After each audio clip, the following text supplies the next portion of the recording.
Welcome to Discovery Tour by Assassin's Creed, Ancient Egypt.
Welcome to the major regions of Egypt.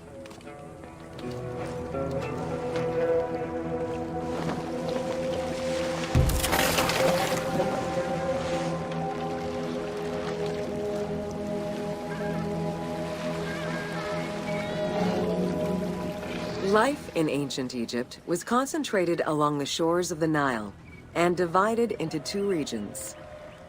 Lower Egypt was situated on the Nile Delta near the Mediterranean, and Upper Egypt was at the south reaching into Africa. Due to its proximity to the Mediterranean, temperatures in Lower Egypt were less extreme than in Upper Egypt.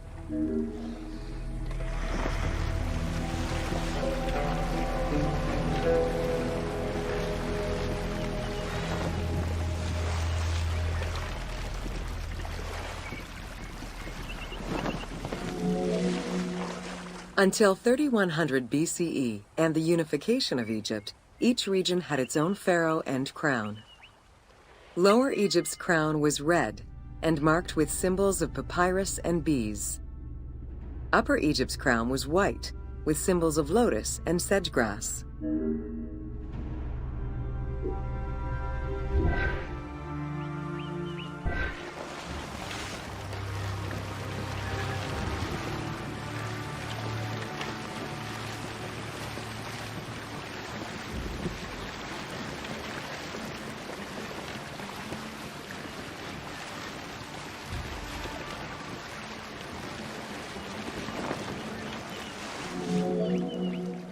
Both regions had competing major cities, most notably Memphis in Lower Egypt and Thebes in Upper Egypt.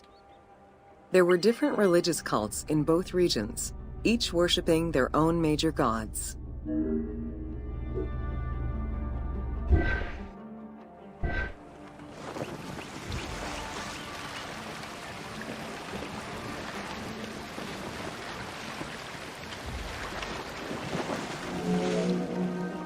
Many of the temples were designed in such a way as to represent the two regions, and ceremonies often incorporated Upper and Lower Egypt in their rituals.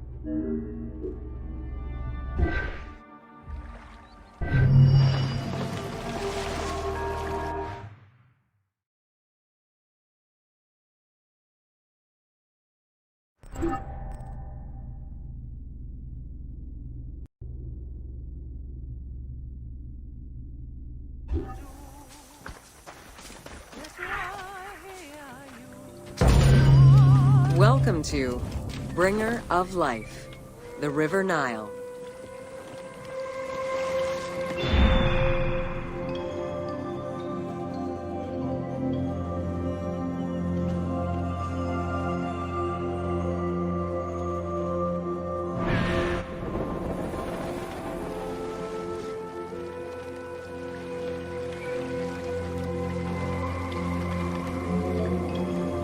The ancient Egyptians called the dark fertile soil of the Nile the Black Lands, and the surrounding desert was referred to as the Red Lands. The dramatic difference of productive land opposed to barren desert had a deep influence on cultural ideology, mythology, and religion.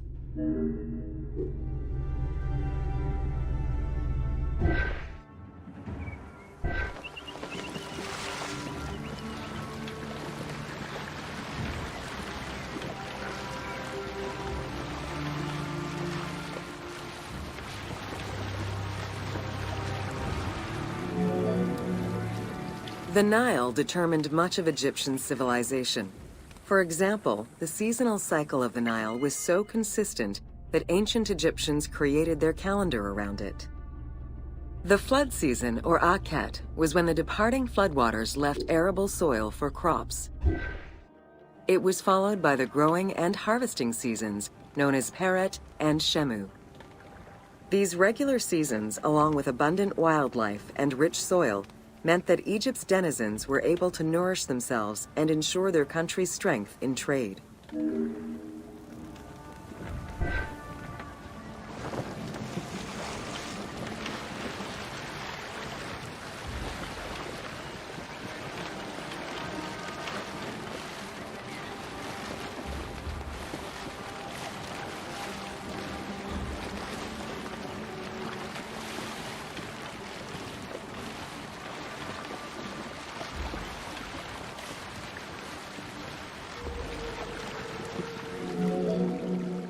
The River Nile, flowing from the south to the north, neatly traversed through both Upper and Lower Egypt.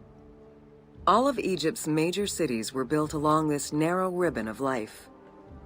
Protected by mountain ranges and deserts which acted as natural barriers to enemies, and sustained by the Nile's plants and wildlife, Egyptian civilization enjoyed economic and cultural prosperity for over 4,000 years.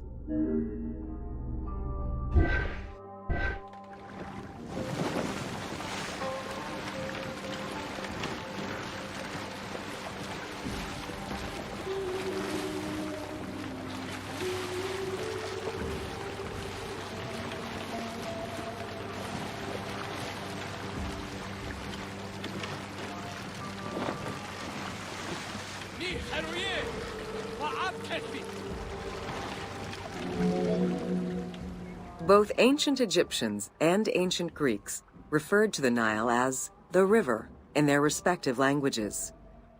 Stretching a distance of over 6,700 kilometers, the Nile is one of the longest rivers in the world.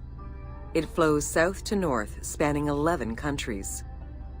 The River Nile originates in the region of the Great Subequatorial Lakes, including one of the largest in the world, Lake Victoria near Tanzania.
The river flows through African equatorial forests, swamps, volcanic lands, steppes, and deserts, splitting apart for a while and picking up various sediments from each region and carrying them all the way to Egypt. Its main artery, known as the White Nile, rejoins with the Blue Nile in Khartoum. This is where it weaves through rich deposits of silt and nutrients, carrying them along in its wake.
The Nile crosses 6 cataracts from the south to the north, creating natural obstacles between the various sections of the river.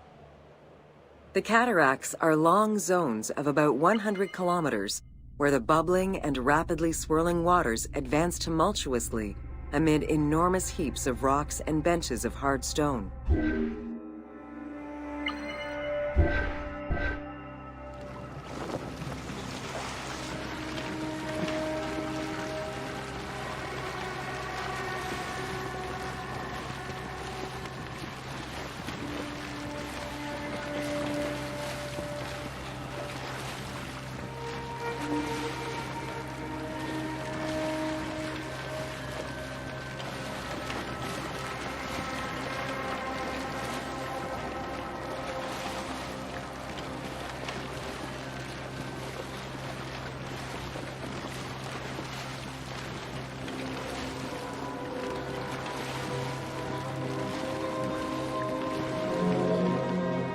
It is after crossing Nubia and the First Cataract that the river officially returns to Egypt in Aswan.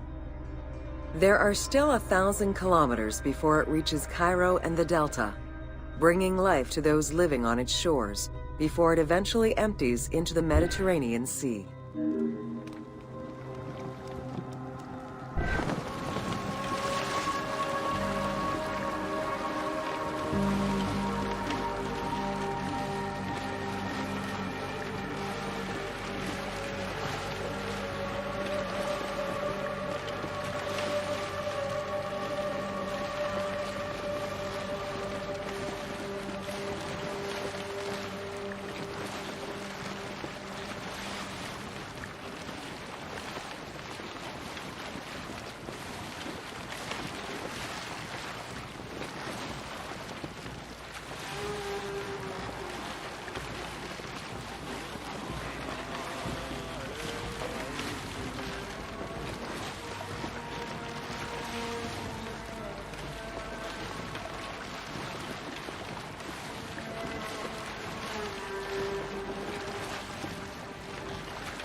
Ancient Egyptian irrigation and water use was centered around the Nile.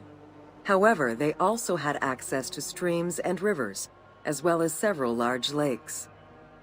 The Delta, situated at the north end of the Nile, also known as Lower Egypt, is a large irrigated area where the river splits into several tributaries.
The Delta had several major brackish coastal lakes, bodies of water separated from the sea by thin strips of land.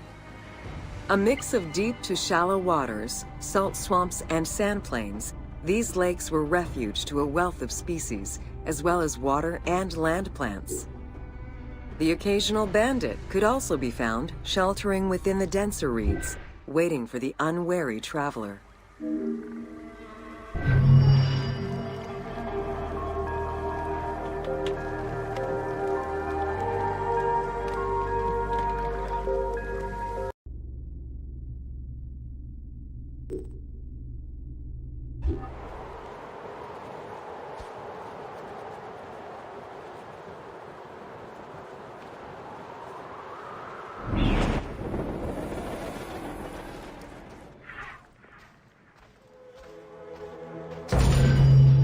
Welcome to Deserts of Egypt.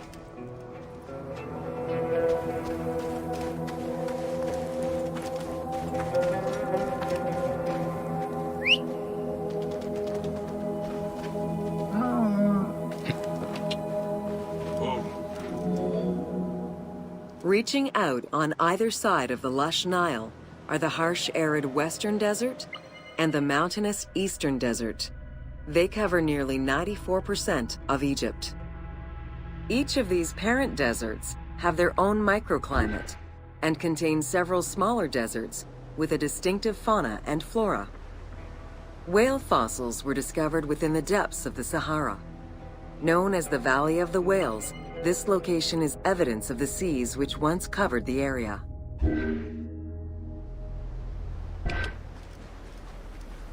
Yeah. Whoa. The White Desert in the northeast of the Sahara owes its name to its white limestone soil, contrasting with the yellow sand. The wind has eroded the rocks of the White Desert into stone mushrooms, the most famous of which is referred to as the Finger of God.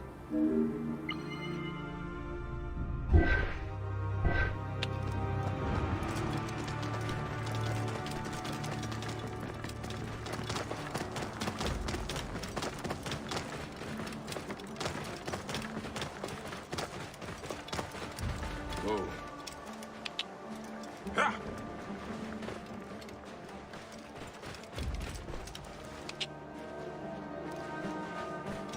Yeah. Whoa.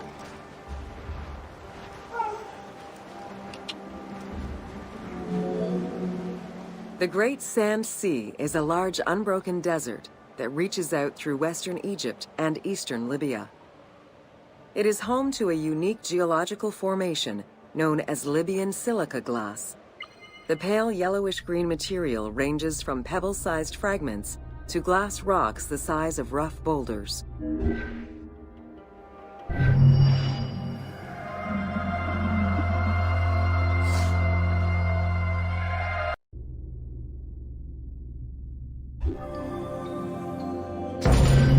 Welcome to the Qattara Depression. The Qattara Depression is located in the northwest part of Egypt. Reaching 18,000 square kilometers, the basin is 133 meters below sea level and covered with salt. It is the second lowest point in Africa, after the Afar Depression.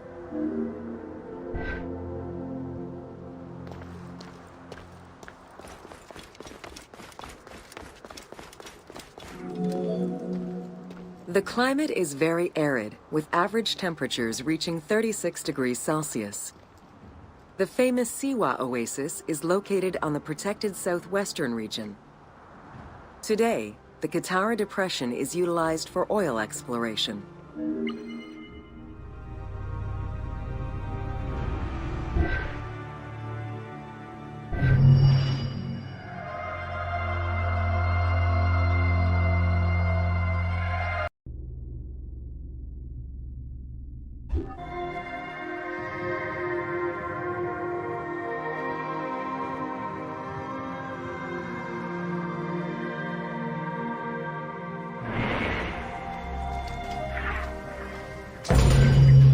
Welcome to Siwa.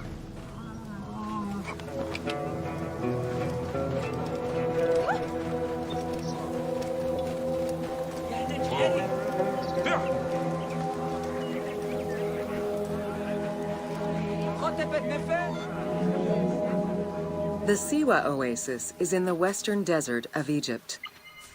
Geographically, the Siwa oasis is located in a depression 20 meters below sea level.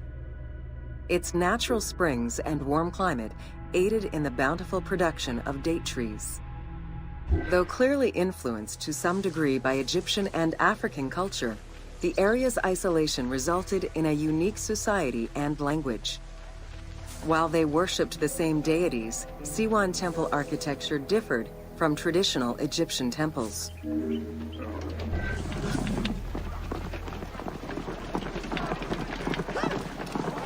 Whoa.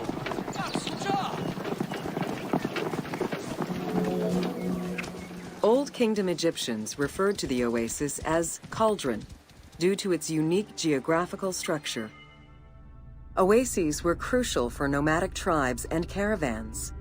Without them, there was no chance of survival in an otherwise harsh landscape. As such, oases quickly became hubs for trade, as well as areas of political control.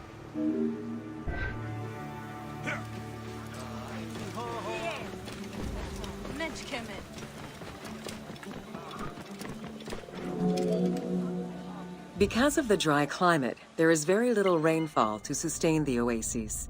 Instead, underground rivers flood the natural basins. Since many oases have a north-south orientation parallel to the Nile, some geologists suggest they were once tributaries of the mighty river. There is evidence that ancient Egyptians attempted to create some oases.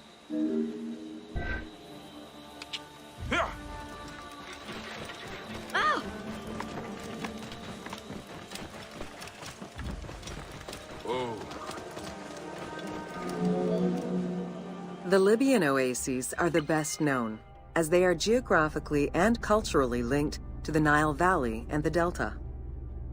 These western oases have a distinct geology from the other regions of Egypt. The most famous and important oases are Karga, Dakhla, Farafra, Baharia, and Siwa.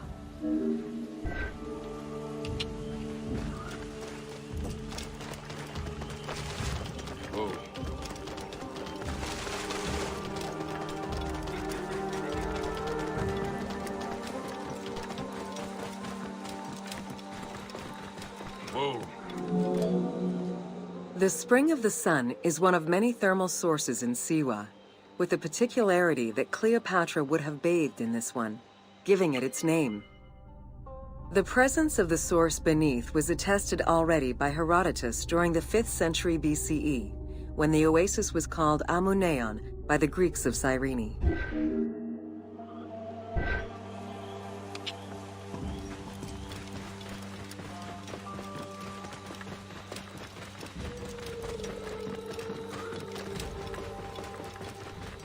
Whoa. Ah! Yeah. Whoa. Oracles predicted the future, delivered omens that could be more or less obscure, and offered divine guidance. The Siwan oracle was considered one of the 3 greatest of the ancient world, alongside the oracles of Delphi and Dodoni. Because of the Greek colonies in Cyreniaca, the temple associated Zeus with the worship of Ammon.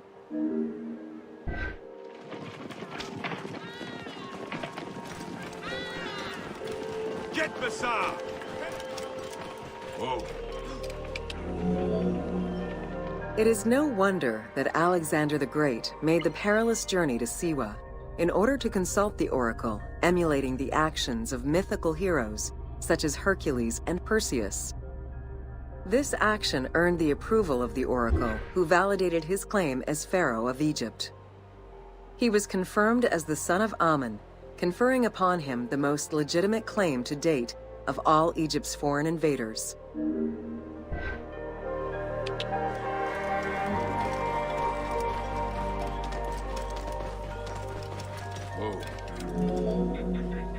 The powerful and the rich would send gifts or travel great distances in order to ensure their good fortune by gaining the blessing of the Oracle of Siwa. Every successful blessing only increased the soothsayer's prestige. Runner Eubotus, a famous citizen of Cyrene, consulted the oracle in order to know if he would win the 93rd Olympic Games race in 408 BCE. He did, enhancing the standing of the Siwan oracle in the process.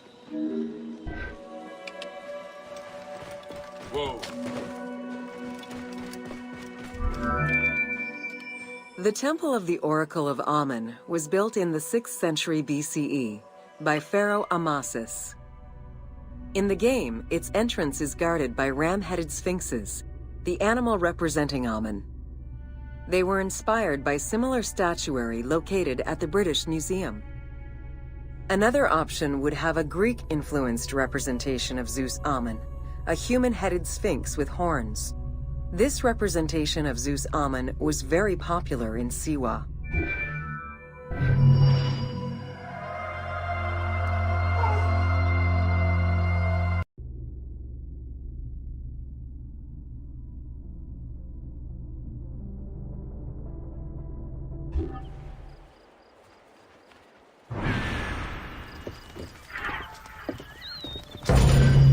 Welcome to the Faiyum.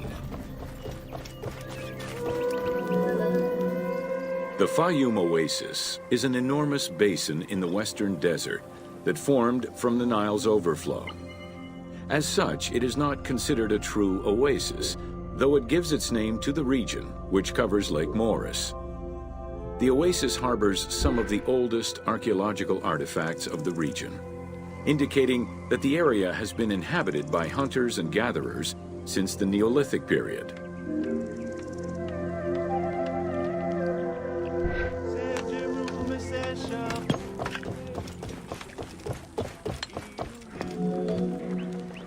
The Faiyum Oasis drains into Lake Moeris, which was a large freshwater lake, but at some time became a saltwater lake.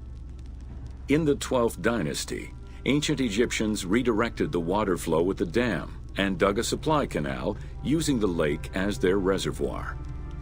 Irrigation enabled them to continue growing crops of figs, grapes, and olives year-round.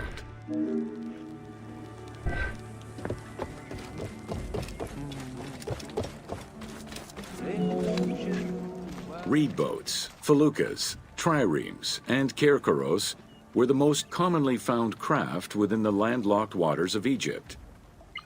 They were used for various purposes, ranging from daily fishing, trade, warfare, and travel, to the ferrying of massive stone blocks used to build the great monuments of Egypt.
The most impressive pyramids of ancient Egypt date from the Old Kingdom and can be found on the sites of Giza, Saqqara, and Dahshur.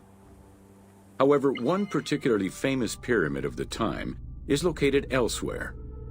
During the Middle Kingdom, some pharaohs chose the Faiyum as their final resting place. One such ruler was Amenemhat III. His pyramid left a mark on the imagination of antique chroniclers. They refer to it as the Labyrinth, mostly due to the vast mortuary temple complex at the foot of the pyramid. Herodotus mentioned that he had visited 12 courts and over 3,000 of its chambers. But he was also well known for being prone to hyperbole.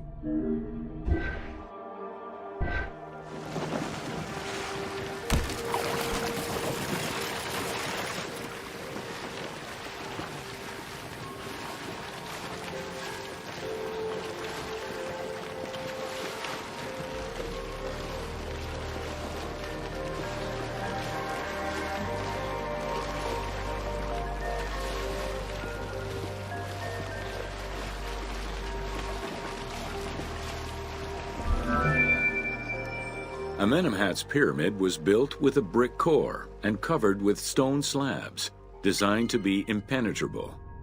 The burial chamber, made out of a single block of sandstone, is unique in its design.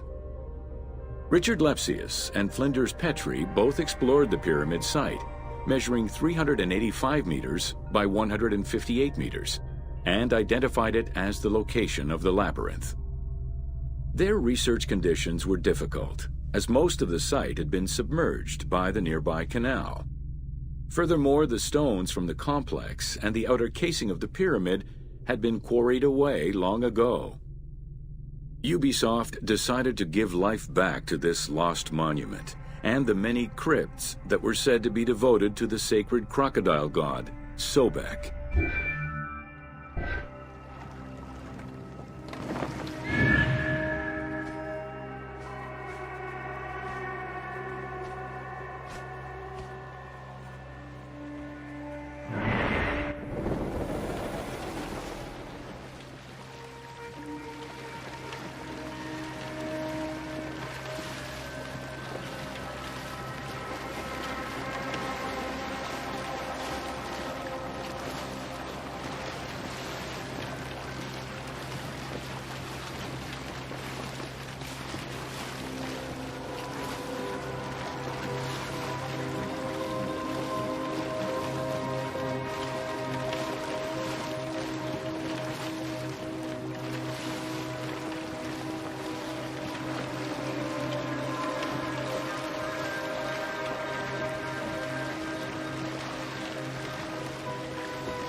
Founded during the 5th dynasty, the site was popular during the 12th dynasty under the name of Shedet. During the Ptolemaic era, the metropolis was named Crocodilopolis by the Greeks, in honor of the crocodile god Sobek. During the Greco-Roman era, the Cleruks, soldiers of the Ptolemies, settled there after their military service and expanded the irrigation systems. Irrigation and water distribution tripled the arable land and turned the city into a lush and rich area.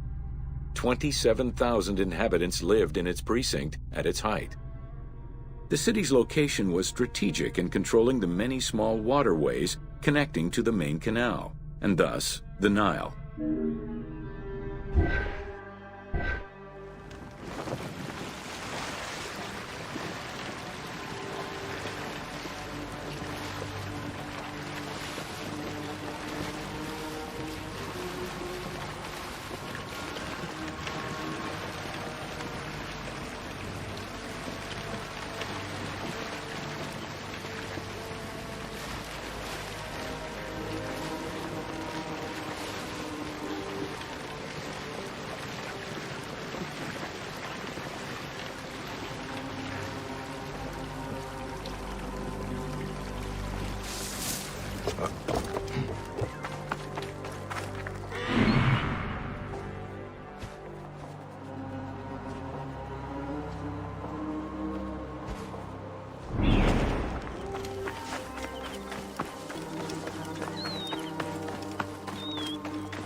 The region's main cult was that of Sobek of Shedet, a divinity associated with water and fertility, both very important to an area that depended on irrigation. Many local villages had the title Town of Sobek added to their official designations. During festivals, ancient Egyptians recited hymns to Sobek, asking for his divine intervention. Greek settlers and later Romans would help the Temple of Sobek's economy to flourish by adopting the local embalming mortuary rites. Their sarcophagi were beautifully painted and adorned with amazingly realistic portraits.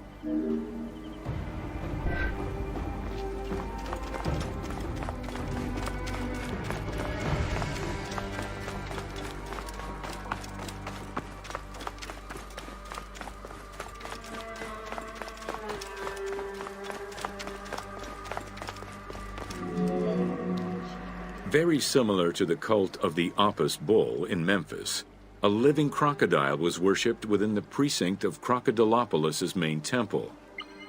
Known as Sobek to the Egyptians and Sukos to the Greeks, it was reported by Strabo that priests fed it with meat, wine, and honeyed milk. They covered its body with jewels and gold. After its death, it was embalmed and placed within the crocodile's grotto, alongside thousands of other mummified crocodiles.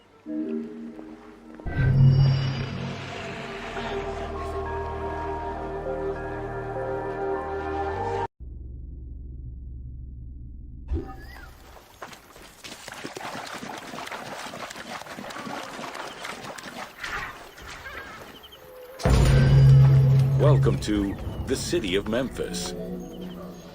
Throughout all ancient Egyptian periods, cities had one thing in common. They were situated along the Nile's shores. Cities were often designated for government or for worship. Major cities had several temples dedicated to numerous gods and goddesses.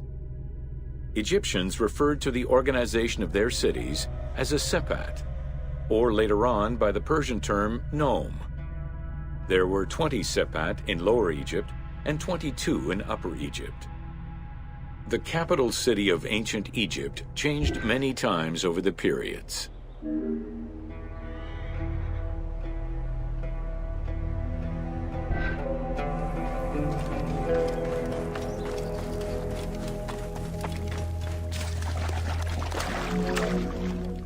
One of the largest was Memphis, located in Lower Egypt.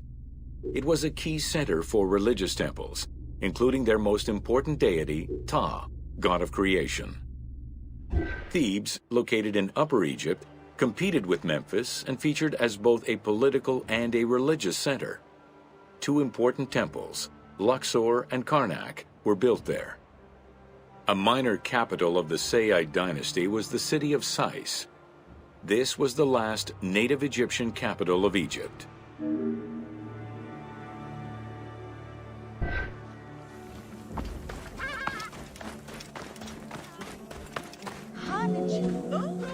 During the Third Dynasty, under Pharaoh Djoser, Memphis became the first religious and administrative capital of Egypt. Even when the political capital of Egypt decentralized itself, pharaohs were crowned in this sacred city in order to legitimize their ascension to the throne, up to and including Alexander the Great. Though little remains today save ruins south of Cairo, we can guess at the structure of the city, which stretched up to 5 kilometers in length and 2 kilometers in width.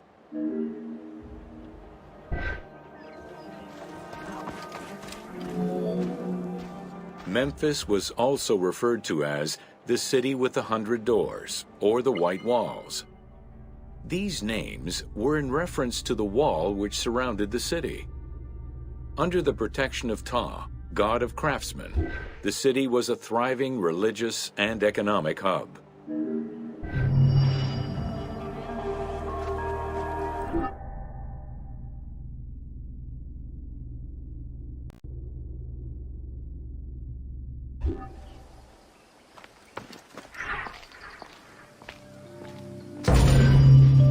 Welcome to Rediscovering Egypt.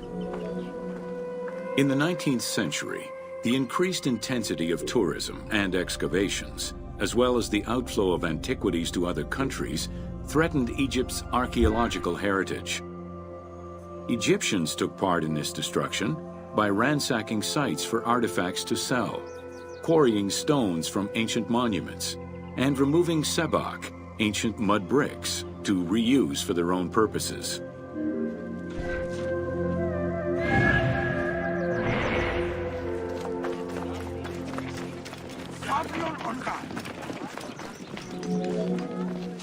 A major step in conserving Egypt's heritage was taken in 1858, when the Viceroy of Egypt created the Antiquities Service. Supported by a team of foreign scholars, Auguste Madiette exerted an iron grip on the service. He carried out his work across Egypt and into Nubia, intervening on almost every major site. Aware of the necessity of keeping unearthed artifacts in Egypt, Mariette requested a museum be created for that purpose in 1858. This museum was the ancestor of the Egyptian Museum.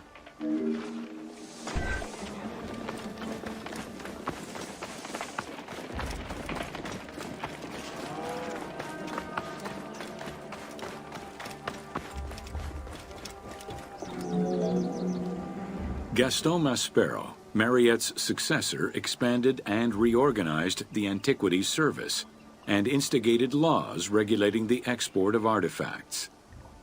French scholars ran the service until it passed into Egyptian hands in the 1950s. As of the mid-19th century, Egyptology was fast becoming a recognized discipline within both private institutions and learned societies.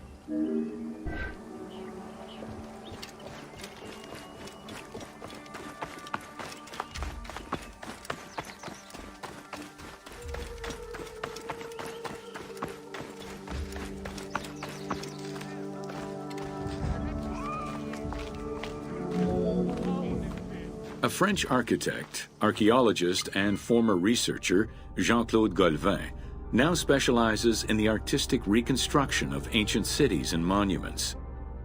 To date, he has created more than 800 drawings, which include 3 volumes focusing on the reconstitution of ancient Egypt. His work is exquisitely detailed and can be found in books and museums around the world.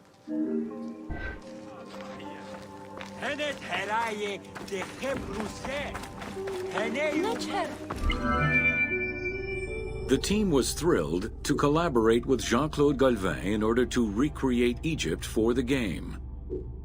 In the 19 exclusive watercolors he created for the team, Golvin used scientific data as the base and then extrapolated to provide a full interpretation of various locations and monuments in ancient Egypt. Both early sketches and fully rendered images were then used by the team as references while building the world of Assassin's Creed Origins.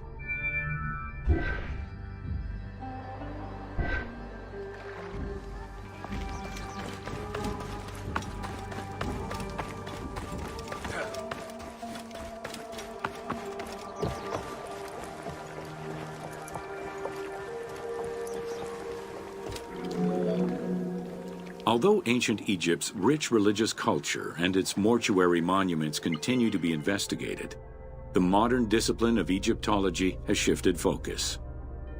Rather than single-mindedly retrieving impressive artifacts, Egyptologists today focus instead on increasing the body of knowledge. In the past, excavations took place in the field, and while that is still the case today, much of the work on Egyptology now takes place in libraries and archives.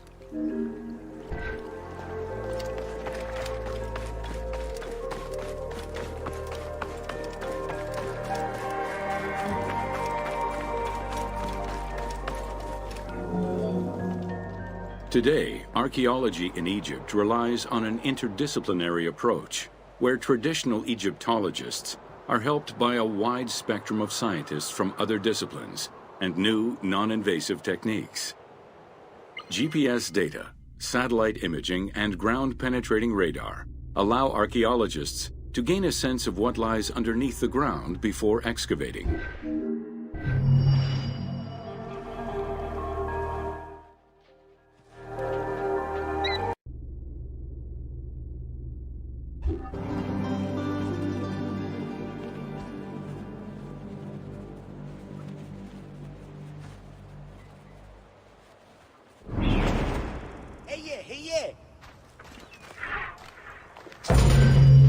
Welcome to Natron.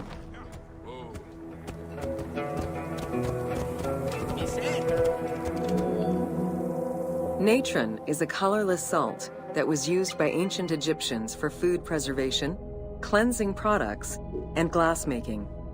It was also used in the mummification process.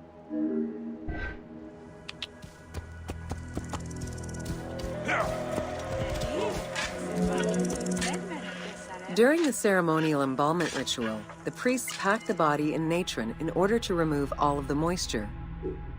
Once the body was thoroughly desiccated, they could begin the wrapping.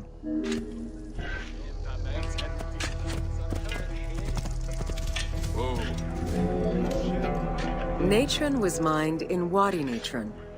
The main mining methods involved either cutting slices out of the lake bed when it was dry, or raking through mineral-saturated water to gather the mineral salts during the floods.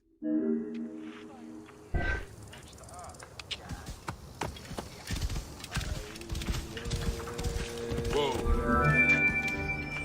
Both techniques are still used today, and inspired the team in their recreation of the mines located in the mountains northwest of Memphis.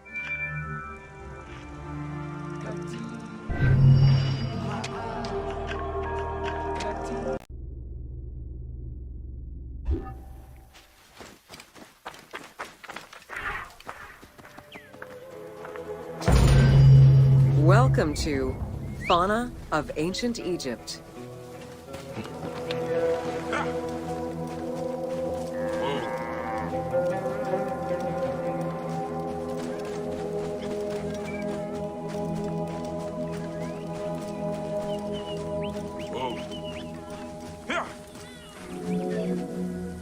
Both domesticated and wild animals were features in ancient Egyptian bas-reliefs as early as the First Dynasty.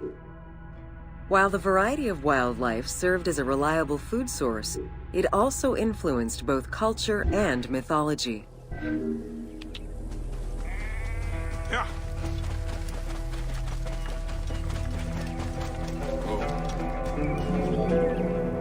Egypt's terrain allowed for a diverse range of animals, including panthers, rhinoceroses, elephants, and many variations of antelopes.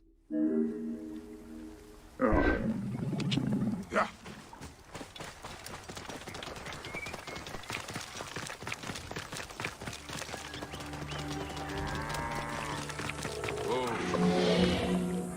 The Nile was home to many species of fish, along with hippopotami and crocodiles.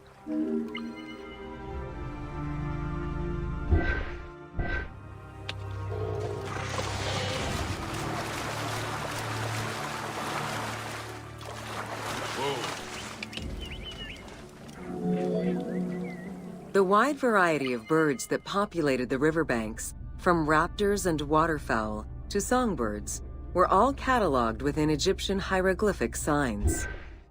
Encounters with reptiles and insects, such as cobras, scorpions, and scarabs, influenced hieroglyphs and art.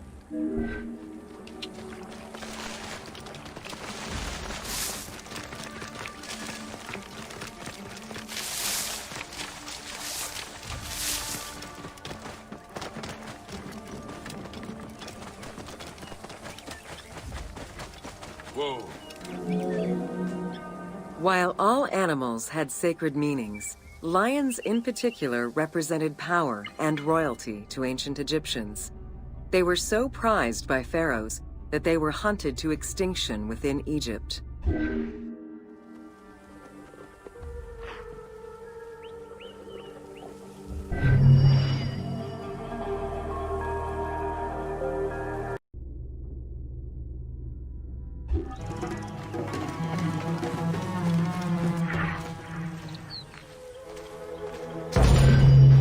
Welcome to Flora. The climate and unique geography of the Nile Delta offered a wide variety of plant species. Many of these plants served as sustenance for ancient Egyptians and as crops for trade. The Nile's consistent seasons allowed Egypt to sustain itself for centuries.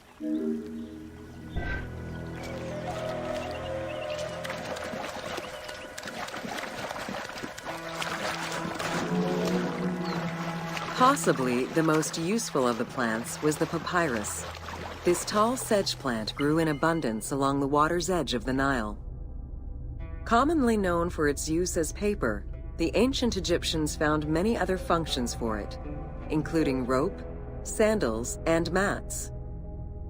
Papyriform boats made from the plant are seen in paintings and reliefs, and were used in ritualistic ceremonies.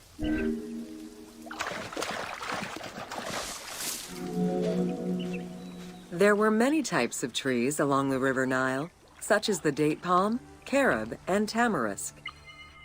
The earliest fruit tree cultivated was the fig tree, followed by apple, pomegranate, and eventually olive trees during the era of the New Kingdom. Mango cultivation was the result of a late import from Asia during the Middle Ages.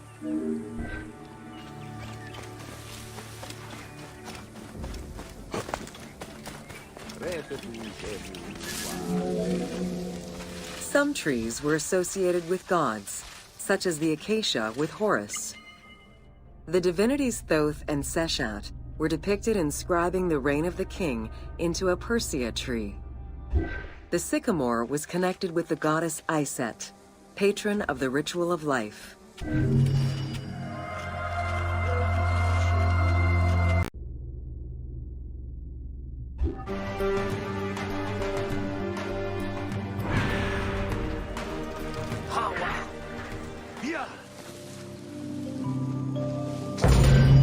Welcome to Ancient Egyptian Hieroglyphs.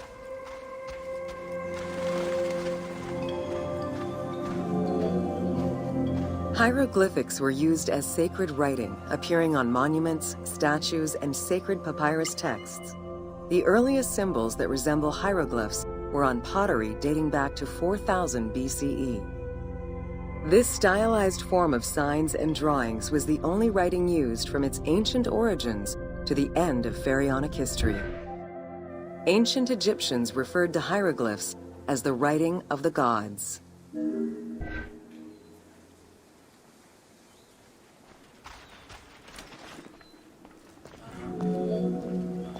Considered a difficult language, it was intended for pharaohs, nobility, and priests, and meant to be used in ceremonies, within tombs, and for government records. Since few Egyptians were able to read the ancient hieroglyphs, the mythological aura around the language was persistent, even in their own culture.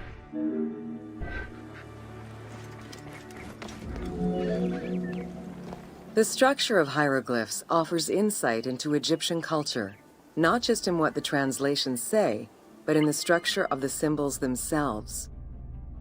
They were found on tomb walls, on sarcophagi, on statues, and on pottery, and were meticulously recorded in countless ancient papyri.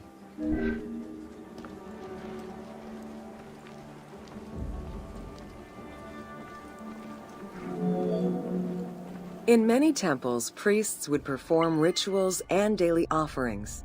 These were accompanied by hieroglyphs used as spells. In tomb paintings, the hieroglyphs are represented with formulas to recite. These spoken words were meant to be spells which would allow the deceased to benefit from the offerings for all eternity. Spells and offerings were also written for the living, to enhance medicines and cure illnesses.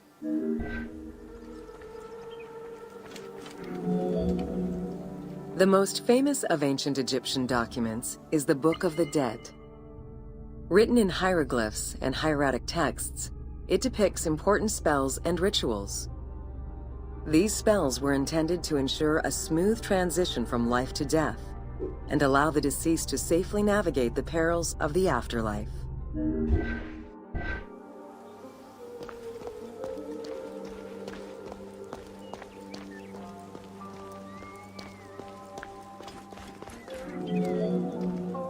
Even after it was deciphered, the reading of hieroglyphs remained difficult at times due to the many directions in which they can be read. Depending on the orientation of the signs, hieroglyphs can be read left to right, right to left, horizontally or vertically, though never bottom to top.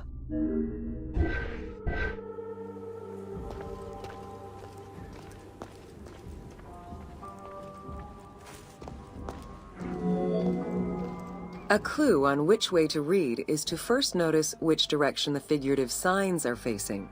If a pictogram is looking to the right, then the reader is meant to start from the right and read towards the figure.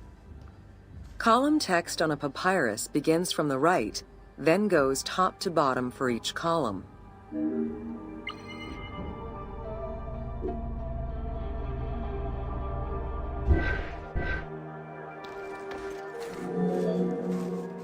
Text written on tomb walls resembles the structure of a page from a comic book.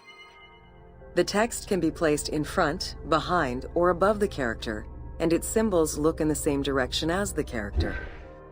Another clue is that the name of a god or hieroglyphs meaning gods or kings are always written before the descriptive text. Compared to alphabetical languages, Egyptian hieroglyphs have more symbols. Confronted with the absence of vowels, the Egyptians invented a category of signs. When placed at the end of words, these signs help inform its meaning. For instance, a drawing of a lion will refer to a lion and also relate to the abstract concept of a lion as something dangerous or powerful.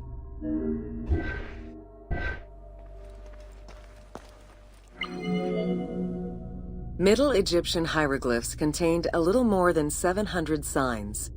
By the end of the Greco-Roman period, there were 10,000 signs.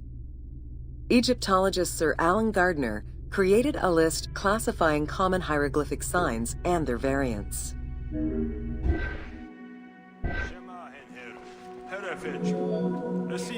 Ancient Egyptian languages have many similarities with Asian and African languages. They have evolved in similar ways to the various forms of written Egyptian. These languages belong to the Hamito-Semitic group. There were 5 clear evolutions in the Egyptian language, each with their own distinctive structure.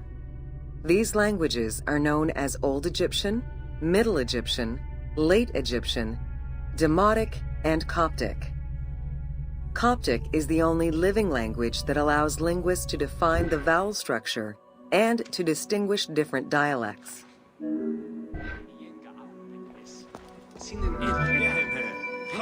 While hieroglyphs and hieratic script give us an idea as to how the ancient Egyptian language was structured and written, the way it was spoken is still up for debate. The team opted for English as the spoken language, with the characters using ancient Egyptian and Greek words and accents. The language that is spoken in the background by the crowds is largely based on Sir Alan Gardner's Egyptian grammar. To help resurrect a dead language, we consulted Egyptologists and dialogue coaches to establish our target sound and cast actors with Arabic, Hebraic, and African backgrounds to bring the game to life.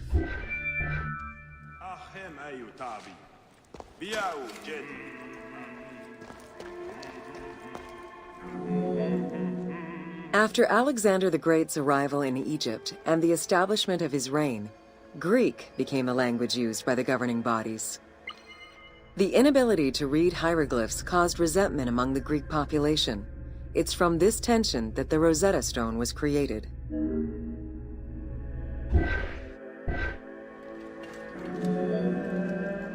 The spread of Christianity ended pharaonic culture and resulted in the destruction of its pagan monuments. This also marked the end of hieroglyphic writing and understanding.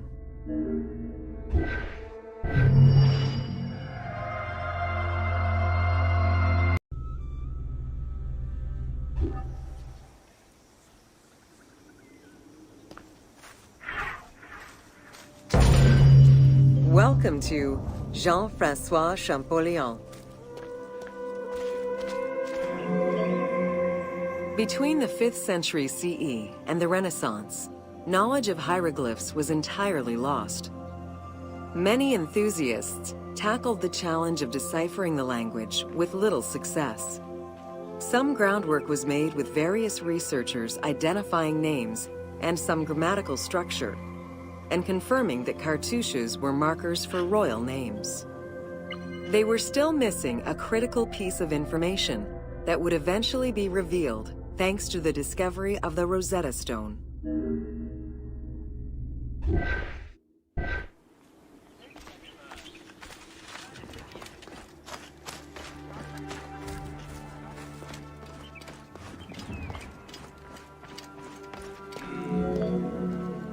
The Rosetta Stone was found in 1799 by Bouchard, a soldier in Napoleon's army.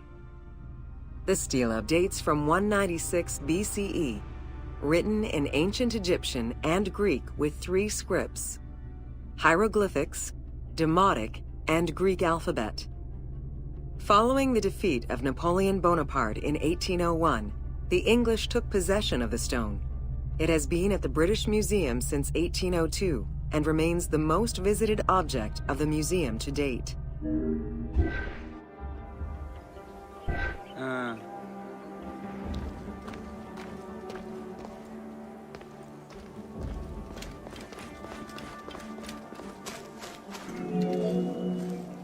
The first translation was of the Greek section only in 1803.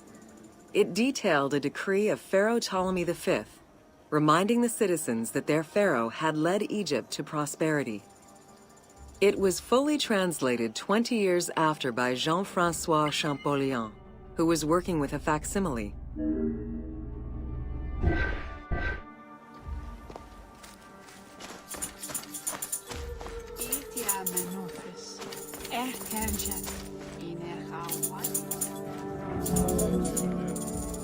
Through his studies of the stone, Champollion was able to make a critical observation that would unlock the whole mystery, that hieroglyphics were not only ideograms, but also phonograms.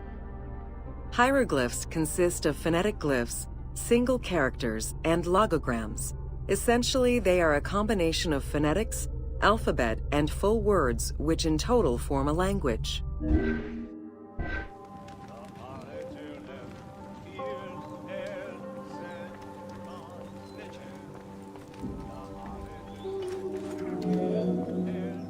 While studying the stone, Champollion realized that there was a difference in the number of hieroglyphic characters in relation to the number of Greek characters for the same word. This led him to believe that hieroglyphs must have phonetic characteristics. This was the first step to unlocking the Rosetta Stone's secrets.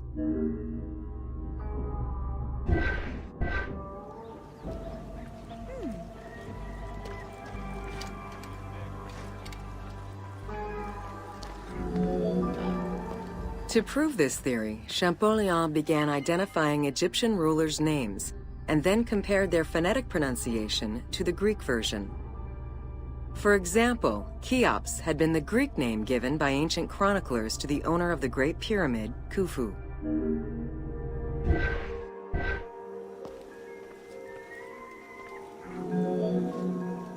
The next step for Champollion was to confirm that his approach was verifiable by using the Philae obelisk as an additional reference.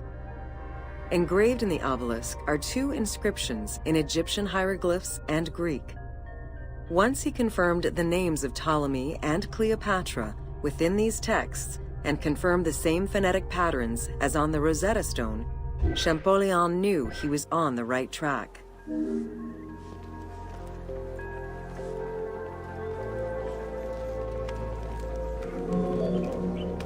Champollion had already mastered several ancient languages when he took on deciphering the Rosetta Stone. He used his knowledge of Coptic to identify the solar disk hieroglyph on the obelisk as the phonetic translation of Ra. Further translation only strengthened his conclusion. Egyptian hieroglyphs encompass the alphabet in both phonetics and determinative ways, which means that the symbol represents the word itself.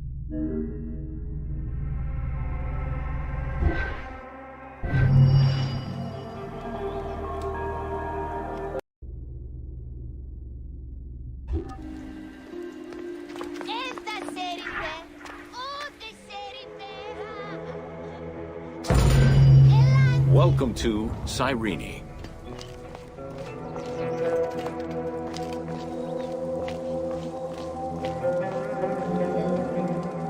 Cyreniaca stretches across the coast of northwest Africa. It was known as Pentapolis in antiquity, a reference to the 5 main cities that formed the Greek colonies.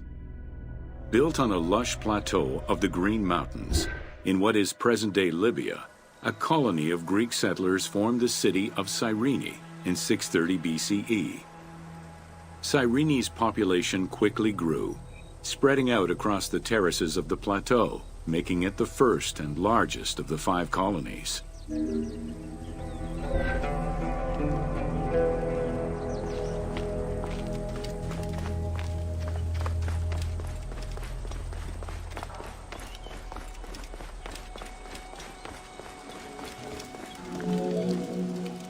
The city of Cyrene was founded by Batos Aristotle, guided by the Oracle of Delphi. Overcrowded and suffering from drought, Batos's home island of Thera could not sustain its citizens. Batos consulted the oracle, who told them to journey to the North African coast in search of arable land. A series of kings reigned over the city in the first 2 centuries.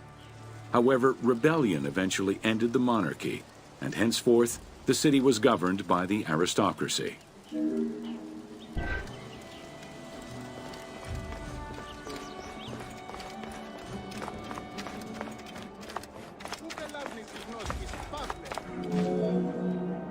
The key features of Cyrene were temples dedicated to gods, Apollo, Demeter, and Zeus, alongside Ptolemaic gods such as Isis and Serapis. A large agora defined the city's center, and on the western edge, the famed Acropolis was built. A fortification wall was added around the harbor at the end of the 2nd century CE. As the city grew, more buildings were constructed beyond the walls.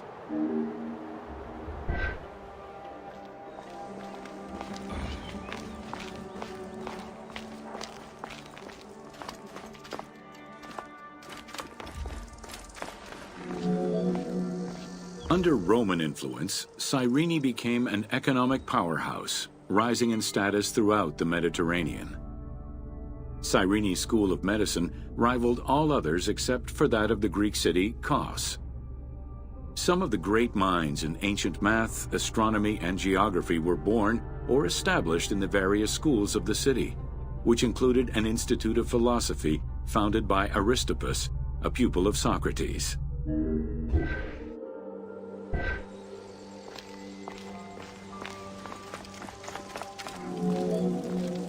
From 115 to 117 CE, there was a revolt in the Jewish quarter that greatly damaged the city of Cyrene.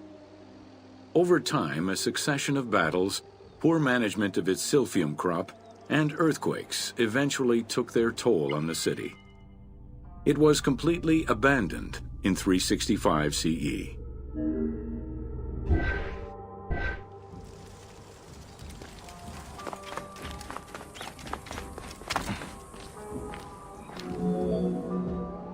The nearby port of Apollonia was an ideal location, with its natural cove, sheltered by 2 islands and rocky inlets.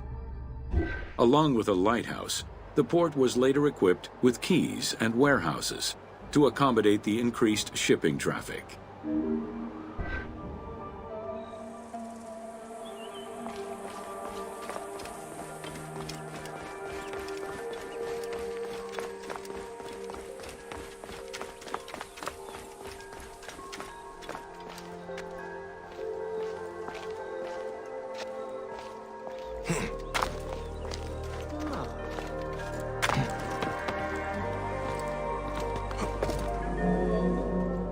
With its success as a commercial trading port, Apollonia surpassed Cyrene to eventually become the capital of the Pentapolis.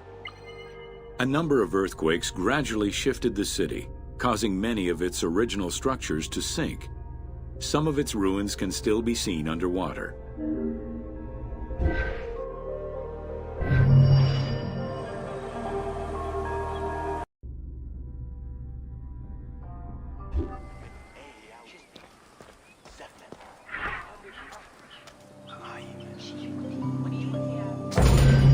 Welcome to the Agora and Thermal Baths.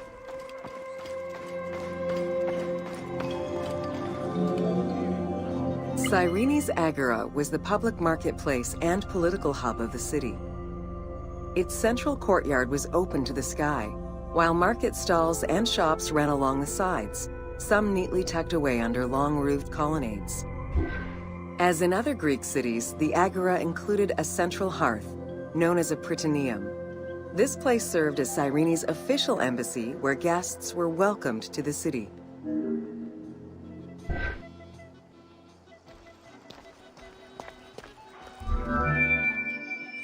An unnamed statue representing naval victories was the centerpiece of the Agora. The statue's female figure likely represents Nike, the goddess of victory. It was likely very similar to the victory of Samothrace, which currently resides in the Louvre Museum and served as a reference for the team.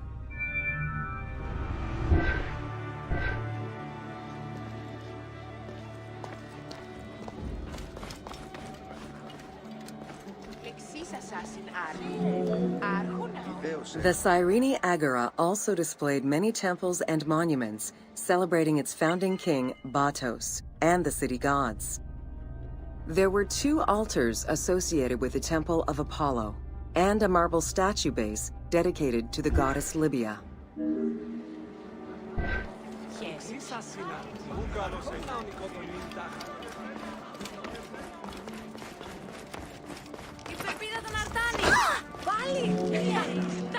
The civic buildings included a law court complete with an archive library that would have housed legal documents and other papers essential to the city's governance.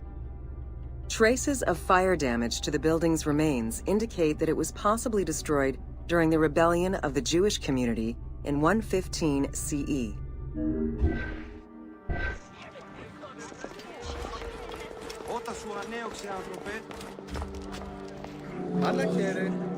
Public baths were common in Roman and Greek cities, and Cyrene held true to this tradition. 2 thermal baths from different eras were discovered among the ruins. An inscription at the entrance of one of the baths is presumed to be attributed to the owner. It dates the building to the Hellenistic period.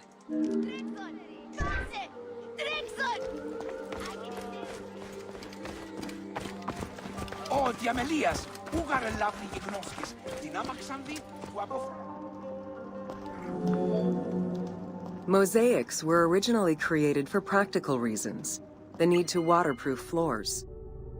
Imported by Greeks in Egypt and Cyreniaca, the designs represented either scenes from daily life, marine fauna, or mythological figures. In addition to traditional Greek motifs, they also integrated concepts specific to Egyptian culture, such as the Nelumbo. The best examples of mosaics recovered to date, however, come from Alexandria.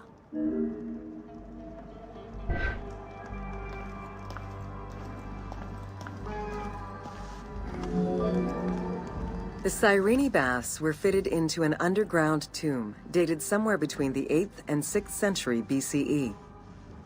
Bath seats were carved directly in the rock, allowing for more comfortable ablutions.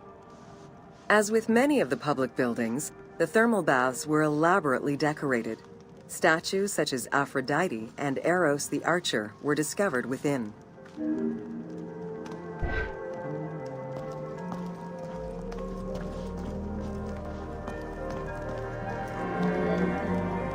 The Frigidarium, a pool of cold water, was the first room visitors entered. It was followed by the Tepidarium, or tepid water area, and then the hot water room called the Caldarium. Water for the thermal baths was sourced from a natural spring. Burning stones were deposited into the water to create steam as required.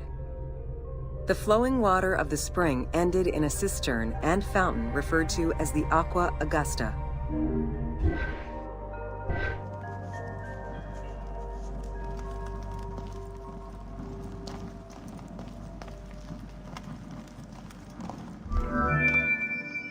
Later Roman baths were built under Emperor Trajan and then restored under Hadrian. After the earthquake of 365 CE, they were replaced by baths of Byzantine design, with stones from the old thermal baths used in the reconstruction. The team relied on documentation describing the baths built under Trajan in order to create the location available in the game.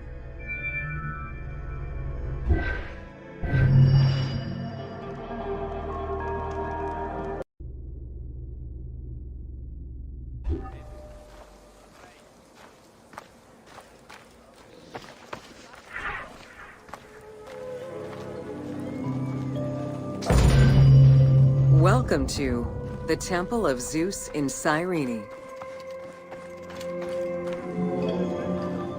Facing east towards the rising sun stands the temple dedicated to the cult of Zeus.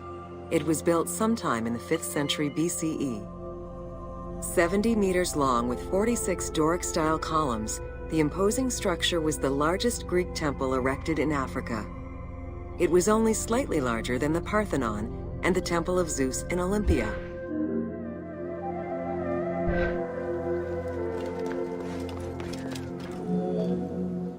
The exterior was designed with the decorative elements common to Doric architecture. The dimensions of the columns were different, giving visitors an impression of uniqueness when viewing each facade.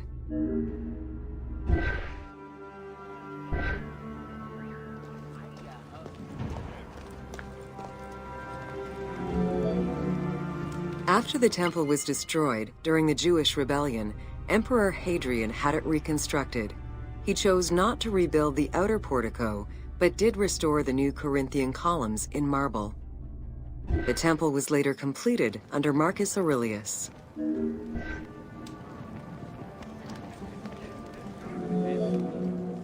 In the time of Augustus, a faithful but smaller imitation of the Olympian Zeus was used to be worshipped. Hadrian then installed a new 12-meter-high statue matching the Zeus in Olympia. It was made of chiseled marble with the head, arms, and feet carved in the round.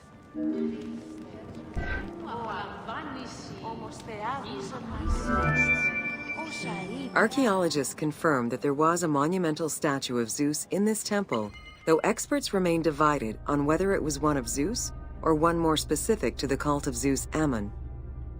The team elected to place a statue of Zeus Ammon in this location, knowing that Cyrene was central to the spread of this cult in the Greek Mediterranean area.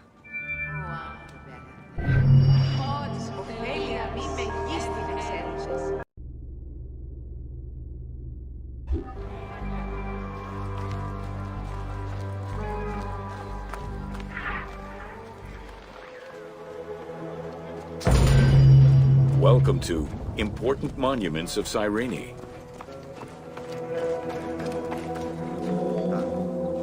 The sanctuary of Apollo sits on a prominent edge of the plateau of Cyrene, overlooking the Mediterranean Sea. It could be accessed either by the road from Apollonia, via the Necropolis, or by the Sacred Way, coming from the Agora of the city.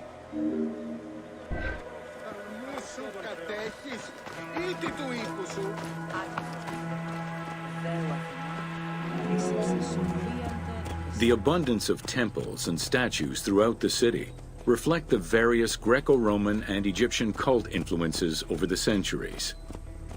Temples dedicated to Apollo, Cyrene, and Zeus stood alongside those of Ptolemaic gods, such as Serapis and Isis. Numerous fountains were decorated to represent other gods, including the city's namesake, Cyrene.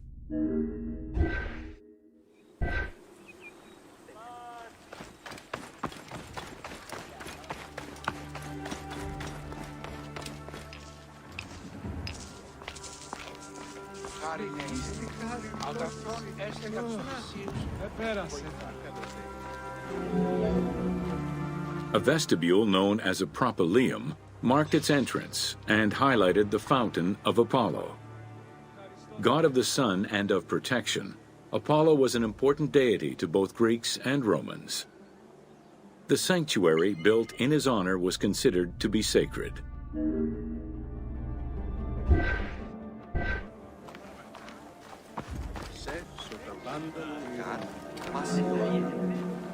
The imposing temple was built on a natural cornice, stretching more than 200 meters in length and roughly 50 meters in width, and was surrounded by a vast Doric colonnade. Sections uncovered by archaeologists indicate restorations to the columns were made between 115 and 116 CE.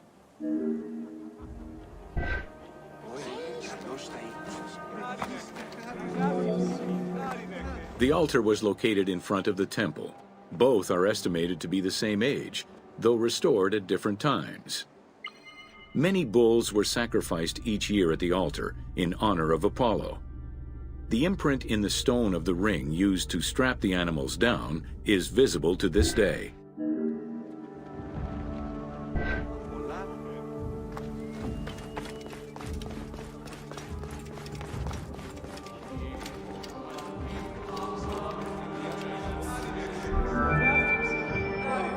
carved during the Roman era, the Apollo Cytharide was discovered near the temple. It is considered an important archaeological find.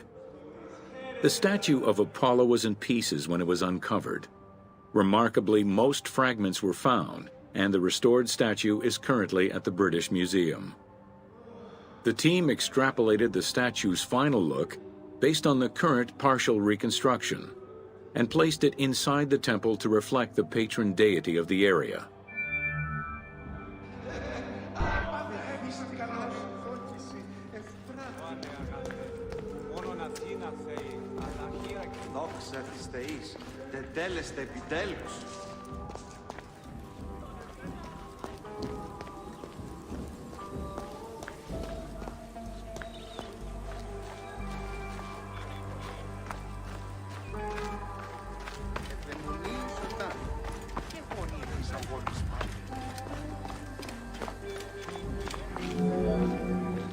The amphitheater of Cyrene is located on what is known as the Terrace of Myrtosa, next to the sanctuary of Apollo. It was built on top of the old theater in the 2nd century. Originally used as a stage, the theater became an amphitheater once the taste for Roman gladiatorial entertainment reached the city.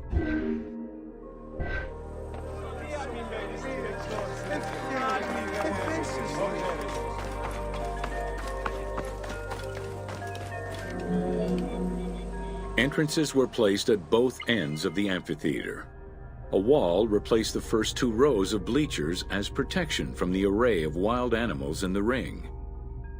The tunnel used for the parade of beasts and gladiators circled the arena, unlike the Roman Colosseum's tunnel, which was beneath the amphitheater. The basement and corridors accommodated both the gladiators and the animals, and included lifts that raised the traps into the arena's center.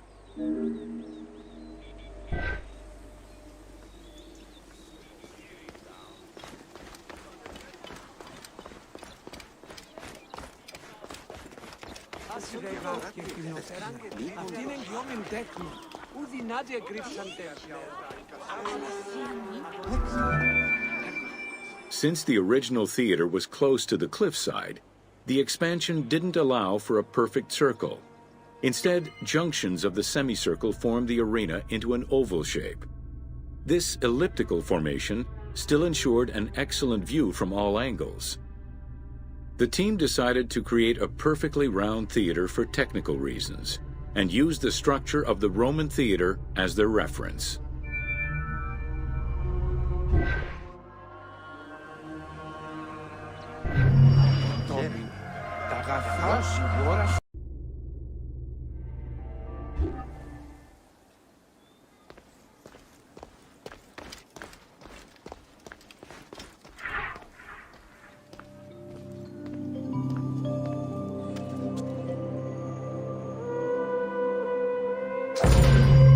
Welcome to the Acropolis of Cyrene. Located on the western edge of the city, Cyrene's Acropolis was smaller than the one in Athens, though its high vantage point provided protection for the city. At its entrance was a single door, flanked by 2 towers. An inscription, legible to this day, states that the walls and the citadel were restored in the time of Augustus.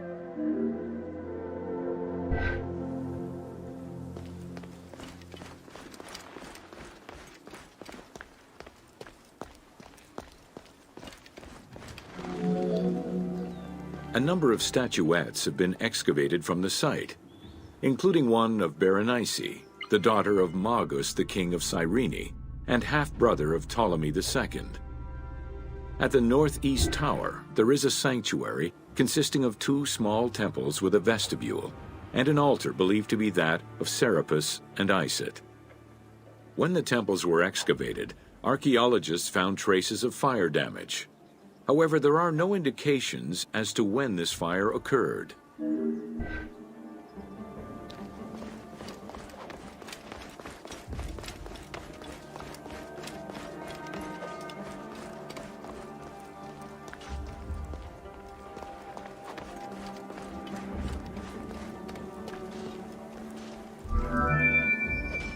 In the 20th century, a fortification was built above the ward to defend against an invading army. It covered the ancient remains of nearby Roman houses entirely, and archaeologists have yet to fully excavate them.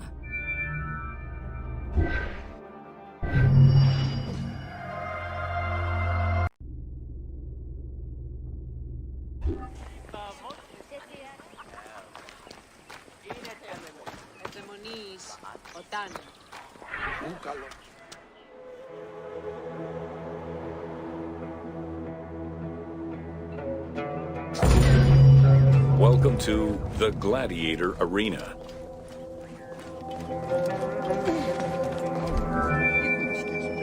While gladiators would not perform in Cyrene until later in the Roman era, the team decided to include a gladiatorial arena for two reasons. First, they believed it was important to portray this aspect of Roman life.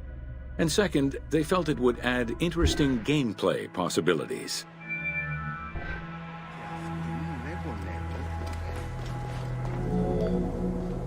The first gladiators to enter the arena were prisoners of war. It was a spectacle of violent clashes between men and against wild beasts that lasted nearly 1,000 years.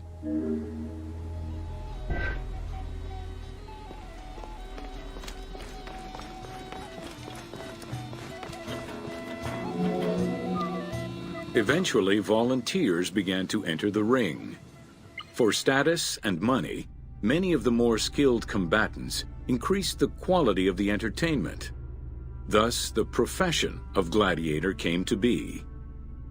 Bound by contract to the master of the gladiators, the fighters were fed, trained, and guarded in barracks.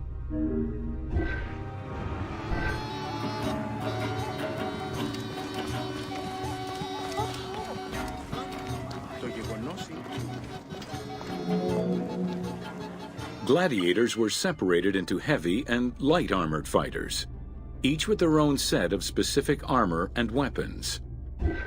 Organizers often had two audience-favored factions face each other in combat.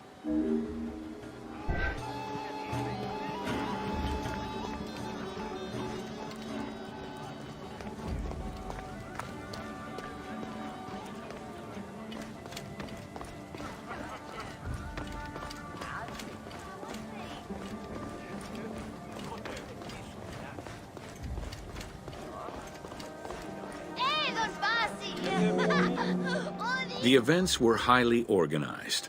Fights were held with a background of music and supervised by a referee.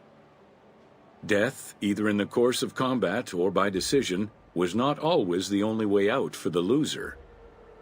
Several were released due to their performance and gained great notoriety as celebrities.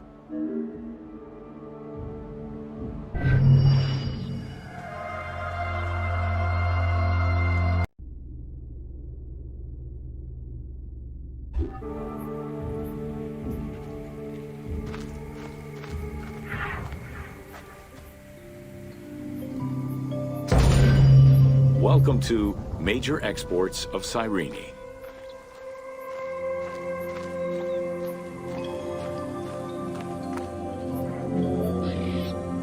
Cyrene's main source of economic wealth was in the cultivation and export of poppies and silphium. Though the opium oil from the poppies was also an export, little is known about this crop. Information about the cultivation of silphium, however, is more accessible to us.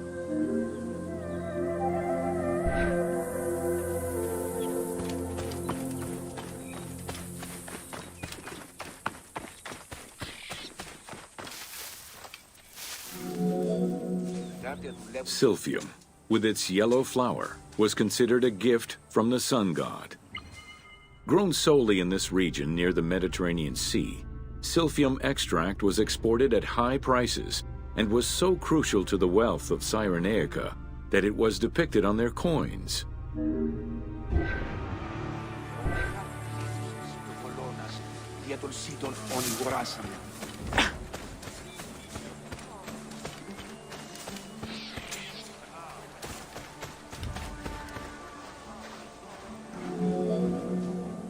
Silphium's roots produced a resin used by both the Greeks and Romans in medicines intended to cure cough, fever, indigestion, and many other ailments. It was also used as a contraceptive. In a compilation of culinary recipes from the 4th century BCE, the herb is mentioned in various recipes, including a flamingo dish.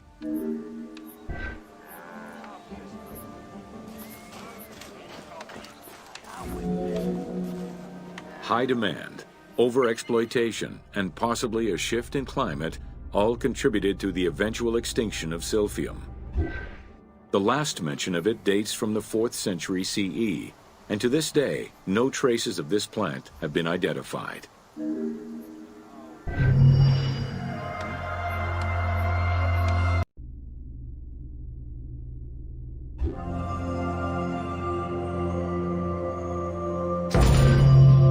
Welcome to The Origin of the Pyramid. The origin of the word pyramid is controversial. Most believe that it originates with the Greek word pyramis, which referred to a bread of conical shape. Life and death in ancient Egypt were modeled on the cycle of the sun. The perfect shape of the smooth-faced pyramid became associated with the metaphor of the pharaoh transformed into one of the sun's rays in death. Pyramids represented the Benben, the primordial mound of the Heliopolitan creation myth. These stories permeated every aspect of Egyptian life to a greater or lesser extent.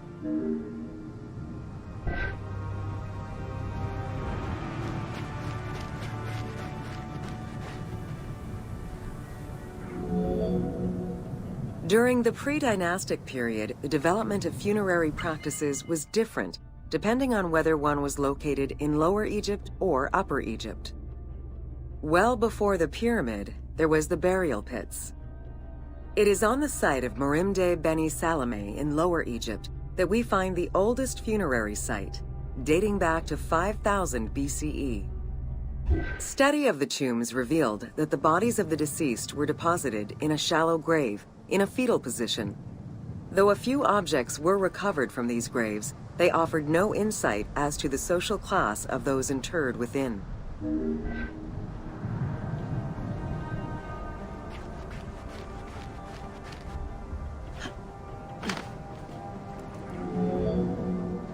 In Upper Egypt, pre-dynastic practices are easier to study, but reveal more complex funerary rites. They are divided into two cultural phases, Badarian and Nagada. The Badarian phase ranged from 4400 BCE to 3800 BCE. Small necropolises were discovered on the outskirts of villages, revealing the emergence of a funerary cult. The bodies of the deceased were lowered into an oval grave and covered with goat or gazelle skins. Items needed in everyday life were added alongside the body.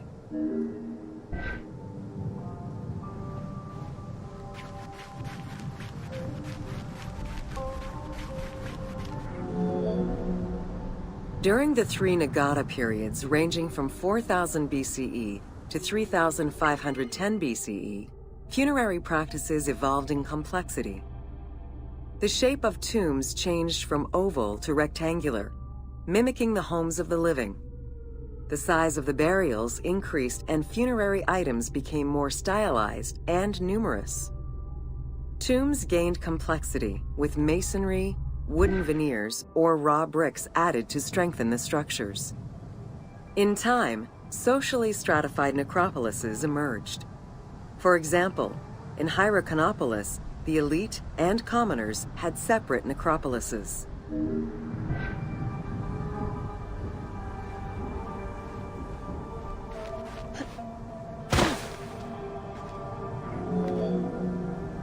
The term mastaba, meaning massive bench in dialectal Arabic, refers to a form of funerary architecture that was present in Egypt from the Archaic period to the Middle Kingdom.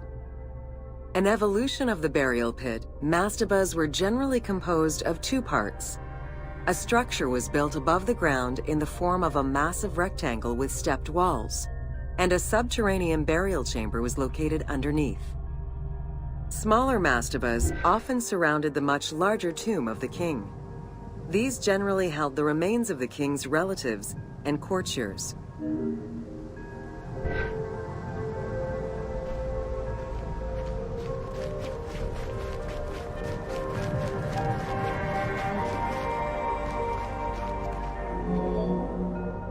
The arrangement of the substructure of the mastaba evolved during the course of the Old Kingdom.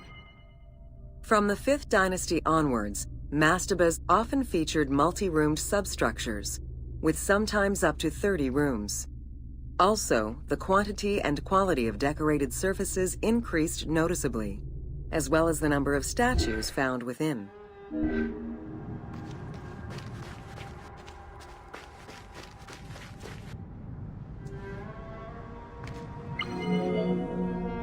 The 6th dynasty would see art used to its utmost. The entire surface of a mastaba would be covered in scenes of daily life, illustrating the prosperity of those lucky enough to comfortably spend eternity near the pyramid of a pharaoh. The best example of this type of mastaba is the tomb of Meroruka in Saqqara.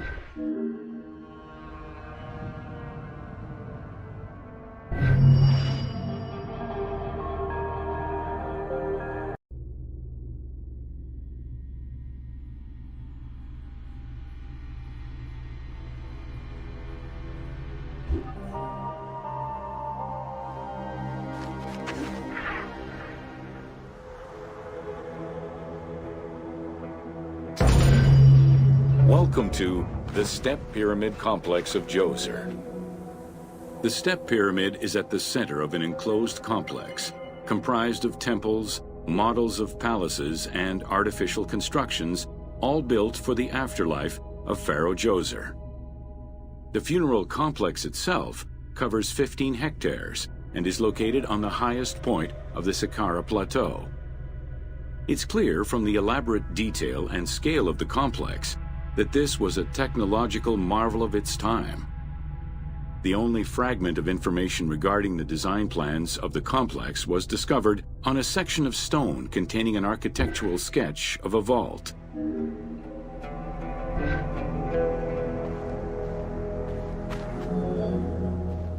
The Step Pyramid is the first monument built of stone. Standing at 60 meters high, it was the tallest of its time. Built 4,700 years ago, it was originally intended as a mastaba, which was a flat-roofed rectangular tomb. Its famous architect, Imhotep, may have felt this was too humble for the great pharaoh Djoser and began to add the steps.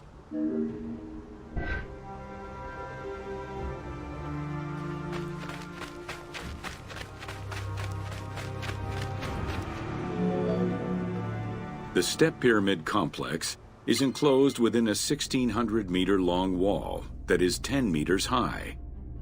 This large wall was made out of white limestone and oriented along the north-south axis.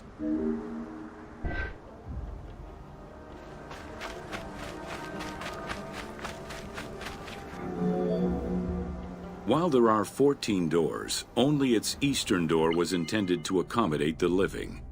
The remaining false doors were built as portals for the king's ka to pass through. Along with false doorways, the walls were designed with bastions and steeples resembling a defensive wall. The positioning of these design elements suggest that they were related to the Hebsed festival.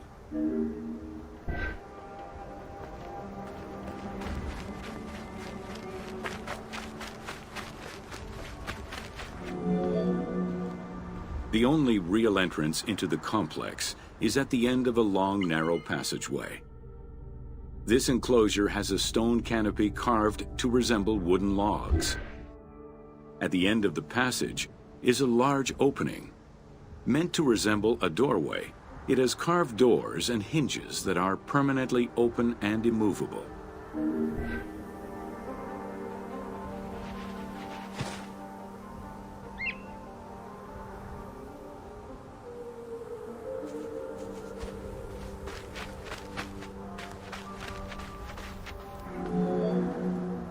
The corridor is lined with 20 pairs of columns up to 6 meters high, built by stacking stone drums. The completed facade was made to resemble reed stock bundles. Traces of red paint were found on the columns, along with black paint on the support walls. This would have had the effect of blending the walls into the shadows to give the red columns the illusion of standing on their own.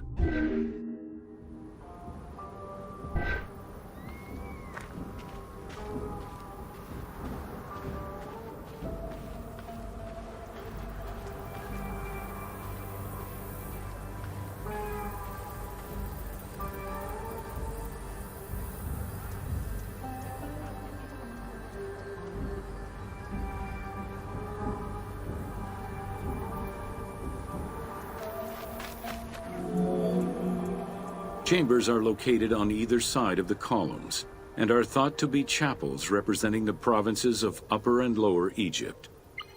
According to some Egyptologists, the arrangement of the rooms may be symbolic of jurisdiction and judgment.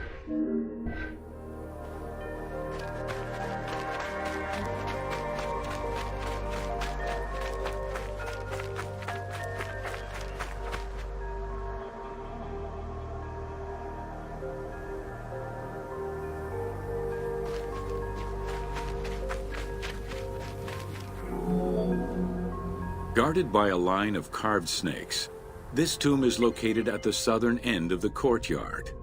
The burial chamber is beneath it, down a 30-meter deep shaft. The low-ceilinged chamber resembles a mastaba and is relatively intact compared to the later burial chamber. The tomb is made of pink granite, though there is evidence it was once polished limestone. Too small for a body, it is possible that the tomb was intended for the king's ka, or to hold the canopic jars containing the king's organs. Later traditions in burials would have the canopic jars in the same chamber as the body.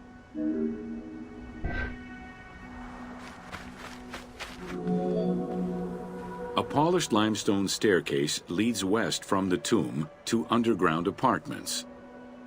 Some of these rooms were intended to accommodate the king and his family in the afterlife.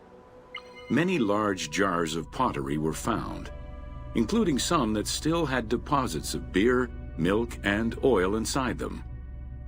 The false doorways are decorated with reliefs of the king taking part in rituals. In these reliefs, he is seen carrying agricultural tools, running, and performing a ritual for the reanimation of the deceased.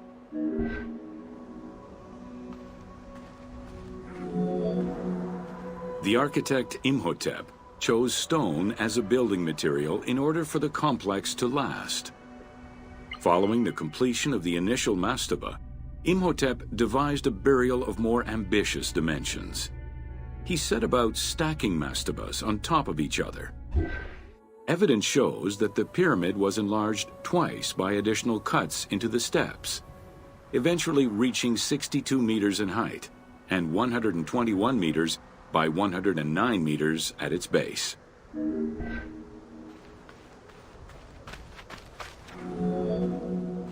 A staircase allowing the pharaoh to enter the divine world was represented by a tiered pyramid, oblong in shape, completely enveloping the original mastaba.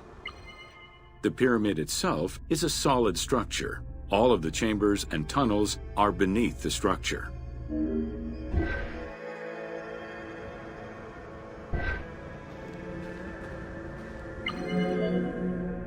Pharaoh Djoser the Sacred was the founder of the Third Dynasty.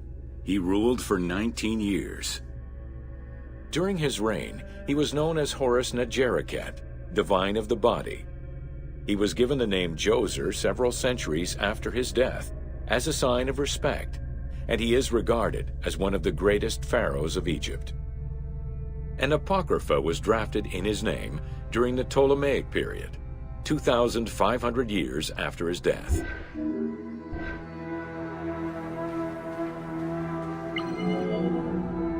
Djoser was associated with the sky god Horus in his human form. A plinth near the step pyramid is inscribed with his name and associated with Horus. He was the first to reside in Memphis, making it the central hub of government for the region. Djoser was known to have built many temples and monuments before the complex at Saqqara. The funerary complex was the first of its kind and would mark Djoser's greatest architectural achievement.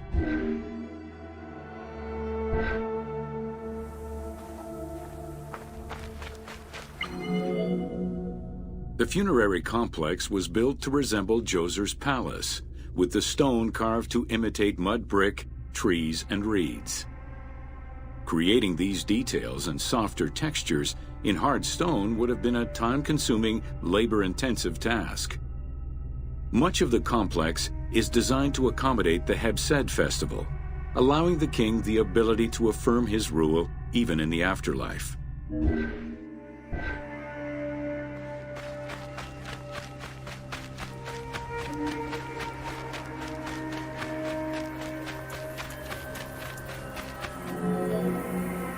In the corner is a temple referred to as T. This temple is among the most mysterious structures in the complex. Its outer facade is plain, while inside it is decorated with intricate jed pillars and carvings. It's possible that this place was intended to be where the Ka of the king materialized, symbolically visiting the platform of the Hebsed courtyard from the afterlife.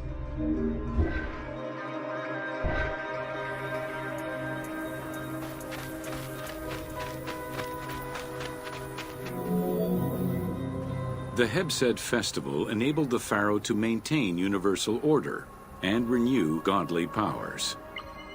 Through a series of trials and religious rites, such as dance, offerings, and visiting the sanctuaries of various deities, the ruler's vital force and divine nature was confirmed.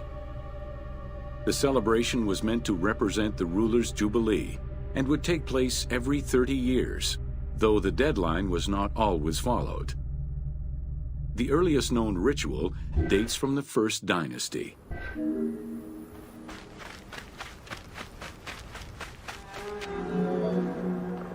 Within the complex of Djoser, southeast of the pyramid, is a dedicated space for this essential ritual to be performed by the king even in the afterlife. The Hebsed courtyard is lined with false chapels and equipped with a platform featuring two staircases meant to represent Upper and Lower Egypt.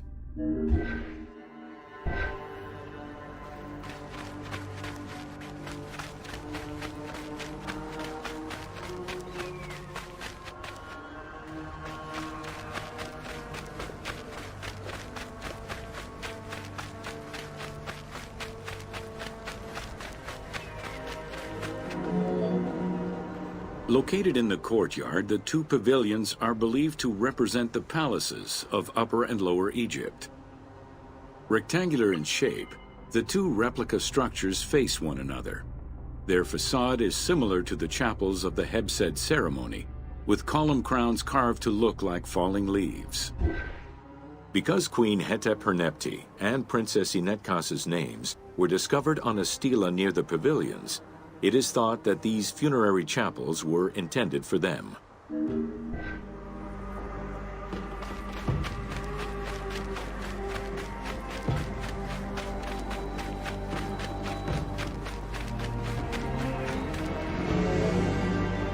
The funerary temple is on the north side of the complex, facing the stars where the deceased ruler was believed to travel after death. Within this temple was the pharaoh's serdab, or cellar. It is a small, enclosed space with one wall sloped to match the first step of the pyramid.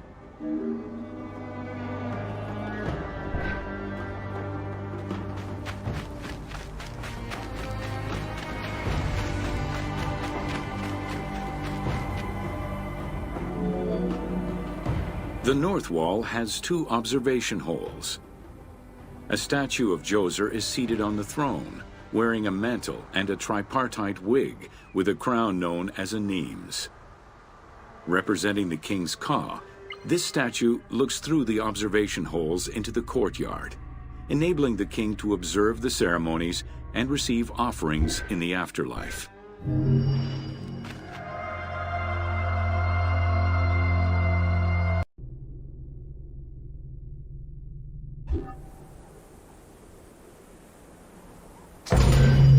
Welcome to Inside Djoser's Step Pyramid.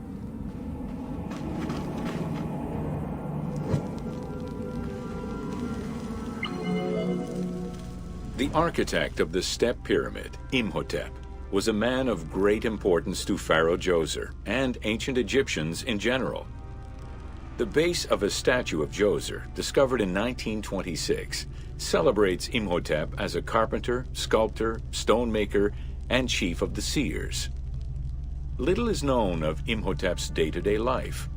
While he is credited for writing medical texts, it is for his role of architect that he is most famously known.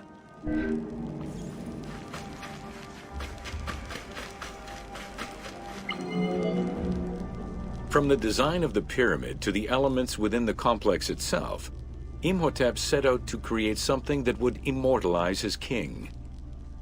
An architectural achievement, the Step Pyramid was made from stone blocks instead of mud brick. It was the first time Egyptians built a monument of that height. Imhotep explicitly intended for the stone to reflect natural materials. The funerary complex of Djoser remained famous throughout the centuries and millennia, and its great architect, Imhotep, was deified by ancient Egyptians during the late period.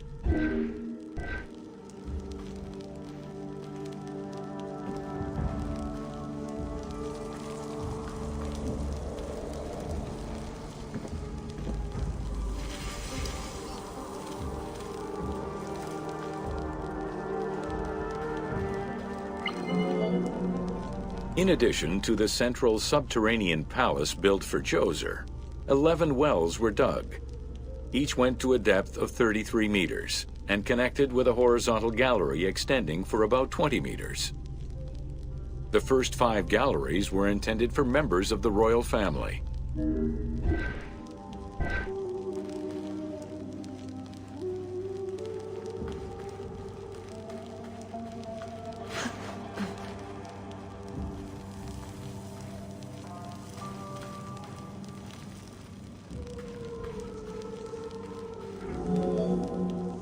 Two passages lead underground and branch off in 3 directions to various magazine galleries. This vast underground space accommodated sections for storage and ceremonial offerings. One of the tunnels, starting on the east side of the pyramid, contained 40,000 stone vessels, many of them belonging to the king's ancestors.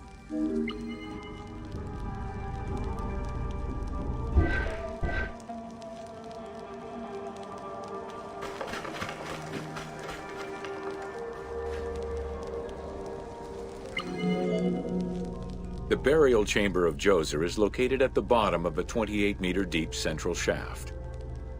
According to Egyptologist Jean-Philippe Laure, the chamber was originally made from polished blocks of limestone, while its ceiling was decorated in 5-pointed stars. At some point, however, the limestone blocks were replaced entirely by pink granite blocks, leaving behind only fragments of limestone blocks decorated with stars.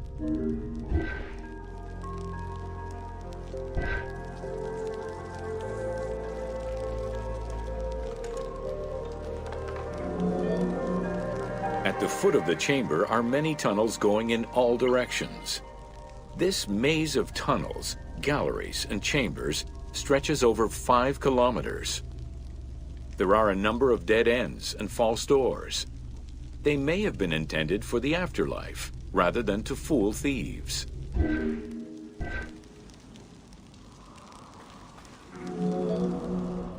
Unlike the Great Pyramid of Giza, or Menkaure, the Pyramid of Djoser does not have any extra openings dug out by thieves. There was no need for them. Because of the easy access into the tunnels and along the corridors, thieves had little trouble clearing out the temples once inside. It is unknown when the mummy of Djoser was stolen. All that remained was a left foot, found by French Egyptologist Jean-Philippe Laure in 1934. This architect, who devoted his whole life to meticulously exploring the complex, believed it belonged to Djoser.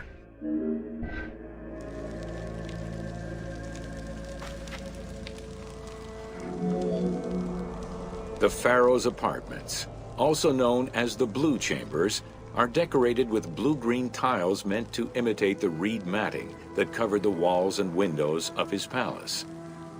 The stone is carefully curved and painted to look like the rolled mats of open doorways and curtains.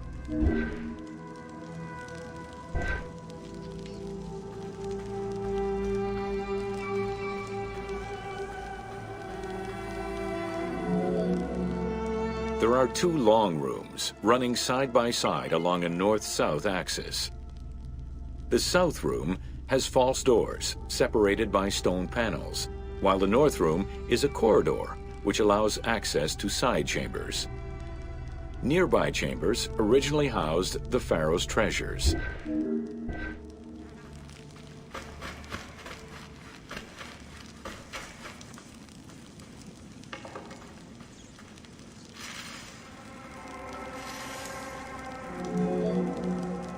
The door frames are made of fine limestone and carved with the king's name. As in the south tomb, reliefs are carved into the doorways.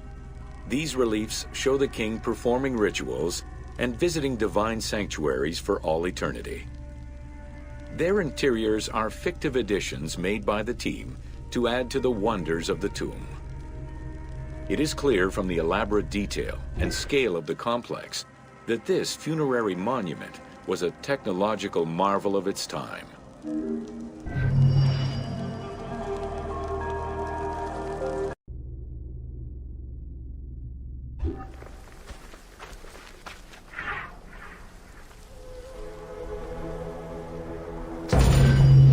Welcome to Sneferu's first pyramid. With the long reign of Sneferu, the first king of the 4th dynasty, the most brilliant and creative period began for the construction of funerary monuments in Egypt. Funerary monument design moved from the step pyramid to the smooth-faced pyramid, testament to the evolution of the practices of construction.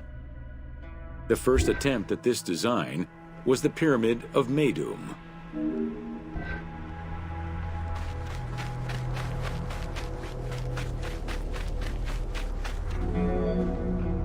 While Sneferu's monument started as a 7-stepped pyramid, it was later altered into an 8-stepped structure. The final phase of construction saw the steps filled out and an outer casing applied to achieve a smooth surface.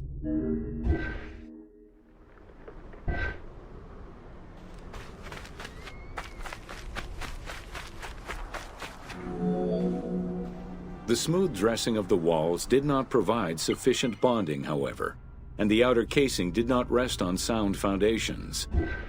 As a result, the bases of the 4 outer buttress walls gave way, causing the walls to slide down and collapse.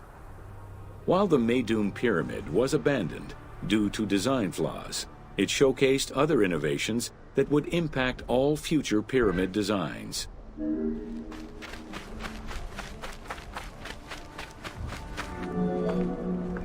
As well as the smooth sides, it was the first time a ceremonial pavement was built, leading from the valley to the temple of the pyramid.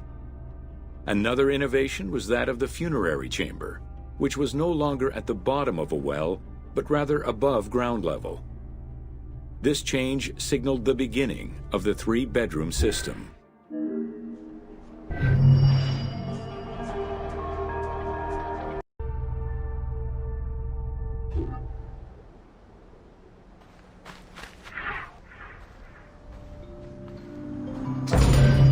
Welcome to the Bent Pyramid of Dahshur. After the construction of the Meidum Pyramid failed, Sneferu transferred his residence and the official necropolis to Dahshur. There he began construction on his second attempt at a funerary monument. The resulting structure, known as the Bent Pyramid, is the only one of its shape in Egypt.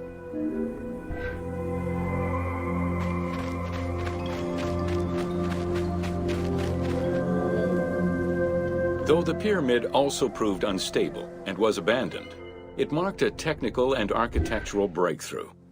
Heralding an important design transition, the Bent Pyramid displays a shift from the step pyramid to a functional smooth-sided pyramid. The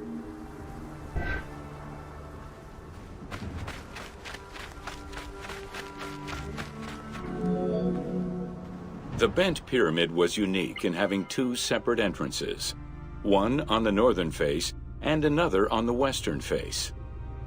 The chamber of this pyramid was too small for a human burial. It was probably meant for the burial of a statue designated to house the Ka, the vital spirit of the deceased king.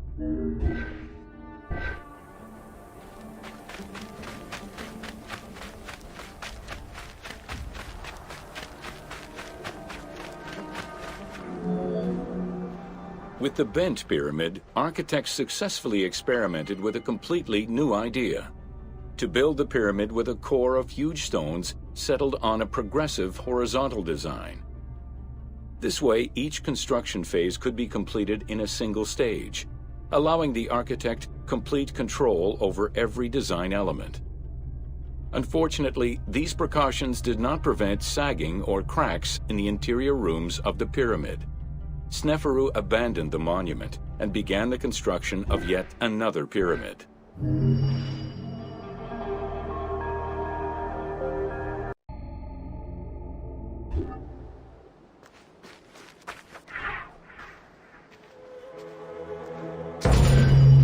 Welcome to the Red Pyramid of Dahshur. The Red Pyramid was built 2 kilometers to the north of the Bent Pyramid. It was so named due to the reddish limestone used in its construction. The Red Pyramid reached a height of 105 meters. While the ground level of the Red Pyramid is lower than that of the Bent Pyramid, its height is virtually the same. The task of making the pyramid a geometrical, true flat-face pyramid brought about yet another new design concept: the use of casing blocks.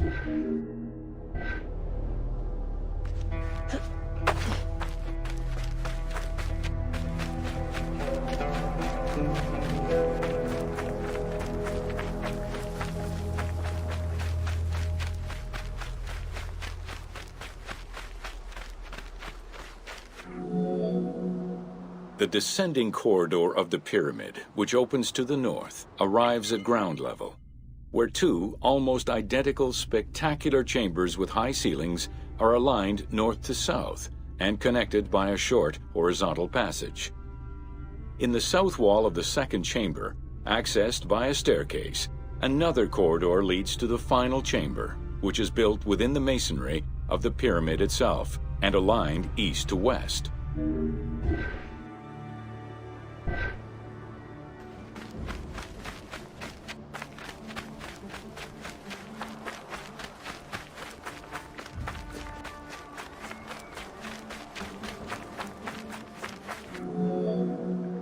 The annexes of the Red Pyramid consist of a small funerary temple located to the east. A causeway presumably ran due east from the temple, but it has yet to be excavated.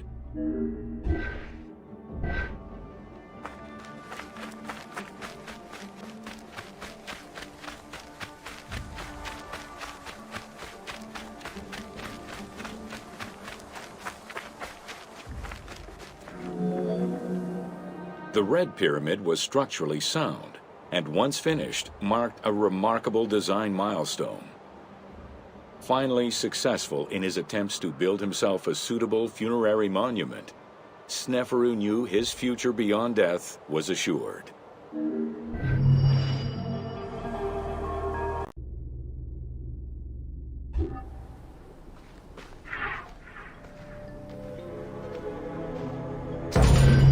Welcome to Pyramids of the Middle Kingdom. During the Middle Kingdom era, the powerful rulers of the 12th dynasty resumed the tradition of elaborate pyramidal tombs. For example, Amenemhat I built a funerary complex in Lisht, and Senusret II selected the Elahun site in the Faiyum. Amenemhat II and Sesostris III, however, cast their favor towards Dahshur. Amenemhat III built a pyramid there as well before moving to Hawara in the Faiyum.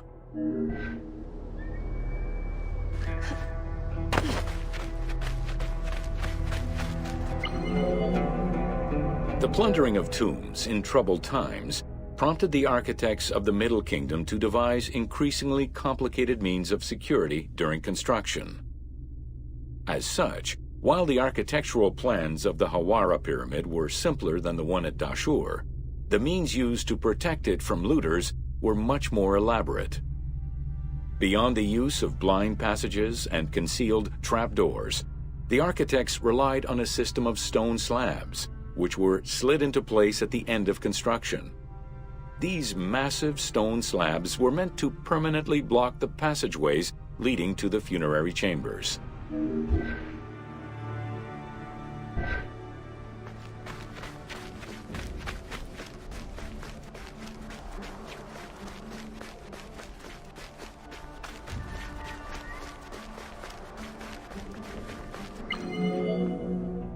The kings of the 13th dynasty began building their pyramids at Masguna, south of Dahshur, then moved on to Faiyum and Abydos. The kings of the 17th dynasty, however, satisfied themselves with crowning their cave tombs with small pyramids of raw brick. The kings of the 18th dynasty gave up the shape of the pyramid as a royal tomb entirely. They chose a mountain with a pyramidal shape in the Valley of Kings and dug their graves there.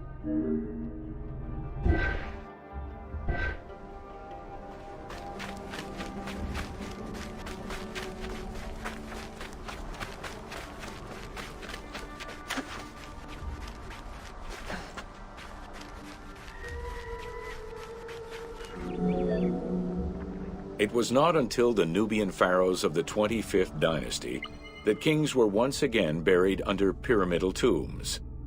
In fact, today, the area of ancient Nubia, modern Sudan, contains a record number of 220 known pyramids to Egypt's 138. Despite their slow decline in use and quality, pyramids continued to fascinate all and sundry up to the Roman era. They remain to this day a symbol of the religious dedication of the pharaohs and the grandeur of ancient Egypt.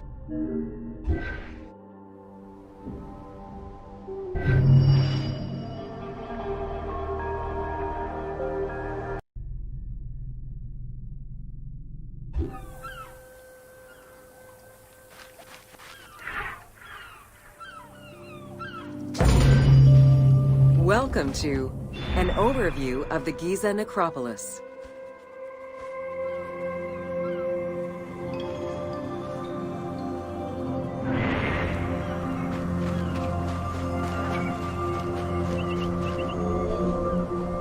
The Giza Plateau is located on the west bank of the Nile and was considered by ancient Egyptians as the domain of the dead.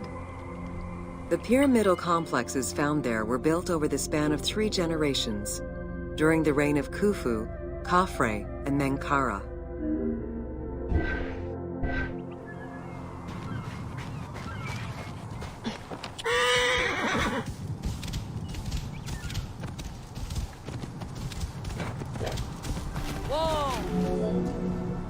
The Giza area, now famous for its 3 pyramids, is part of a wider grouping of funerary complexes. Rulers from this period generally elected to be buried in the area. The focal point of the entire region was the city of Memphis, chosen as the capital of Egypt at the beginning of the Old Kingdom.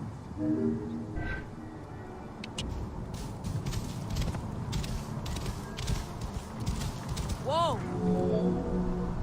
The placement of the Giza monuments, and particularly that of the pyramids, followed a practical yet strict alignment. First, they focused on cardinal points, and then they accounted for the natural geology of the plateau.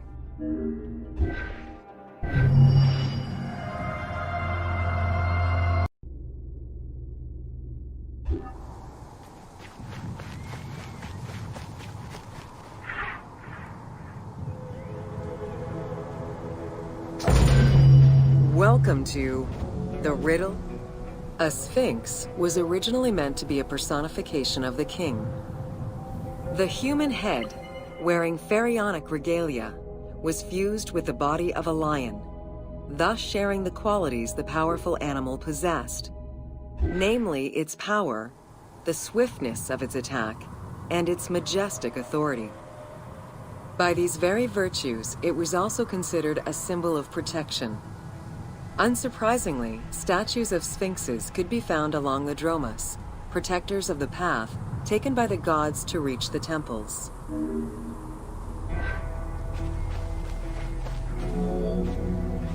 Over the centuries, enthusiasts and historians alike have wondered, who built the Sphinx? For what purpose? And who does it represent? These questions remain unanswered. Several theories do exist, however, some more credible than others. One theory supposes that Djoser chose to pay homage to his father Khufu by building the Great Sphinx of Giza. The stone temple on the eastern face of the Sphinx would have been added later on by his brother and successor, Khafre, in order to strengthen the divine worship of their father.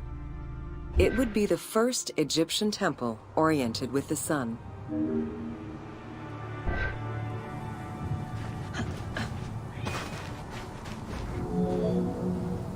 Another theory suggests that the Sphinx was built by Khafre and was meant to represent him. The arguments to support this hypothesis are based on the fact that the limestone beds used for the main work of the Temple of the Sphinx are geographically and architecturally similar to the Valley Temple of Khafre. Some believe that Khufu himself built the Sphinx, which was later finished under his successors, Djoser and Khafre. These arguments are based on the stylistics of the engraving, the typology of the nemes, and the absence of a beard at the time of construction.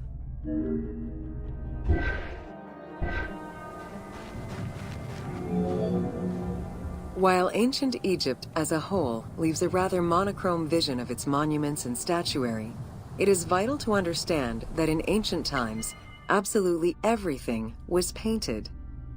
The sun, eating away at the pigments of the colors, the sand, the climate, and the implacable impact of time, unfortunately destroyed the glorious colors of the Sphinx of Giza. Documents from an Arab Egyptologist of the 12th century, Abd al-Latif al-Baghdadi, indicate that traces of red were still visible in his time. Today, however, the only color that remains are traces of red close to the ears of the Sphinx, as well as hints of blue and yellow on the nemes, traditional colors for that type of headdress. The pigments for the color red were man-made, obtained by mixing different products such as clay, quartz sand, and very finely crushed hematite.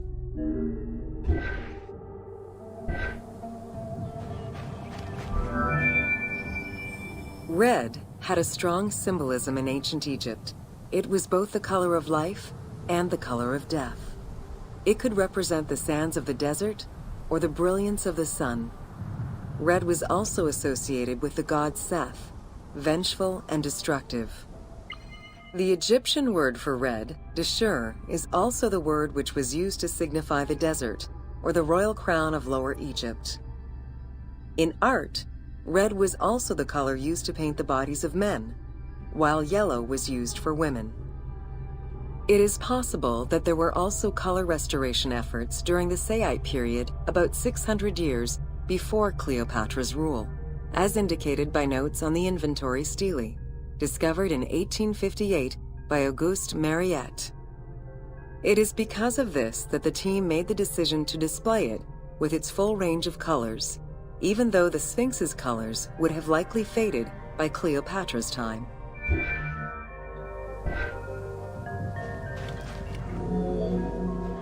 Dating from the 4th dynasty, approximately 2600 to 2500 BCE, the Great Sphinx of Giza is the oldest and largest sphinx that we know of.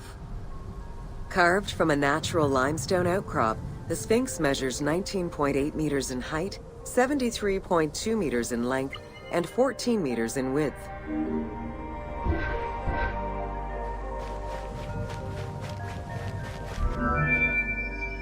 In order to bring polish to the imposing monument, several blocks of limestone were added after the initial construction phase. Since then, there have been numerous attempts at preservation. The polish present in the game integrates some aspects of modern restoration attempts. The team made this choice to present a more iconic version of the Sphinx of Giza to the player. Today, the Sphinx is called the Terrifying One. This appellation is translated from its Arabic name, Abu al-Hal, which in turn was derived from Baluba in Coptic.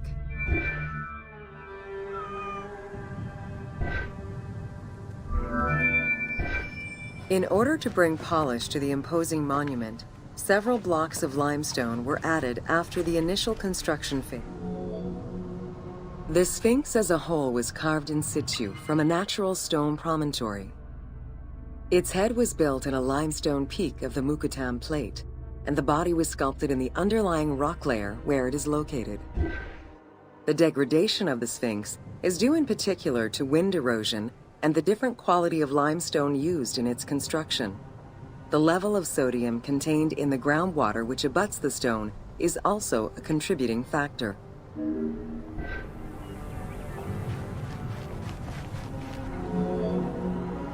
The natural bedrock is seen through the oblique natural strata of the Sphinx's body that are similar to the surrounding limestone.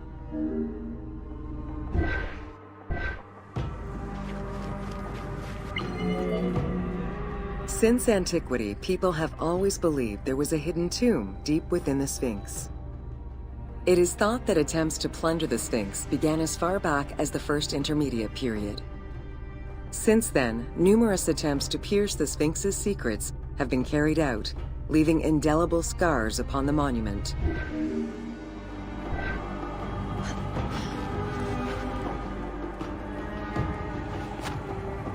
Ah! 12 meters long and cut during pharaonic times, another entrance in the back of the Sphinx aroused curiosity. Although Thutmose IV attempted to seal it off, it was possibly reopened by treasure hunters. It was rediscovered by Howard Vyse and mapped more recently by Mark Lehner. This entrance at the back of the Sphinx leads to different cavities of a few meters each, in directions going inside the statue's body and under the surface. The team has used this opportunity to extrapolate a little more.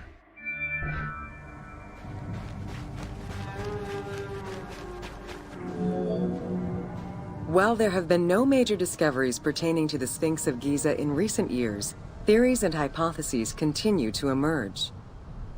Without validation provided by archaeological sources, however, they remain unsubstantiated.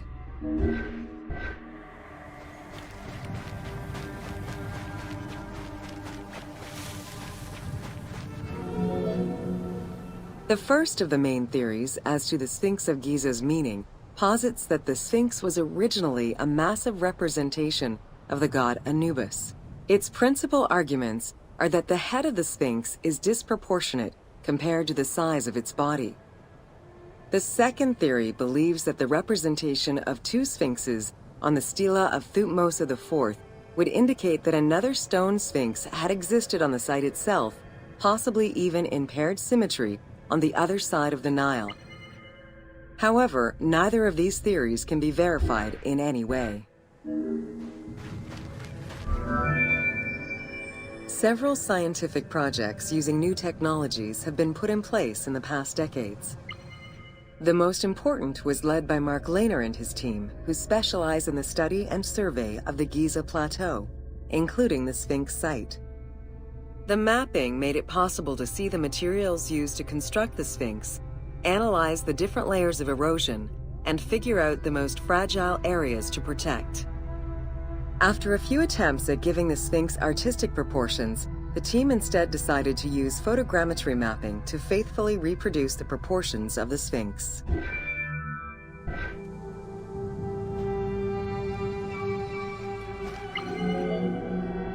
What the Sphinx of Giza represented during its construction and how the Sphinx was perceived by the Egyptians of the New Kingdom are two very different matters. Originally a representation of the king imbued with the power of the lion, the Sphinx was eventually viewed as a direct representation of the Most Divine. It is theorized that kings of the New Kingdom believed that the Sphinx of Giza was the one who recognized and legitimized the ruler of Egypt. Thus, despite the fact the Sphinx of Giza was partially buried under the sand during his reign, Amenhotep II knew that the monument was of great importance.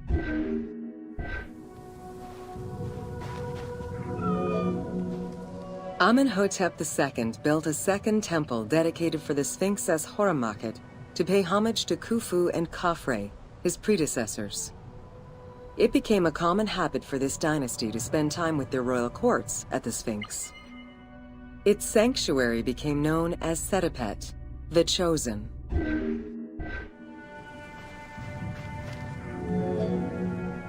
Egyptologist Mark Lehner believed that Amenhotep II built a statue of himself anchored between the paws of the Sphinx, likely to legitimize his reign, alongside a stela found by Salim Hassan.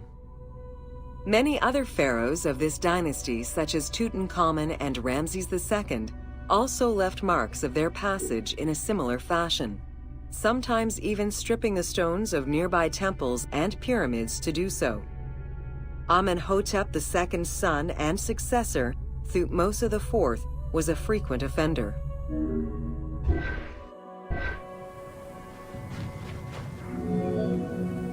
While sleeping between the Sphinx's paws, the future Thutmose IV saw in a dream the god Horamakhet proclaiming his coming accession on the throne of the two lands. This was, of course, on the condition that he remove all of the sand covering the Sphinx, which stood guard as the personification of the god, and should thus never be engulfed by the sands of the desert.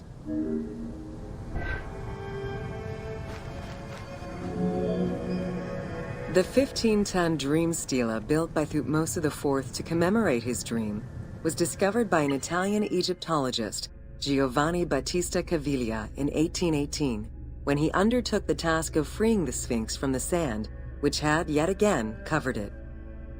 Caviglia was looking for an entrance into the structure of the Sphinx, but instead he discovered an open-air chapel and stelas between the paws. Ashes from a ceremony were still present. Protected by sand, they quite possibly were from the last ceremonies in Roman times.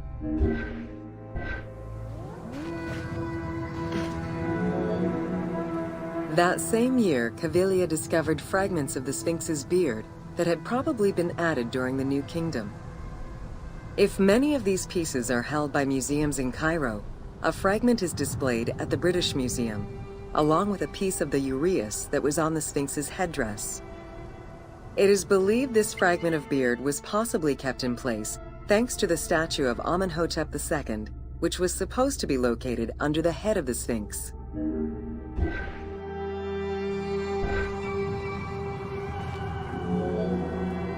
A popular cultural legend purports that the nose of the Sphinx of Giza was lost during the time of Napoleon Bonaparte to the cannon fire of French soldiers in training. However, engravings from before the time of that campaign already depicted the Sphinx without a nose, indicating that it had been removed before the French campaign. The most plausible hypothesis is based on the research of the German historian Ulrich Harman. During the 1980s, Harman compiled medieval sources written by Arab authors. In doing so, he discovered that the Sphinx was once perceived as a favorable omen, a deity supporting sediment-nurturing floods and crops. Around 1378, a Sufi by the name of Muhammad Saim al-Dar could not stand this vision of the monument, and in an iconoclastic act broke the nose of the Sphinx. According to the texts, he was then hanged and burned between the legs of the Sphinx for his crime.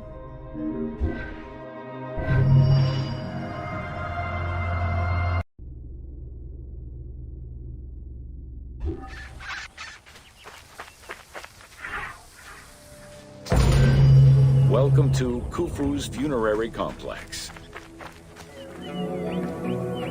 The Valley Temple was the first architectural component encountered when one entered the funerary complex. It was considered the official entrance of the tomb and mixed the structural components of both a temple and a portico. Khufu's Valley Temple shows evidence of a basalt pavement, letting us know where the portico portion of the structure was located. Such a partition is believed to symbolize both the subterranean and solar aspects of the afterlife.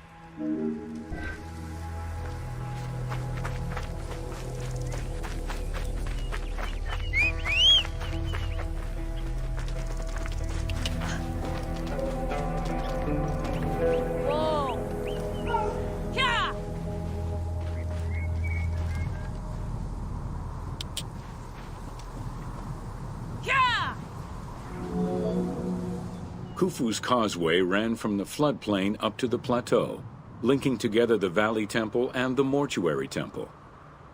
A traditional causeway presented itself as a paved path, enclosed by walls and often roofed.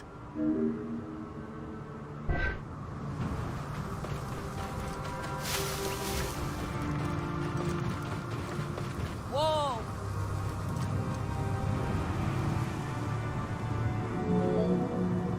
Fragments discovered by archaeologists indicate that the walls in Khufu's causeway, one of the longest known to us, were decorated with carvings and possibly paint. Depictions show a great variety of themes: stars on the ceiling, accompanied by scenes of battles on the walls. Other engravings depicted the creation of the complex by illustrating craftsmen at work.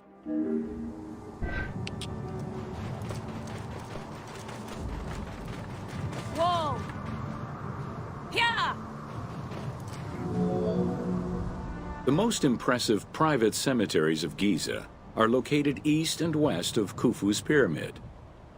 The eastern cemetery was reserved for members of the royal family, while the western cemetery was mostly set aside for various court dignitaries. In both areas, private tombs, also known as mastabas, were aligned and laid out methodically in streets and avenues. This arrangement was probably an attempt at recreating the king's court for the afterlife.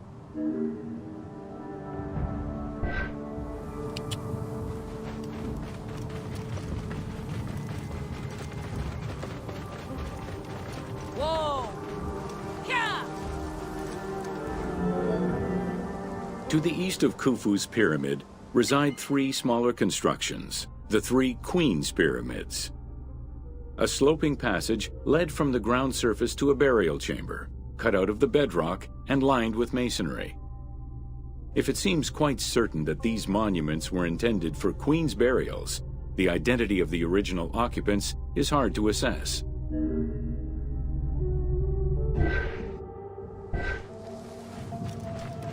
Whoa! The northernmost pyramid was most likely meant for Queen Hetepheres, who is believed to have been Khufu's mother. However, in 1925, her actual tomb was discovered nearby by accident. It was hidden at the bottom of a deep masonry pit in an underground chamber. Within the concealed chamber, Egyptologists discovered the most complete royal funerary equipment, dating from the Old Kingdom, though her body was missing.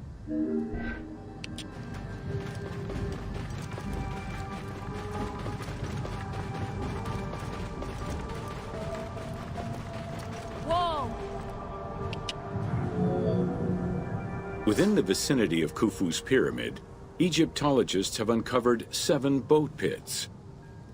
The exact function of such boat-shaped pits remains unconfirmed, though one can easily conjecture that it was symbolic in nature. The boat pits being located at the eastern side of the pyramid, at the precise spot where the resuscitated king was supposed to reappear, could constitute evidence to support such an assumption.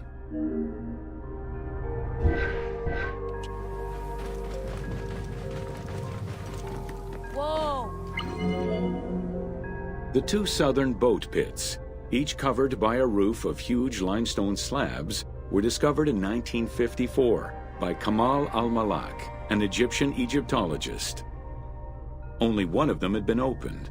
1,224 boat parts made of cedar wood were retrieved one by one and patiently reassembled by the master restorer Ahmed Youssef. This process took 28 years.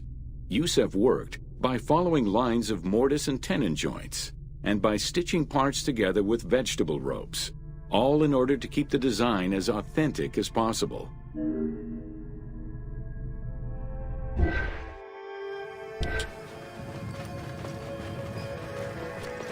Whoa!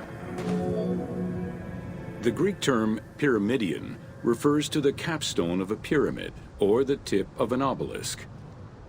In ancient Egyptian, both components were called ben-ben. This word was also used for a specific kind of food, a cone-shaped offering made of bread.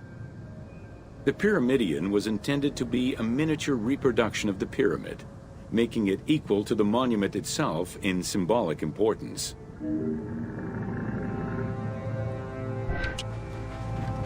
Whoa! A few pyramidia have been retrieved from pyramidal complexes.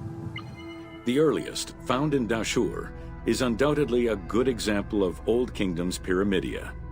It is made of limestone and has no inscriptions. Some engraved pyramidia were recovered from private funerary chapels. Their inscriptions all related to the solar symbolism of the Benben.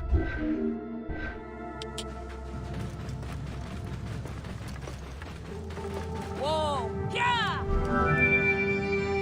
The pyramidia of the pyramids of Giza were never recovered. The reconstitution you see in the game is fictive, incorporating a golden pyramidion bearing inscriptions relevant to Khufu.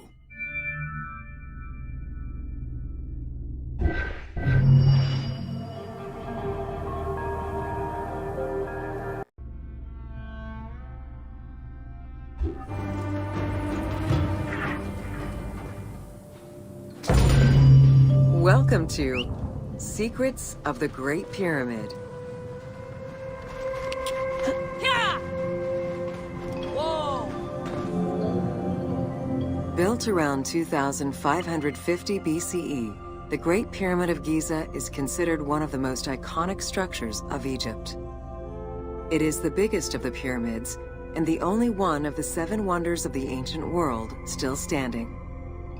The numbers associated to the Great Pyramid of Giza are impressive. A workforce of over 20,000 people, 6 million tons of stone, and 20 years of construction. It was a massive undertaking for a pharaoh's tomb. Yeah! Whoa! The construction of the Great Pyramid was also a display of power and opulence on the part of Khufu. It is part of the pharaoh's vast funerary complex, which also includes 2 temples, 3 satellite pyramids, a causeway, and a builder's necropolis. We can guess that the intent behind the construction of these monuments was Khufu's way of declaring himself one of the most powerful pharaohs to rule a unified Egypt.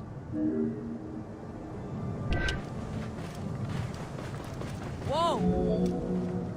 New insights into engineering and ancient Egyptian culture are still being revealed over 4,500 years later.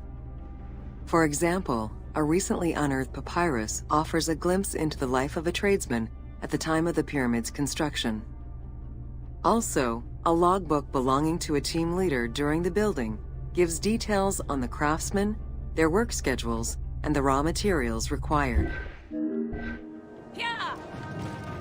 Whoa! It is interesting to note that by Cleopatra's time, the pyramid's celestial purpose, its construction, and the function of its mysterious inner chambers was already unclear. Today, it is only through dedicated research that we have begun to grasp some of the Great Pyramid's mysteries. Whoa! The Egyptians had polished their design for centuries by the time work on the Great Pyramid began. Intended as a tomb for Khufu, the Great Pyramid's structural design has been considered to be nearly perfect by engineers and historians ever since. Whoa! Precisely oriented north-south to the 4 cardinal points of a compass, the length of each side of the Great Pyramid at its base was 230 meters, and its original height was 147 meters. The pyramid is a mere 0.05% error away from being a perfect square. Yeah! Whoa! In order to achieve the shape of a true pyramid, the design required many considerations in the planning phases as well as precision during execution. It was especially critical that they control the angle of inclination on all sides at every stage of construction. Yeah! Whoa!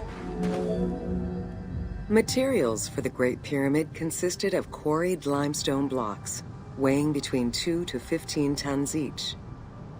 The methods of moving these blocks into place is still debated by architects and Egyptologists. The precision of its design in an age with only soft metal tools, as well as the enormous scale of its construction, make the Great Pyramid one of the most impressive feats of human engineering.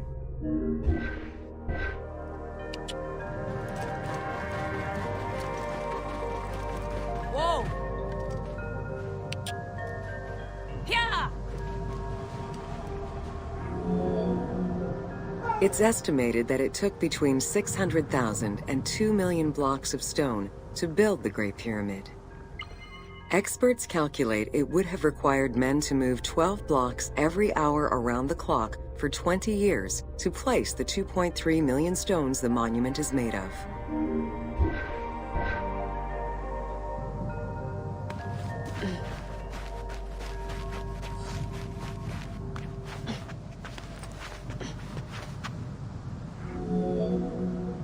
While the interior chambers were built with red granite from Aswan, most of the pyramid was made from local limestone, weighing between 2 to 15 tons per block. There is debate on how the pyramid stones were moved into place. Recent research is exploring the idea that it was built around a large interior ramp.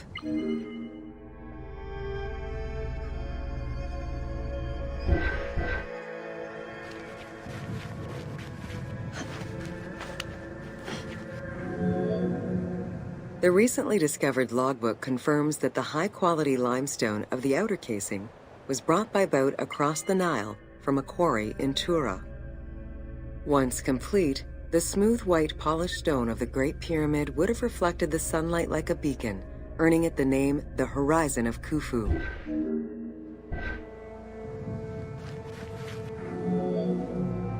Over the centuries, thieves and travelers attempted to access the Great Pyramid numerous times.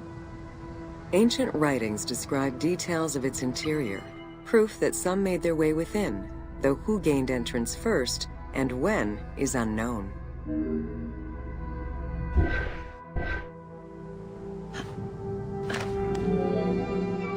The main entrance of the Great Pyramid is located 17 meters above ground level. It faces north, likely in order to align with the North Star. Though the entrance passageway had been discovered in antiquity, any further access into the Great Pyramid was stopped by massive vertical slabs of rock. As such, present-day visitors to the pyramid must use the robber's entrance.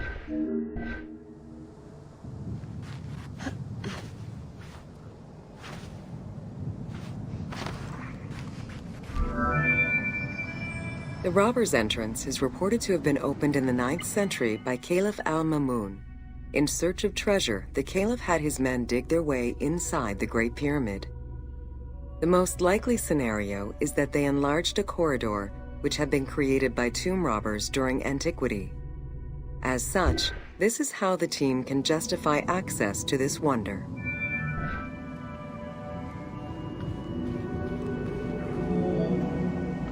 Attempts to gain entry to the Great Pyramid and uncover its potential secrets continued throughout the centuries. In the 19th century, the belief that another entry existed at the south side resulted in a hole being blasted into the pyramid's side, with no results for the damage that was done.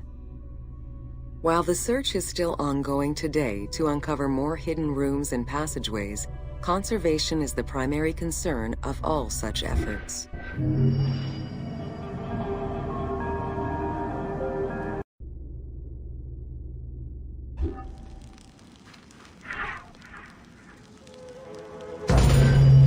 Welcome to From the original entrance of the Great Pyramid, there is a passage leading to the subterranean chamber. Its walls were carved out of the existing rock of the plateau and then covered in a fine, unmarked limestone. The descending passage has a steep 26-degree downward slope. Narrow and with a low ceiling, this pathway is long and challenging.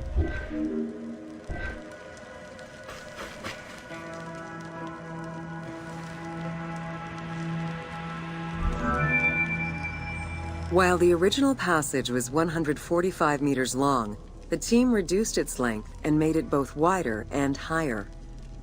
The main focus of the work in reproducing the location was centered upon preserving the unique claustrophobic environment of the Great Pyramid, while still allowing for a smooth game navigation.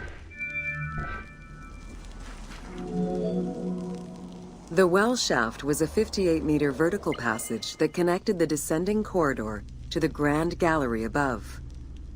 An adjacent grotto may have originally been a small natural well in the bedrock that was enlarged during the tunneling. Whether the grotto was intended for another purpose is uncertain.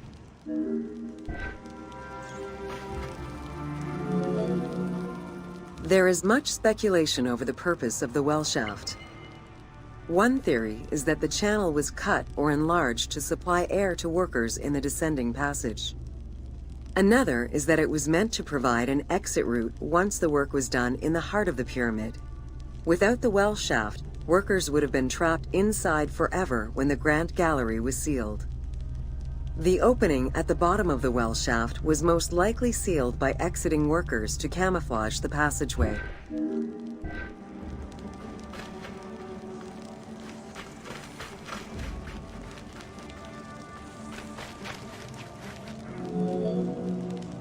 There is a subterranean chamber at the end of the descending corridor, 30 meters below the Giza Plateau's surface. Dug directly into the bedrock, the space is wide with a ceiling 3 meters in height. Its floors and walls are rough and uneven, indicating that it was never completed. At the south end of the room, there is another narrow corridor, similar to the others, though it abruptly ends after roughly 20 meters.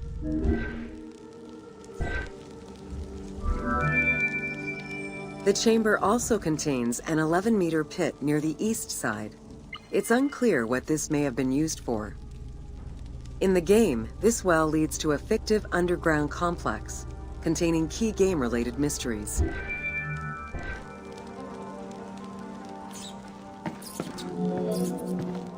The subterranean chamber's original purpose remains a mystery. One popular theory is that it was originally meant to be Khufu's burial chamber, but the pharaoh changed his mind, preferring to be buried higher up in the pyramid, which would explain the chamber's unfinished state.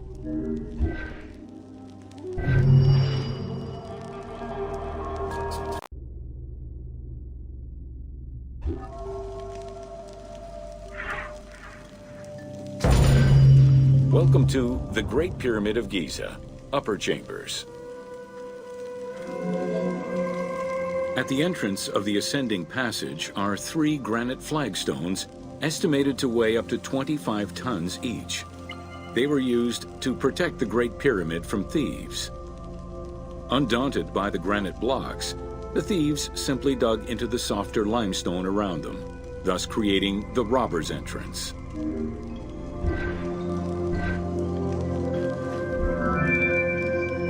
While in reality the robber's entrance is one single cavity which leads to both passages, in the game, the team created individual accesses to either passage. As such, in the game, one entrance leads to the ascending passage, while another leads to the descending passage.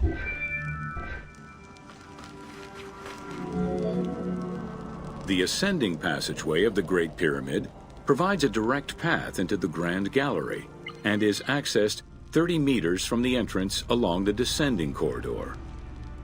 Both corridors have similar dimensions and are designed with the same 26-degree incline.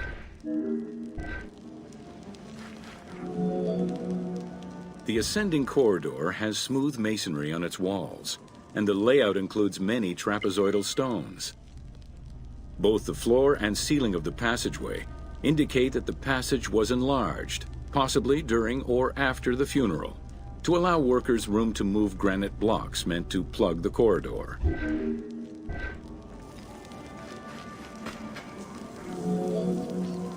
The Grand Gallery's purpose is still debated among experts. It may have been intended to align with the stars, act as a buffer to protect the king's chamber, or simply to facilitate the transport of the granite blocks used inside the pyramid. Access to the Queen's chamber was at the beginning of the Grand Gallery.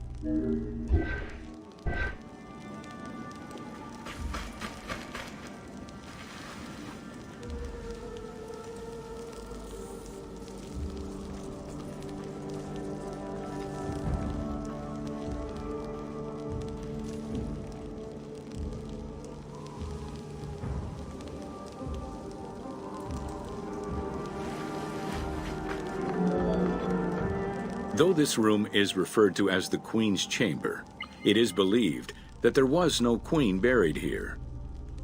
Based on their knowledge of earlier pyramids, Egyptologists believe it was more likely intended as the king's serdab, a chamber meant to contain the Ka statue, which would in turn house the king's spirit.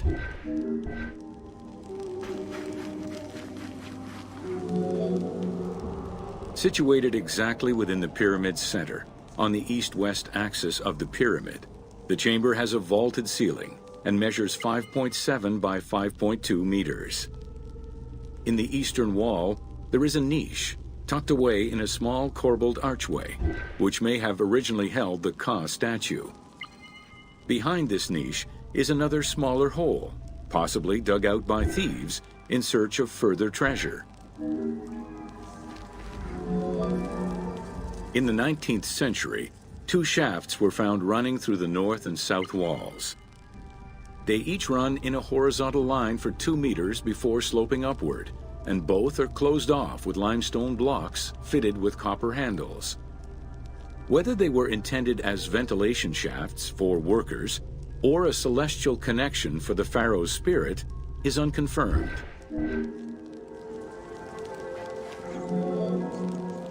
A recent scan of the room indicated the presence of an unknown cavity hidden behind the north face of the walls over the descending corridor. Further investigation is still ongoing to ascertain the nature of the anomaly, so as to avoid risking damage to the monument.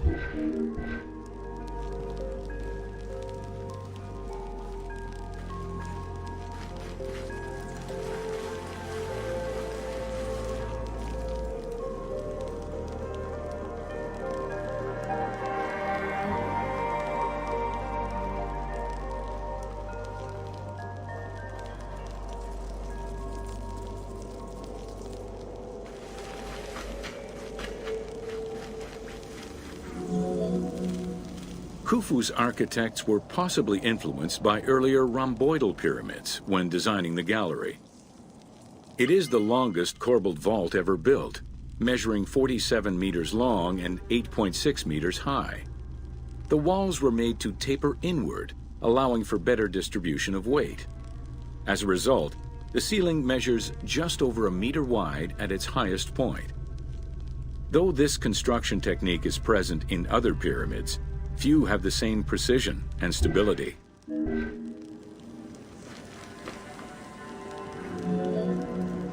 While the space is visually dramatic, the gallery seemed to serve a practical function, though what exactly remains uncertain. Still, the wall design was undoubtedly meant to contribute to the stability of the structure, and its floor may have helped workers move the materials. A channel runs along the middle of the room. A movable floor originally rested in this central recess. The raised benches on either side are equipped with slots that may have been used to help position the granite blocking stones.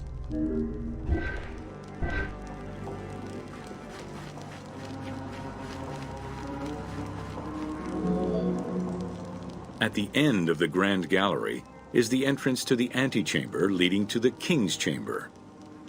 Directly above, there is another narrower horizontal passage that connects to the top of the King's Chamber and allow the workers access to the weight relief rooms.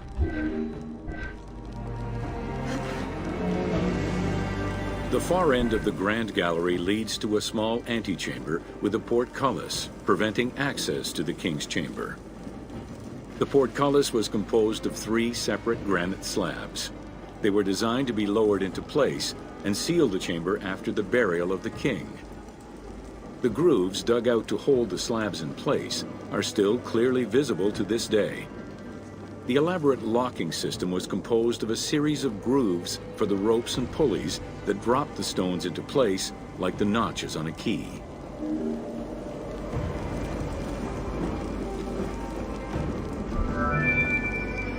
For the purposes of the game, the team elected to remove the portcullis slabs in order to grant the player access to the King's Chamber. In reality, workers would have backed out of the room after the funeral, lowering each slab into place behind them one at a time.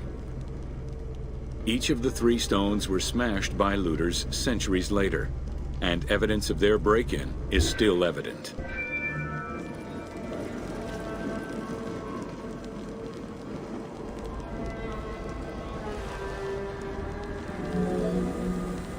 The King's Chamber is built entirely out of red granite. The King's Chamber measures 5.8 meters in height. It has an imposing cover of 5 stacked levels above, with granite beams weighing 25 to 40 tons each. The uppermost level is surmounted by a vault of stones, arranged in chevrons to bear the enormous structural load.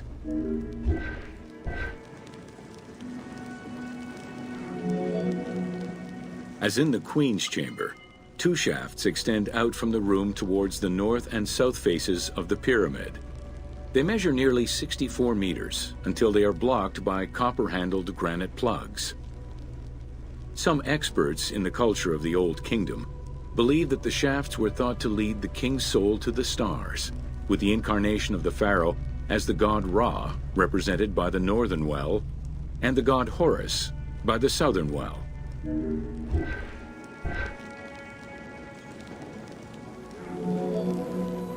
There is a granite sarcophagus at the west end of the room, but it is the concealed construction inscriptions left by workmen on the roof's stones which verify this as the resting place of Khufu.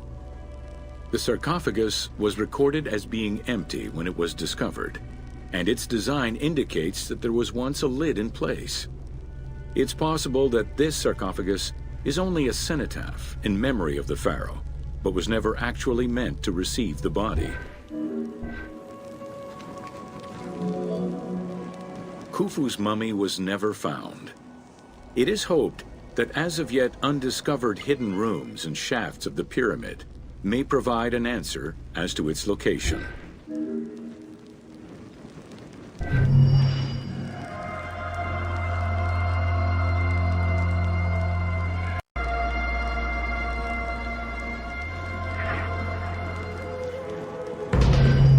Welcome to Jean-Pierre Houdin's Theories.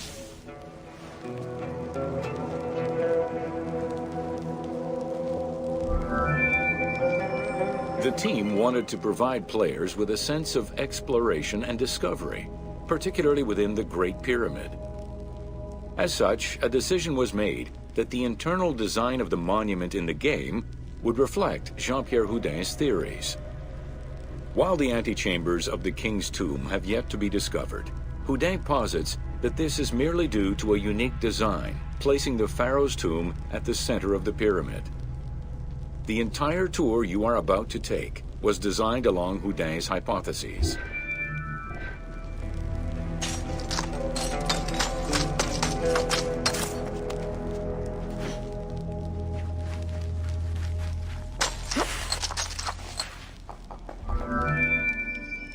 While respecting Houdin's hypothesis as to the general layout of the antechambers, the team wanted the contents to enhance the game experience.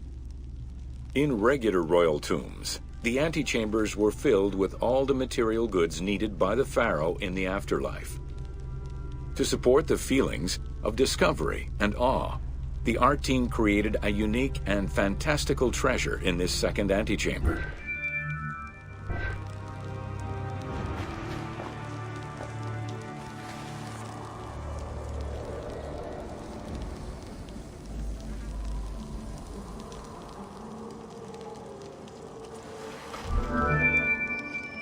Houdin theorized that the ascending corridor and the Great Gallery were used by the workers to haul hoist the heavy beams above the king's chamber. He called it the service circuit. The corridor you are in now was created by the team following Houdin's theory and is referred to as the Noble Circuit. It is through this corridor that the wooden sarcophagus containing the pharaoh's mummy would have been transported to its final resting chamber.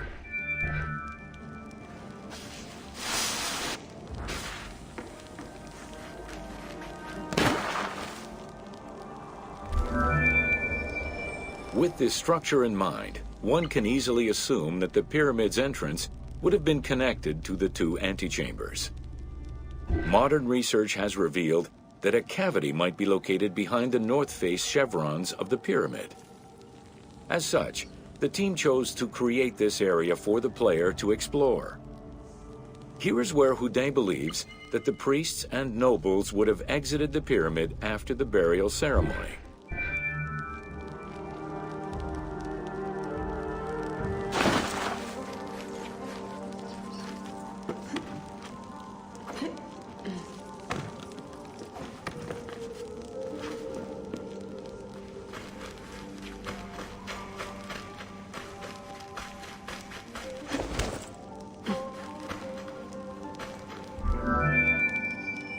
Many theories regarding the construction of the Great Pyramid rely on the usage of external ramps.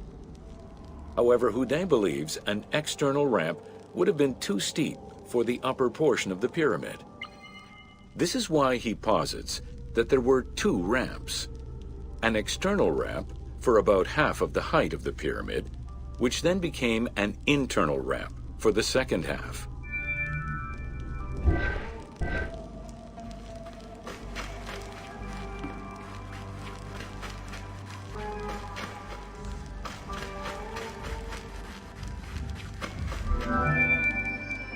Houdet's theory states that this internal ramp followed the sides of the pyramid in an ascending spiral pattern. A notch discovered in the edge of the Great Pyramid, known as Bob's Room, seems to support this theory. Located at the corners of each edge of the pyramid, these large rooms would have allowed workers to turn the stone by 90 degrees, allowing them to continue the ascent. The team chose to create rooms such as this one, bringing Houdet's hypothesis to life.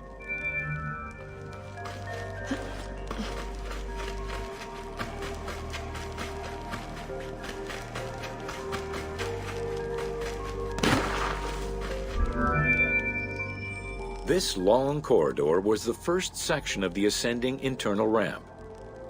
Through it, the blocks used to build the Great Pyramid would have been carefully moved upward and then turned at each edge of the pyramid in order to continue their ascent. Though the team only created the main ramp for the game, Houdet posits that this ramp had two levels, allowing workers to return safely to the bottom thanks to an additional corbelled upper section.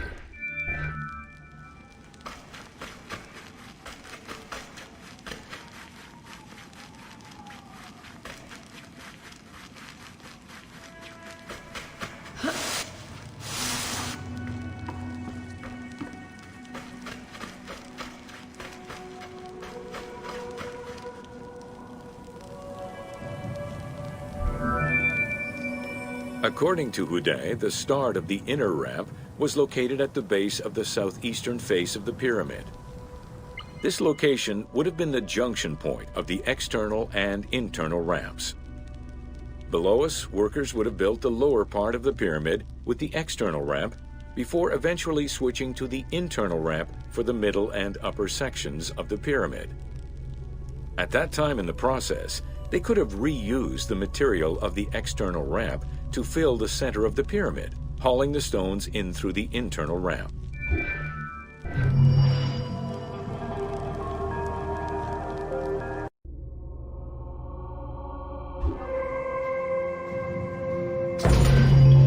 Welcome to Khafre's funerary complex.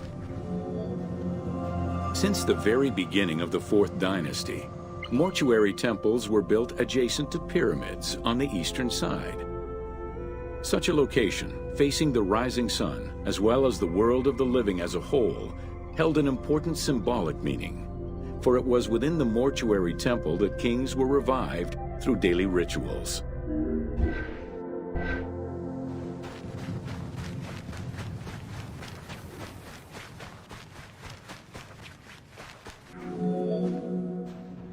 In its standard form, a mortuary temple was divided into two parts: a front area which consisted of a vestibule and a courtyard, and an area in the back, where all sacred elements were located.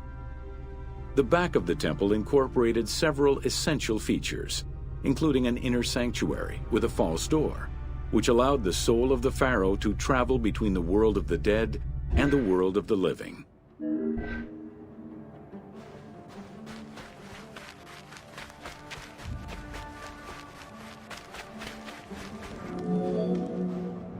The largest of all such structures, Khafre's mortuary temple was entirely built with megalithic blocks of limestone from a nearby quarry and encased with granite. Parts of Khafre's mortuary temple, particularly the courtyard walls, are thought to have been decorated with splendid reliefs. However, not a single image of the king has been discovered inside the mortuary temple.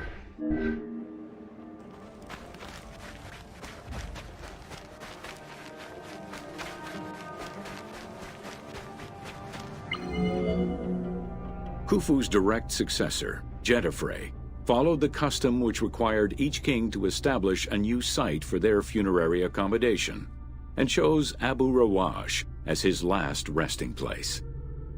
When the time came to build his own funerary complex, Khafre, also one of Khufu's sons and the successor to Djedefre, broke with tradition and returned to Giza. Not only did Khafre thumb his nose at tradition, but he did so in a way which he hoped would allow him to overshadow his father's most important monument.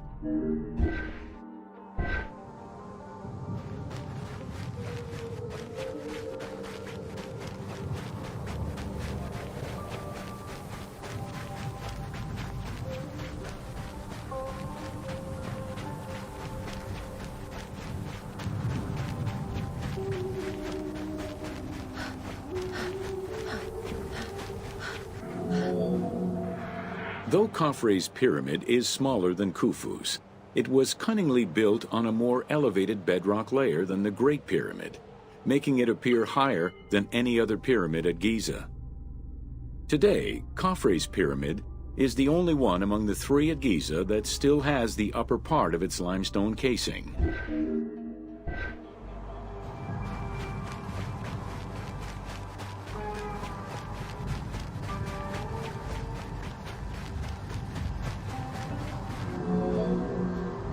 Considered a most sacred area, the Giza necropolis was strictly defined, both geographically and physically. An 8-meter-thick Tura limestone wall completely surrounded the Great Pyramid. The only way inside would have been through the mortuary temple.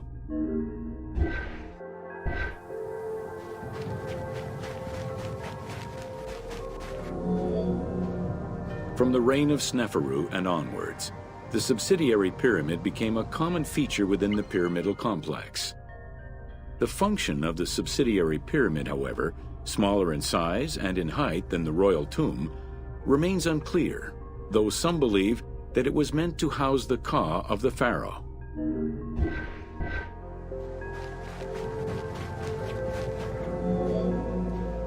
In mainstream media, the ka is often defined as the soul of the deceased. The truth is a bit more complicated. Within the ancient Egyptian funerary belief system, the ka was a component of a living person, which separated itself from the body at the time of death. It represented the deceased's vital essence. In order for the deceased to ascend to a new life, whether in this world or the next, the ka had to be embodied in a statue, and its existence maintained through offerings and rituals.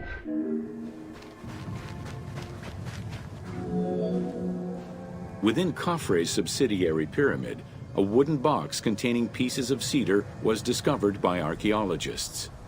When reassembled, it turned out to be a shrine mounted on a sled. Just as with the solar barges found around Khufu's pyramid, it seems Khafre's shrine and sled were ritually disposed of after his funeral.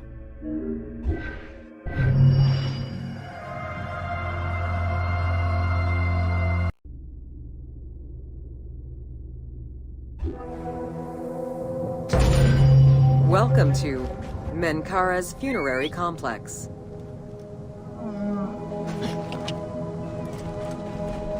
Whoa! The dimensions of Menkaura's pyramid are much less grandiose. However, unlike its predecessors, Menkaura's pyramid shows a great deal of complexity in its internal and external finish. The outside was partially covered in red granite, while the internal walls were richly decorated. This latter innovation would not catch on until the end of the 5th dynasty, when pyramid texts began to adorn the walls.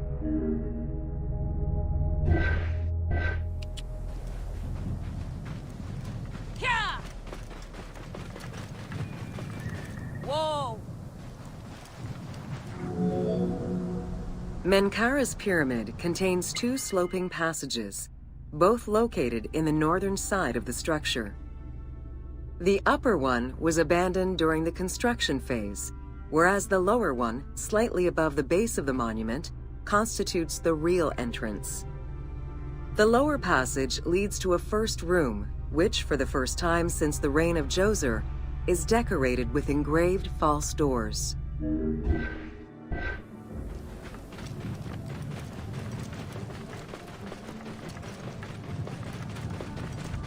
Whoa! While Menkaura's pyramid complex was unfinished at the time of his death, it was hastily and somewhat shabbily completed by his successor, Shepseskaf. Even so, this funerary structure marks a watershed in the history of this kind of monument. From then onwards, the pyramid shrank, whereas the mortuary temple expanded both in its quantitative and qualitative aspects. Of particular note, it is within Menkaura's mortuary temple that one can find the heaviest block of limestone ever used for a pyramid complex, weighing in at over 200 tons.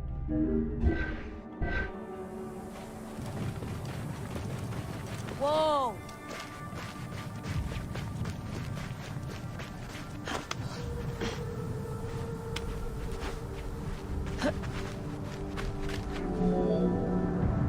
Menkaura's causeway was completed in mud brick by the king's successor, whereas the lower part was nothing more than a simple ramp. As for the Valley Temple, it was built in two phases. The foundations were first laid out in limestone during Menkaura's reign, but the temple itself was completed in mud brick afterwards. As such, the Valley Temple was soon damaged and ended up being completely rebuilt during the 6th dynasty.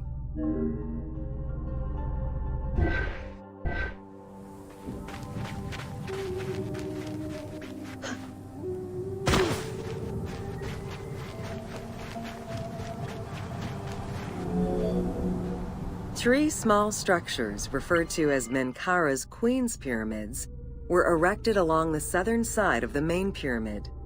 One of them was a smooth-faced pyramid, while the other two were more basic step pyramids. It is difficult to assess whether the latter were designed as such or were left unfinished with no casing to smooth out their surfaces.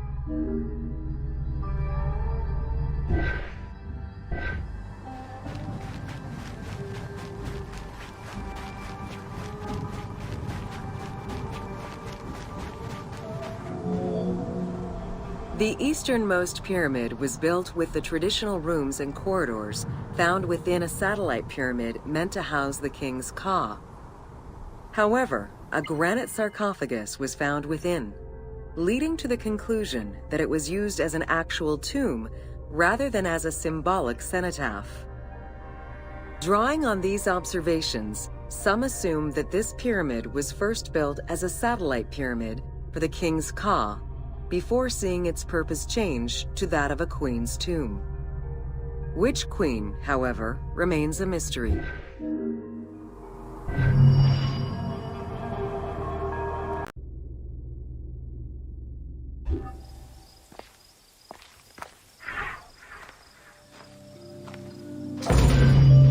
Welcome to the Greek Pharaohs.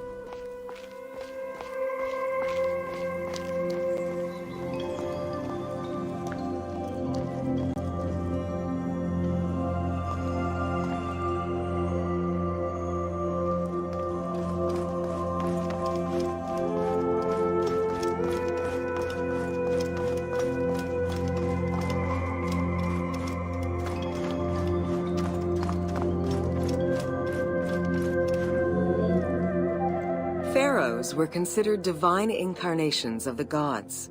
As an avatar of the gods living on Earth, the pharaoh's role was to preserve fundamental values and universal harmony by removing chaos, Isfet, and ensure that justice, Mot, prevailed. The pharaoh, by divine ancestry and through multiple offerings, was the bond that unites the world of men to the world of the gods and allows the maintenance of the cosmic order.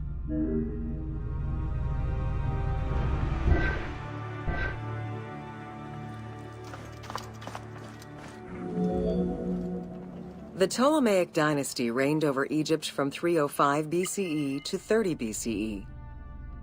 The dynasty was called the Ptolemies of the Lagids, in recognition of the founder of the dynasty, Ptolemy Lagos, a Greek general and close friend of Alexander the Great.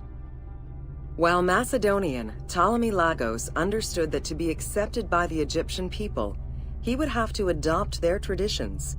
Upon assuming the title of pharaoh, he changed his name to Ptolemy I Soter, meaning savior.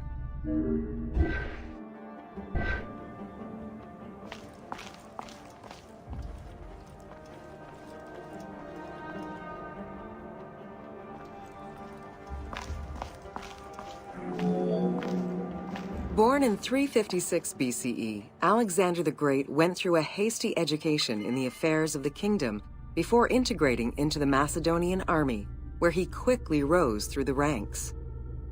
After his father's assassination in 336 BCE, which some believed was orchestrated by Alexander himself, he became king of Macedonia. Ruler of a unified kingdom and leader of a large army, Alexander set his sights on conquest. Eager to reclaim the Greek cities of Asia Minor, he took on the Persian forces, earning victory after victory.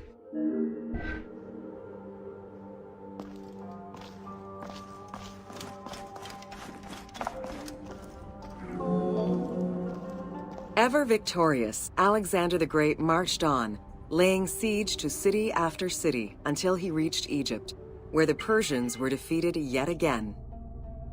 Viewed as a liberator by the Egyptian people, Alexander decided to become pharaoh in due form. He traveled to Thebes to make a sacrifice to Apis, then went to the oasis of Siwa, where he was proclaimed son of Amun. Officially pharaoh of Egypt, Alexander spent much of the winter there and founded the City of Alexandria.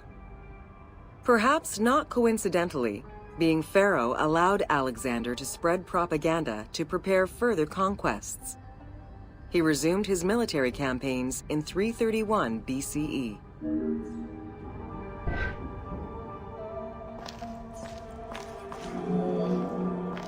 On his deathbed in 323 BCE, Alexander the Great gifted the satrapy of Egypt to Ptolemy Lagos.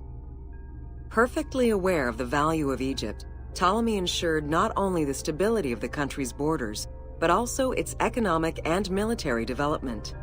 At the same time, he worked with the Egyptian elite to maintain the internal order of the country.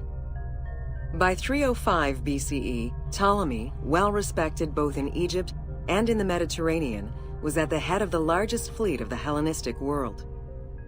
Ptolemy officially took the title of Pharaoh of Egypt in January 304 BCE, on the anniversary of Alexander the Great's death.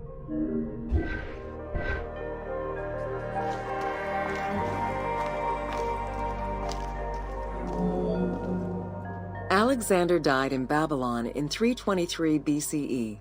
His remains were placed first in a solid gold sarcophagus, and then within another. The casket was carried in an ornate custom wagon, gilded and set with precious stones, and pulled by 64 mules crowned with gold. The funeral procession was diverted to a grandiose temple in Alexandria, built in the conqueror's honor under the orders of Ptolemy I.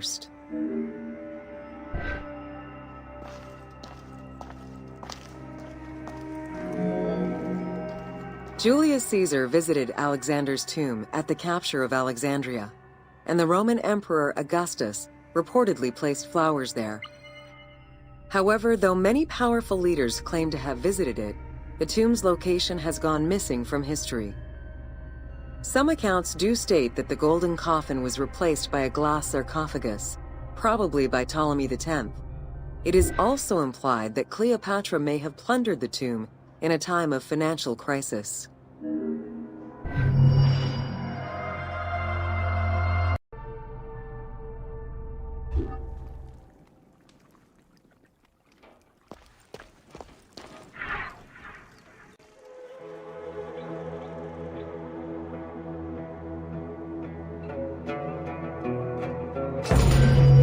Welcome to Cleopatra, Queen of Egypt. Cleopatra VII Theophilopator ascended the throne in 51 BCE at the age of 18. Though her early attempts to maintain power were often challenged, she eventually prevailed and became the sole ruler of Egypt. According to Plutarch, she was the only Ptolemaic pharaoh to speak the Egyptian language. Her intelligence, coupled with a good education and a great political mind, allowed her to make the alliances necessary to maintain the independence of Egypt while Rome was becoming a Mediterranean empire.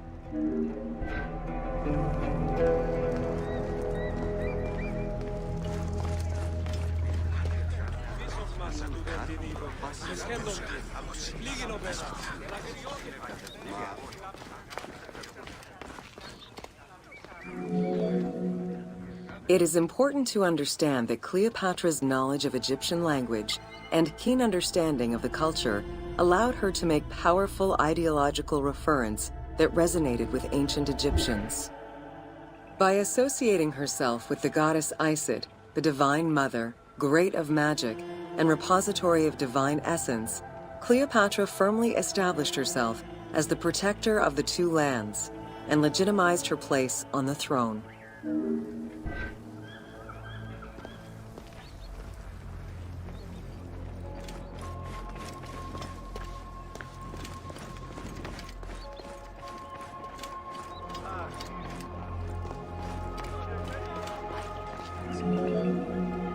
Upon his death in 51 BCE, Ptolemy XII Aulus bequeathed his kingdom to his daughter and eldest son, Cleopatra VII and Ptolemy XIII.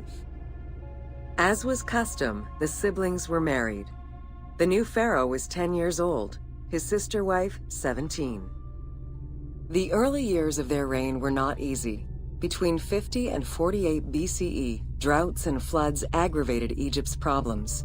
General Achilles and the royal advisor Pothinos kept intervening in the young ruler's political decisions, and eventually colluded to turn Ptolemy XIII against Cleopatra. By 48 BCE, Cleopatra was in exile.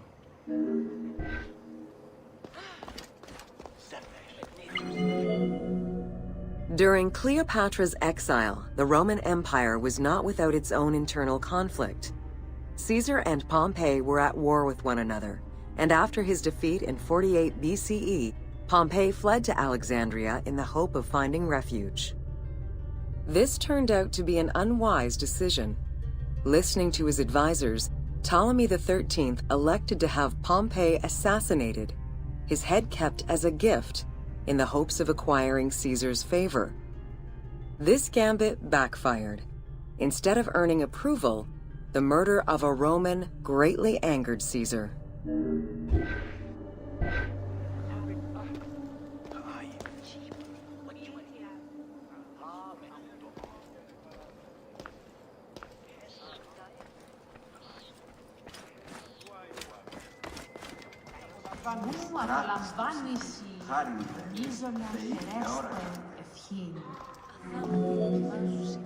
Cleopatra, aware of Caesar's anger against Ptolemy for the murder of Pompey, decided to take advantage of the situation. She returned to Egypt in secret, hoping to establish an alliance with one of the most powerful men of the time. Outside of the legend, where she had herself smuggled into his quarters in a carpet, what exactly happened during that fateful meeting remains a mystery. However, Caesar seemed to see a better ruler for Egypt in Cleopatra than in her young and too easily influenced brother. Invoking Ptolemy XII's will, Caesar attempted to mediate peace between the siblings.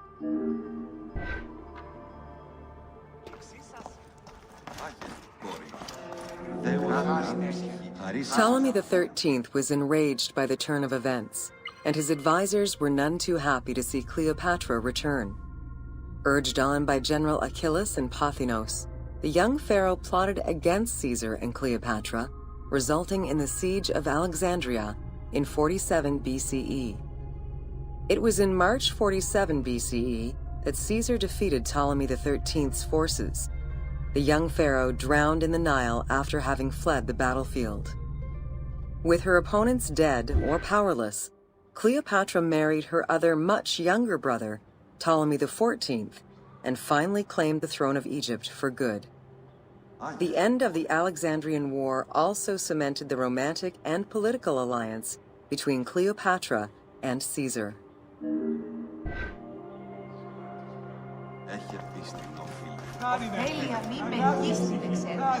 In June of 47 BCE, Cleopatra gave birth to a son, whom she called Caesarion. Caesar did not accept the boy as his heir, choosing instead his nephew Octavian. Nonetheless, on his return to Rome, Caesar invited the queen and her brother husband to stay in the city. Her presence still drew much disapproval from the Senate. Always a strategist, Caesar left 4 legions in Egypt, and a man he trusted to direct Egyptian affairs, giving him control of the wheat supplies essential to Rome. Cleopatra and her entourage remained in Rome until March 44 BCE, when Caesar was murdered.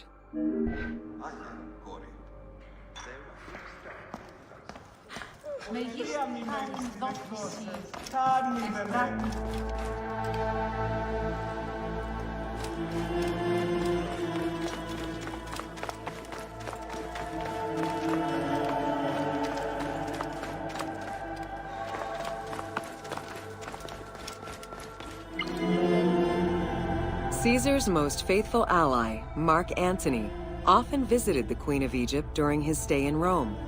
Unlike most, he recognized the legitimacy of Caesarion, the natural son of Caesar.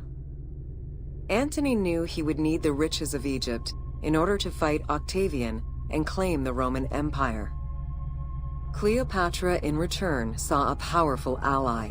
In the winter of 41 BCE, she arranged a sumptuous tour of Egypt by boat to show Antony the wealth of her country and the power she held as its ruler. A romantic and political relationship followed. The Roman Senate was once again most displeased.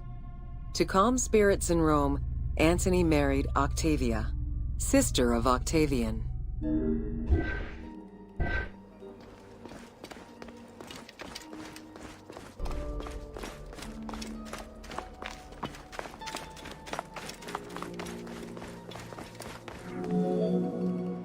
Despite his marriage to Octavia, Antony remained Cleopatra's lover, and she gave birth to their children. Cleopatra increased her kingdom's territory and started a political propaganda alongside her lover in Egypt and beyond. She hoped to create a Ptolemaic federal empire with Alexandria at its center.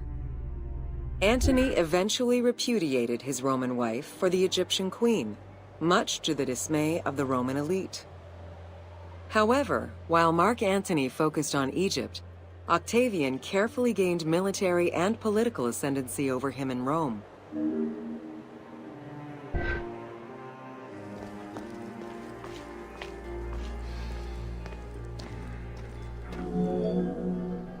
Octavian managed his own propaganda campaign and succeeded.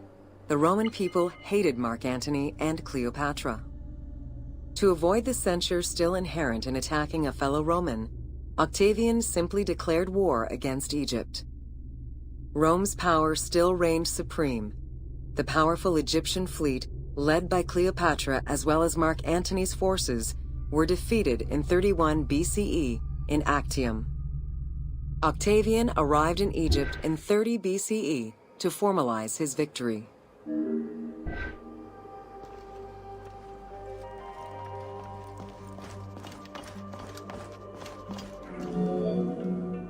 The following events remain difficult to confirm due to the many versions and legends around them.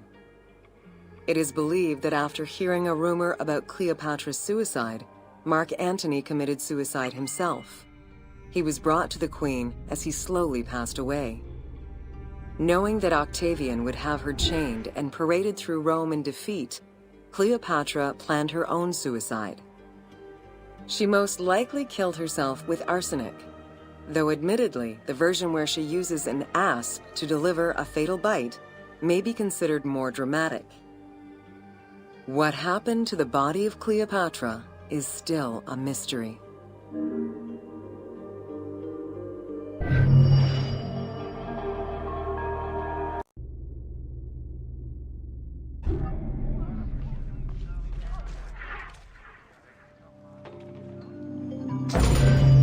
Welcome to the Siege of Alexandria.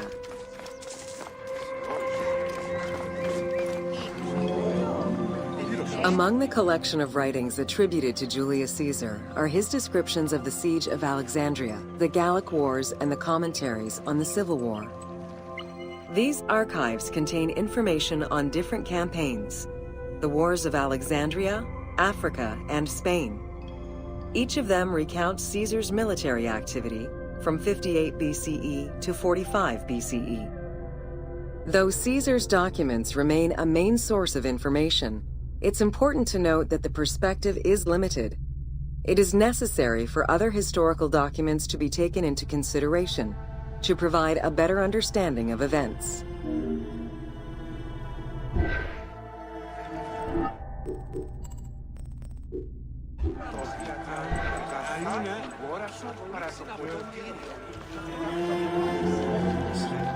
The Siege of Alexandria closely relays the events of the Civil War that led up to the event and describes how Caesar was besieged in the palace of the Ptolemies. Other ancient authors have left equally valuable and sometimes contradictory information.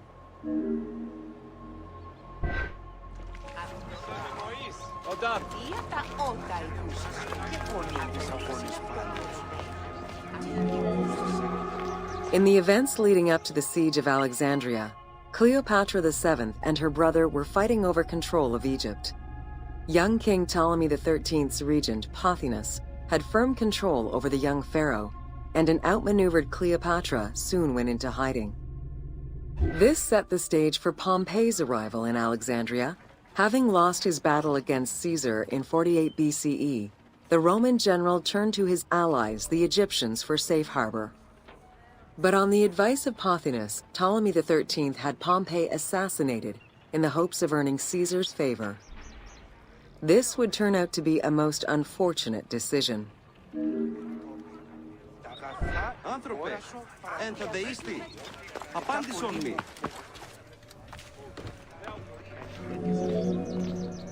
Upon his arrival in Alexandria, Caesar was presented with Pompey's head.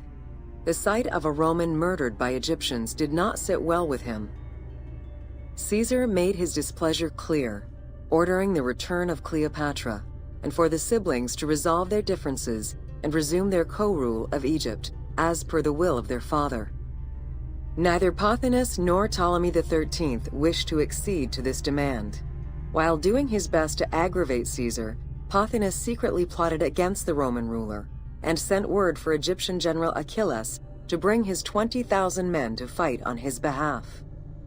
While Pothinus plotted against Caesar, Cleopatra made a bold move.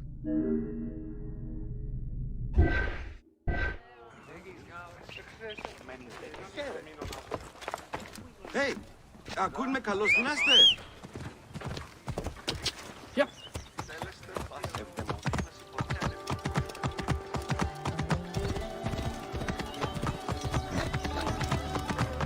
Εσού ελάβνην ούτι γνωσκόμην και.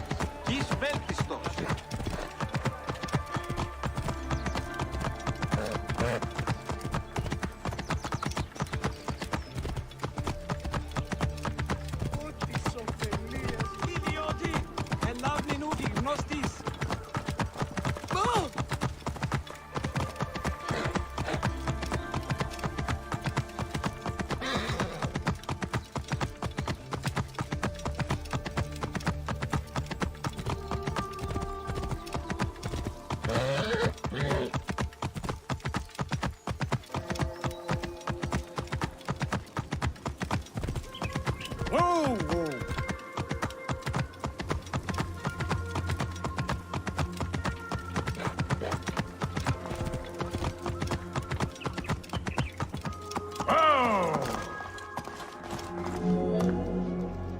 There are various descriptions of the encounter between Caesar and Cleopatra.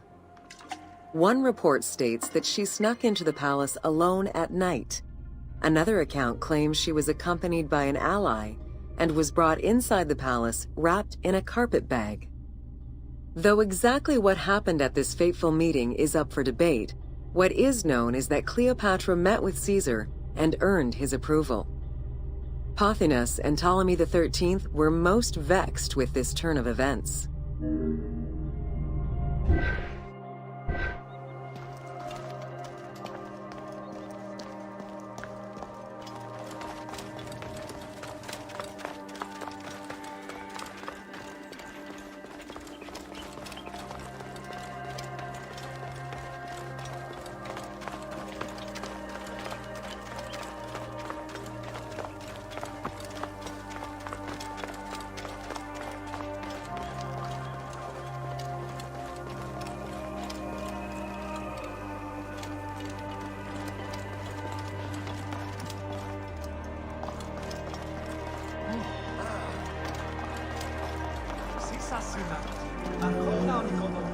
With Cleopatra finally present, Caesar chose to act as mediator between the siblings in the hopes of a peaceful resolution.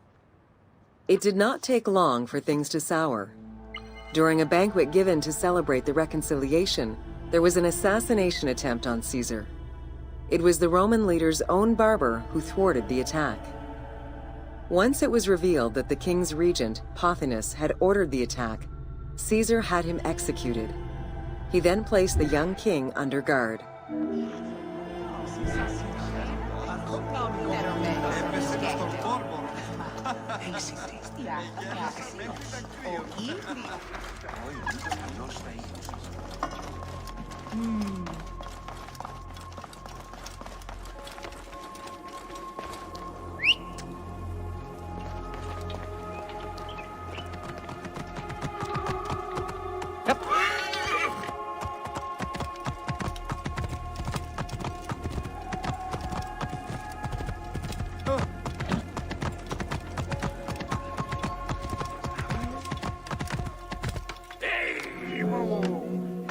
Caught within the palace with roughly 4,000 troops, and with the knowledge that the arrival of enemy forces was imminent, Caesar sent for help from Syria, Rhodes, and Cilicia. He ordered his men to dig a ditch around the palace and build a wall leading to the harbor. This would ensure Caesar's access to the sea. When Egyptian General Achilles arrived in the city with 20,000 men, the battle for Alexandria began.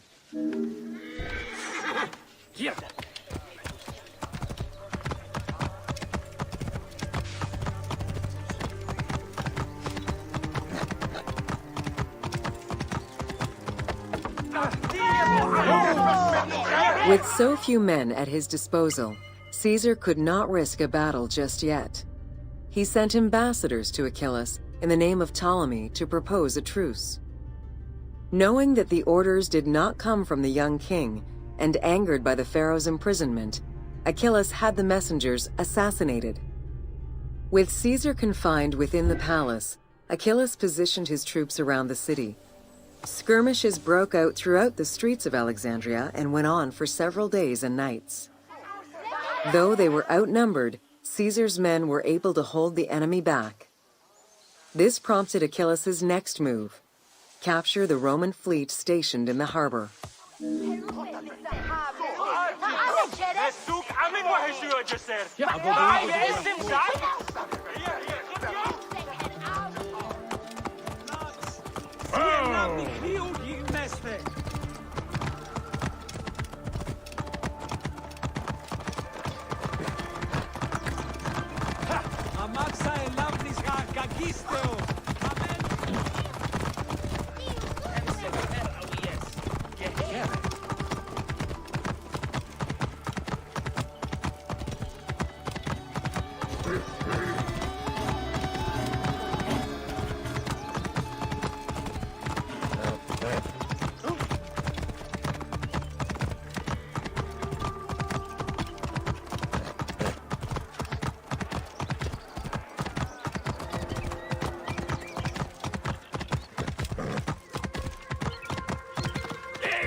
Although the palace offered protection, losing the port meant the end of help and supplies. Caesar knew he had to protect the fleet. While he and his troops succeeded in regaining control of the port, he knew it would be impossible to sustain. Caesar ordered the burning of the ships. With passage back to the palace closed off, he headed for the lighthouse of Alexandria.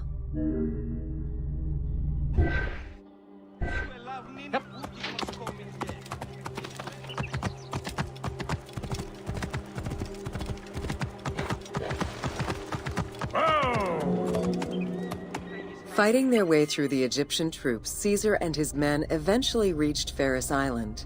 There, they took refuge within the lighthouse. With easy access to the open sea, Caesar was able to send messages to his allies requesting reinforcements and more supplies. The island fort also allowed him to control access to the harbor by relying on the chains used by the Egyptians to control ship traffic to and from Alexandria's docks.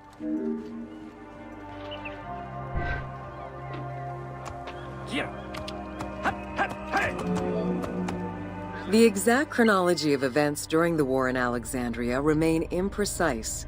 Conflicting accounts raise questions as to when, and even if, the Great Library of Alexandria was burned down at all. One account states that during the fighting, docks and warehouses were burned, and this was the fire that spread to the library. In another account, when Achilles cut off the harbor, Caesar had to leave the safety of the palace to defend his ships. As the enemies battled across the port, their arsenals set ships ablaze, and this destruction spread to the library.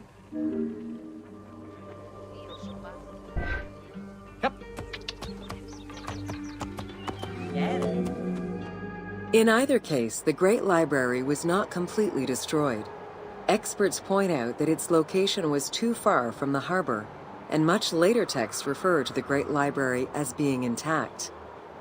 Warehouses near the harbor contained manuscript copies awaiting export, and it is more likely that these documents were destroyed than the Great Library itself.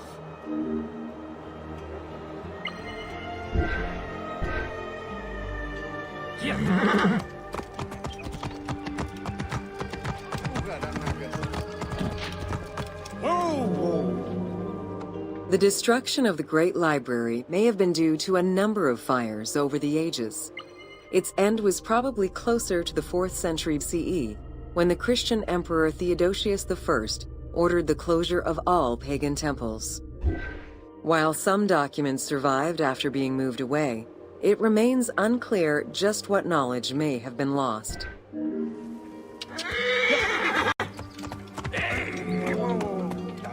Where there are accounts of Achilles being in control of the battle against Caesar, it appears that instead Cleopatra's sister, siding with her brother, had him killed and put her ally Ganymedes in his place.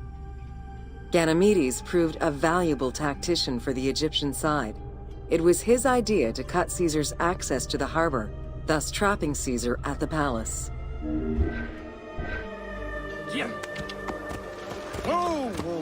Hold it! Hold it! During the time of Ptolemy I, canals had been dug throughout Alexandria to provide fresh water. Ganymedes had his men take control of these canals.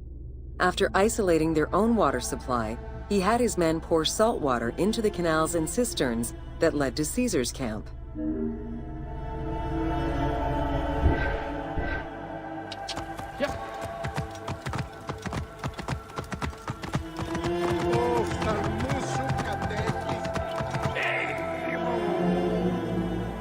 Panic erupted in Caesar's men.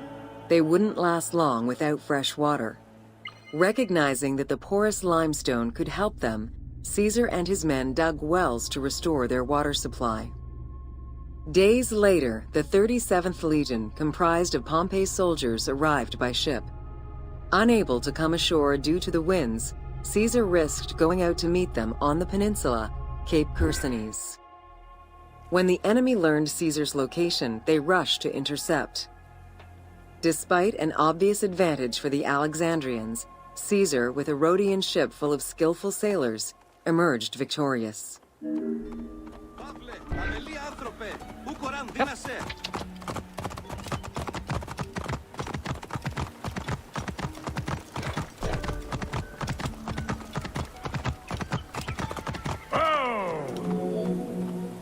With help from the Allied ships, Caesar's victory enabled him to push the Egyptians back and secure the lighthouse. Gaining control of Pharos Island sent the Alexandrians into the sea and swimming back to the city. However, Caesar's fortification of the island didn't last long. The enemy regrouped and were set to storm the island. Panic-stricken, in spite of Caesar's encouragement, many of his men then fled their posts, either by ship or jumping into the sea. Yep.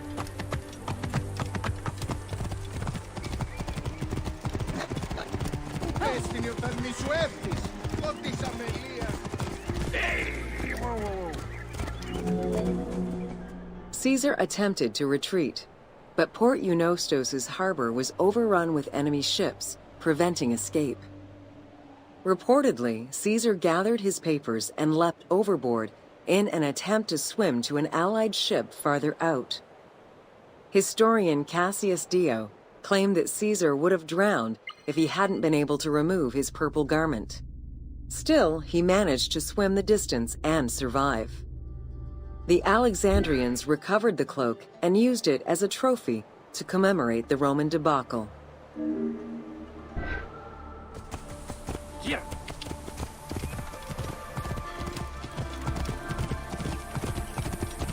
Oh. Yeah. Unhappy with Ganymedes and wanting their king restored, the Alexandrians approached Caesar with a compromise. Caesar agreed to release Ptolemy XIII after entreating him to spare the kingdom and remain loyal to Rome. Once freed, however, the king defied the agreement and continued the war. Yep.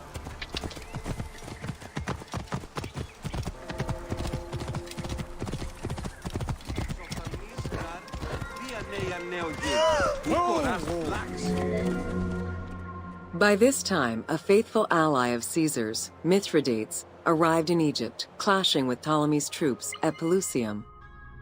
Outnumbering the enemy, Mithridates secured the region between Pelusium and Alexandria. Ptolemy, warned of Caesar's ally marching on Alexandria, sent his troops to prevent passage over the river.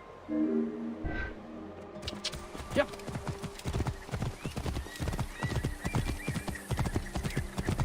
Oh! Mithridates warned Caesar in time, and the two groups confronted the armies of Ptolemy in the Delta. In the Battle of the Nile, the Romans gained the upper hand, sending the Egyptians fleeing. In the tumult and panic, King Ptolemy XIII drowned in the Nile. Yeah! Whoa! Whoa!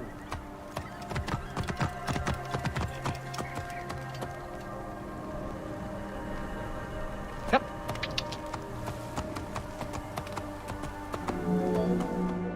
After the siege ended, Cleopatra VII married her younger brother, Ptolemy XIV, enabling her to reign over Egypt until 30 BCE.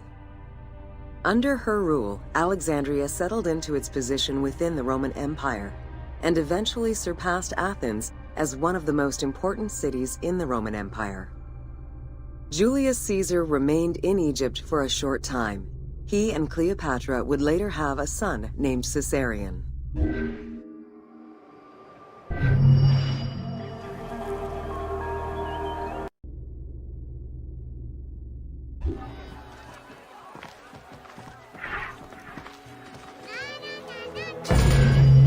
Welcome to Introduction to Alexandria.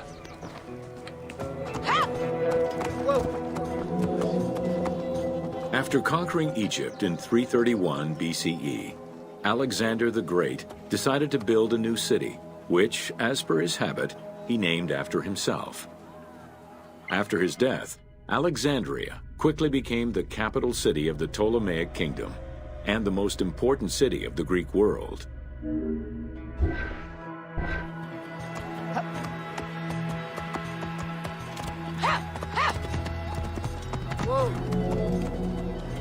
The city was built between the Mediterranean Sea and Lake Mareotis, which resulted in Alexandria becoming a crucial cultural hub and trading center.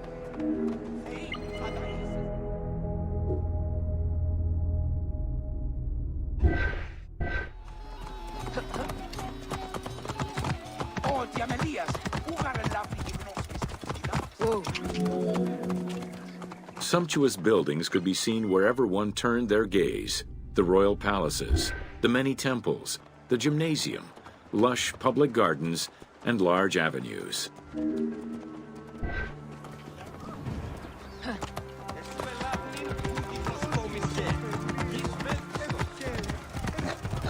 Whoa. With its incomparable beauty and advantageous geographic location, Alexandria attracted foreigners, intellectuals, and traders. One of the most cosmopolitan cities of the ancient world, Alexandria supplanted even Athens as the most important Greek city in history.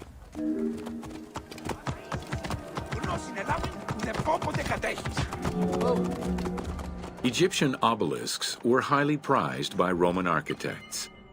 While Roman design previously favored the use of a single monument, Egyptian obelisks tended to come in pairs and were generally located at the entrance of temples. Several ancient Egyptian obelisks are still in existence today, though many are spread out across the world in locations such as Paris, Rome, New York, and London. All of this shows that Alexandria was significantly influenced by the rich past of Egypt.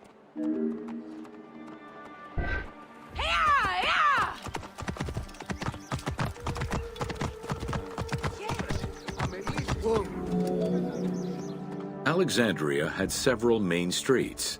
Its most famous artery was the Canopic Way. It was lined with sumptuous buildings, houses, and temples, and was roughly 8 kilometers in length. This street was one of the most important shipping entrances to Alexandria, and often hosted processions and festivals.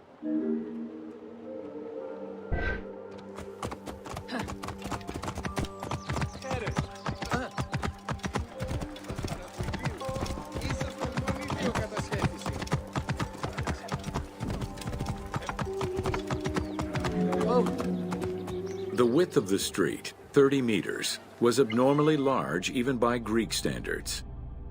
This is likely because the Canopic Way was made in a short span of time and based on an urban plan, as opposed to being slowly built over time, as was usual for the era.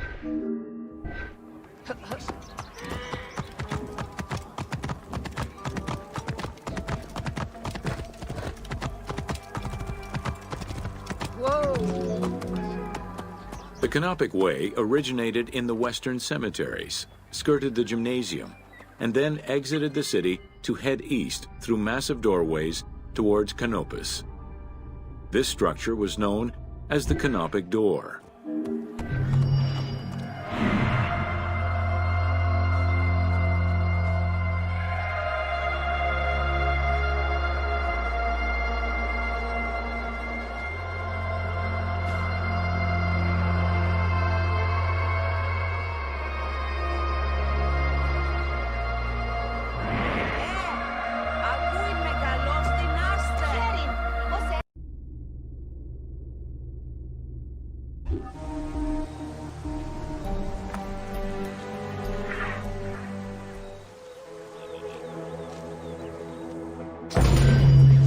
Welcome to Alexandria, planning of the city. Alexander's plan to build his great city began with a verse from Homer's Odyssey. There is, in front of Egypt, in the sea with many swells, an island called Pharos. Guided by these clues, Alexander the Great founded his future city at the western end of the Nile Delta.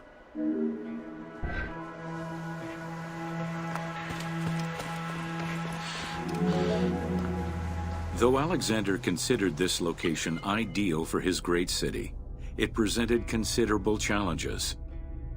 Too difficult to access during storms, the surrounding swamps threatened disease, and the limestone soil prevented the growth of healthy crops. However, due to the influence of his mentor Aristotle, Alexander the Great recognized that the true value was its strategic emplacement.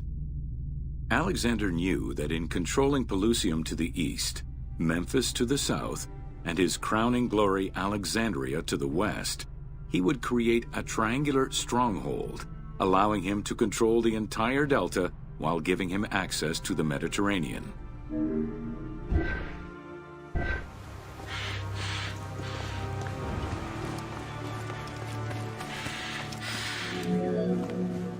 The Great Walls of Alexandria had a humble beginning. Lacking chalk to outline the future city's foundations, architects were forced to use flour instead. Clouds of migrating birds swept down and ate the flour, erasing the plans. This prompted Alexander to seek guidance from the oracles, who reassured him that his future city was destined to feed a large population.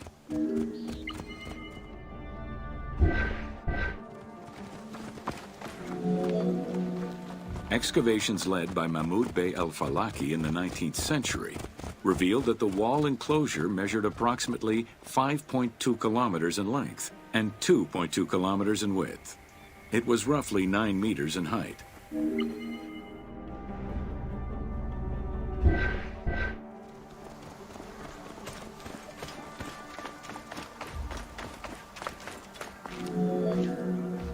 These formidable ancient walls would resist a number of attacks, including fending off the king of Syria in 169 BCE.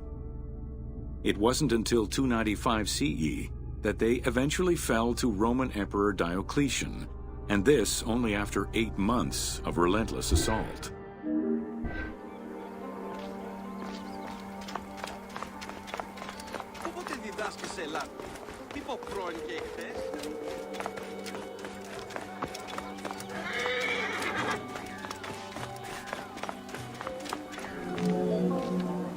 Alexandria's principal architect, Dinocrates, chose a Hippodamian grid plan. The grid maximized functionality, with wide, straight roads and canals running beneath them. Alexander recognized the military value of the city's design. The wide, parallel streets gave him optimal surveillance of the city, while allowing the unobstructed flow of troops.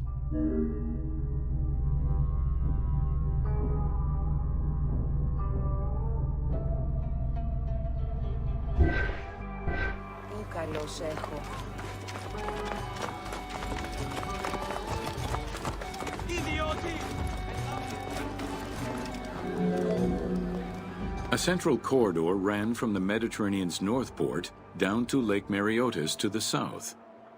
This thoroughfare acted as an unobstructed link for commercial trade and travel between the two ports.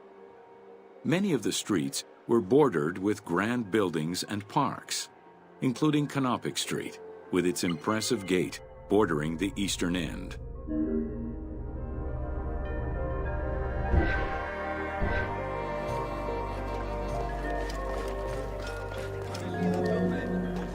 Alexandria was most likely built upon an already existing Egyptian village. Upon its completion, the Egyptians reviled the city, refusing to call it by its founder's name. Instead, they called it Raked, the building, as a mark of disdain, which was later Hellenized into Rakotis. Despite this, the name Alexandria would remain.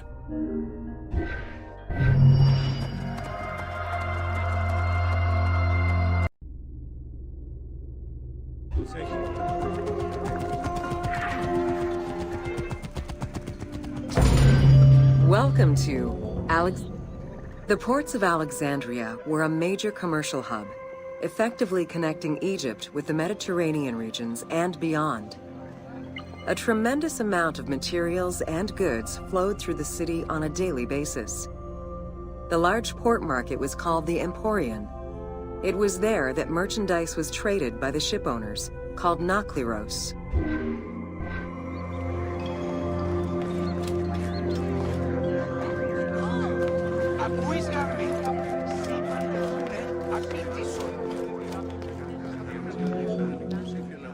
Food and other artisan work streamed out of Egypt.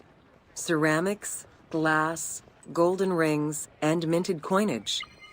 The local potters, using traditional Egyptian techniques, competed with those from abroad, and the textile industry flourished. What Egypt did not produce itself was acquired through trade, using local resources such as wheat and papyrus. Most sought after was pine wood from Syria, iron and marble from the Greek islands, gold from Spain, and exotic fruits from Europe. All this commercial activity contributed to the already decadent wealth of the city.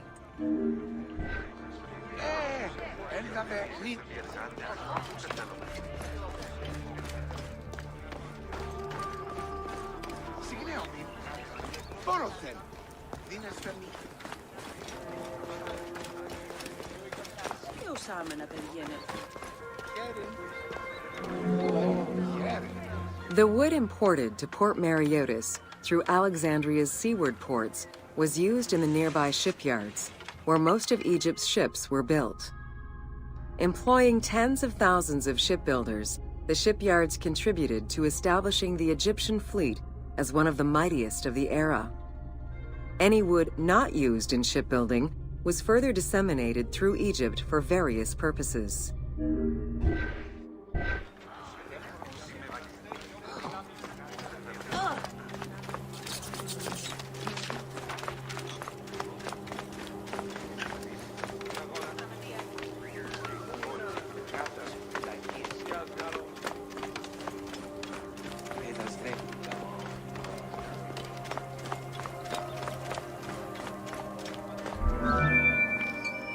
The southern port of Lake Mareotis was the biggest in Alexandria.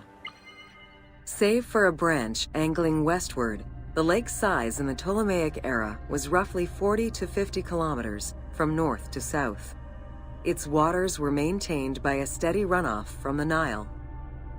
In addition to the lake, a man-made canal was created to assist in the transfer of goods from the city to the port using barges, though it is not represented in the game due to its size.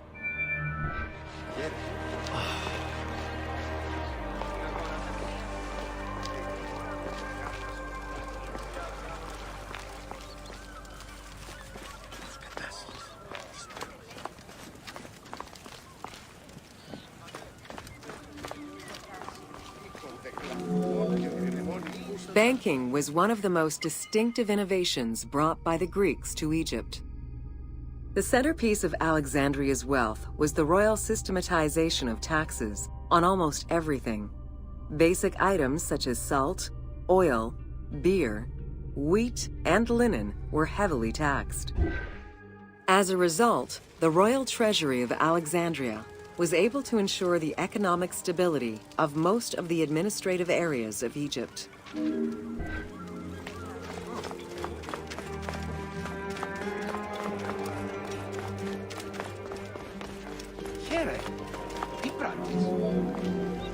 By the late 12th century, the channel feeding the lake from the Nile silted up. Lake Mareotis lost its connection to the Mediterranean, as well as most of its water, as the lake slowly evaporated to a fraction of its former size. In modern times, Lake Mareotis is being kept alive through irrigation. However, only about 17% of its original size remains.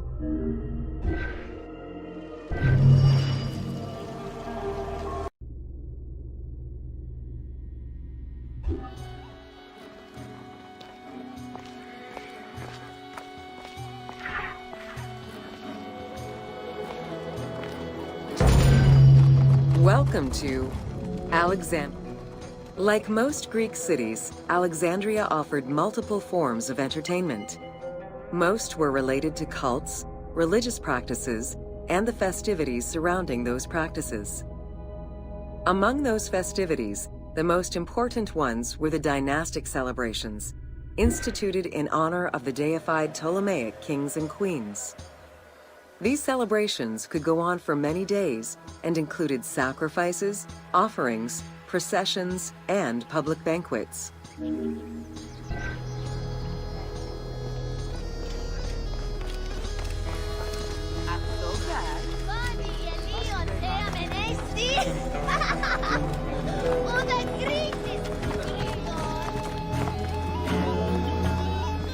Games and competitions were organized whenever possible in locations such as the stadium, the Hippodrome, and the gymnasium.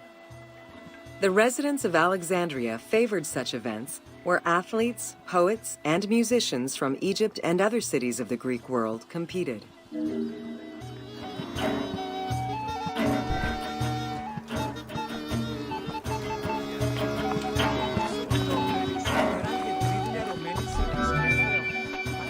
Like all good Greek cities, Alexandria had a theater.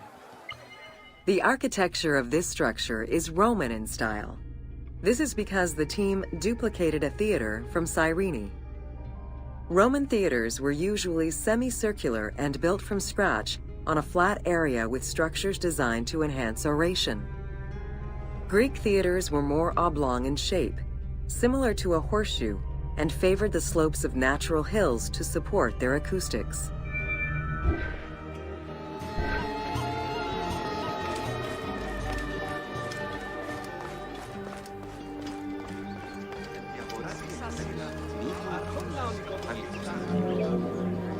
At the theater, one could witness the plays of contemporary comic and tragic authors. The play you are witnessing below is Menander's Dyskolos, more commonly known as the Grouch, a late and popular entry in the Greek comedies.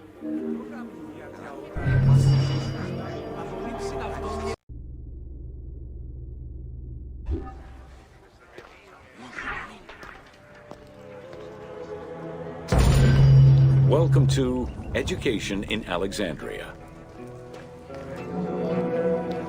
The education of young Alexandrians did not differ from the one generally dispensed elsewhere in ancient Greece. At the age of 7, the child was taken in charge by a tutor, who then became responsible for instilling an elementary education as well as good moral principles.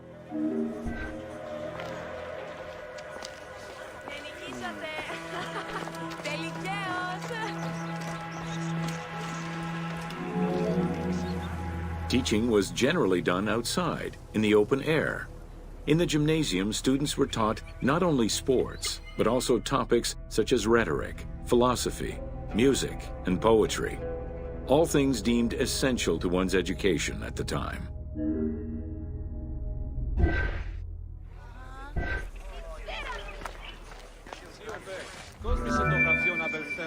Here, both girls and boys are shown attending a class given by one of the rhetoricians of the era.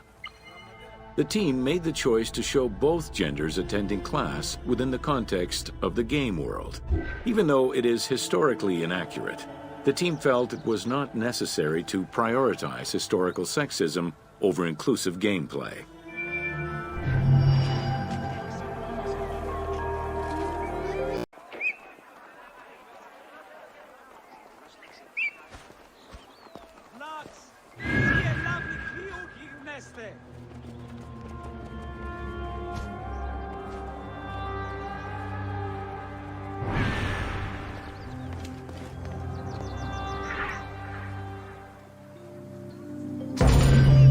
Welcome to the Great Library of Alexandria. Near the district of royal palaces and within the Museion was the most famous library of all antiquity. The Library of Alexandria was built to house all of human knowledge. At its pinnacle, the library was believed to contain over 700,000 parchments.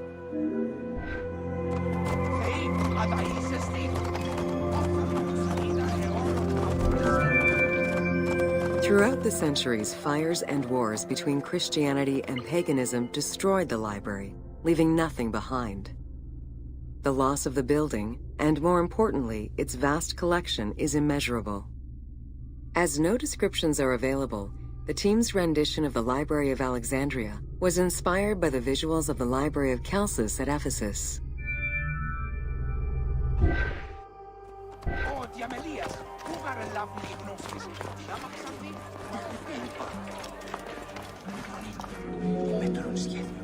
While much of the collection was purchased at the government's expense, the library also obtained books through other means. Any books owned by travelers coming through the city were seized to be copied for the library. The copy would then be returned to the owner, and the original entered into the library's collection.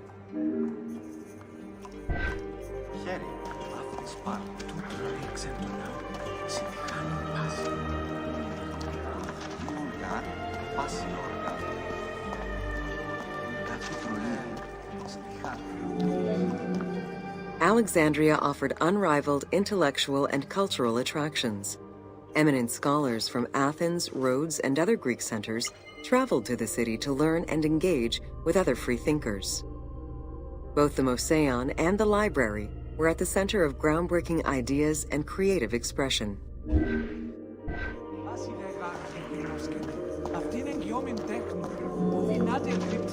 The great minds of antiquity were usually well-versed in many disciplines, which were often associated to specific schools of thought. The Peripatetics, the Stoics, and the Cynics were among the most well-known schools of the time. It is clear that Alexandria lived up to its fundamental role as a city for intellectuals, nurturing many great minds whose impact reverberates through our modern world.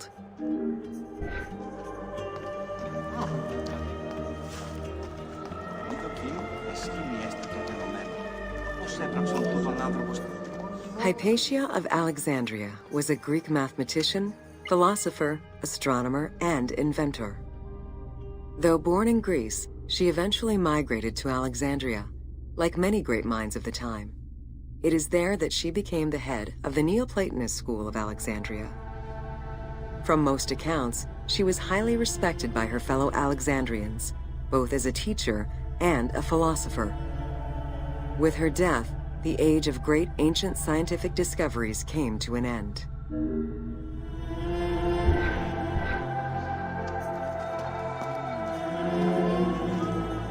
Callimachus was born in Cyrene and educated in Athens. After his studies, he moved to Alexandria to work in the Great Library. A poet and a critic, he strongly rejected the epic format of Homeric poems, and instead fervently supported a shorter, more judiciously formulated style of poetry. His epigrams and elegiac poems were emulated by later poets. His work was extremely popular, second only to Homer's own works.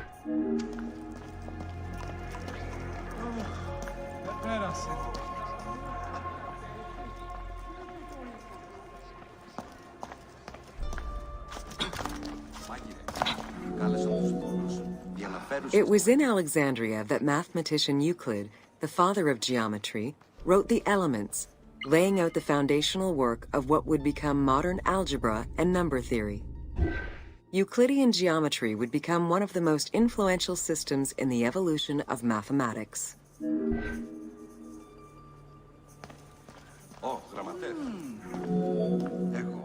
How do you calculate the circumference of the Earth? With a camel, 2 sticks, and shadows cast by the sun. This is what Eratosthenes of Cyrene described in his principal work, Geography, while he was director of the Great Library of Alexandria. He is credited for the invention of the armillary spear around 250 BCE.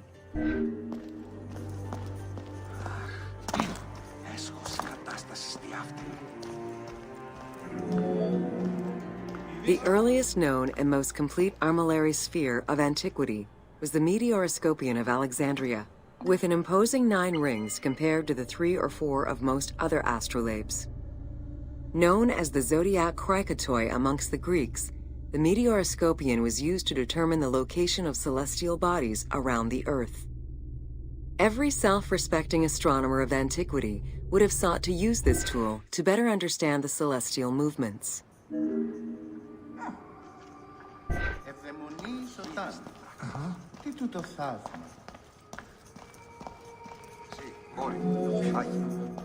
Pythagoras of Samos was a well-known and respected philosopher and mathematician. He is best known for the Pythagorean theorem. However, there is proof that the theorem existed in Babylonia and India long before Pythagoras was born, casting some doubts as to who exactly originated the theorem.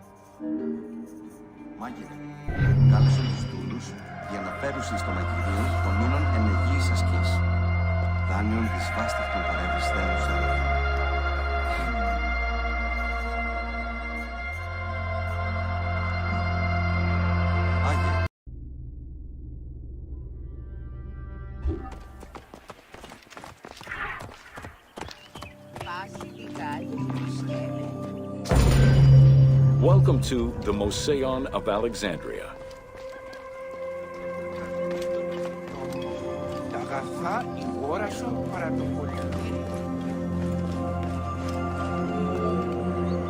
The Museion was a sector of the city commissioned by Ptolemy I to rival Athens' Academy as an institute of intellectual pursuit. Dedicated to the 9 inspiring muses, the Museion became a great center for philosophical and scientific enlightenment. It welcomed scholars from many kingdoms, inviting them to share knowledge in literature, science, and geography.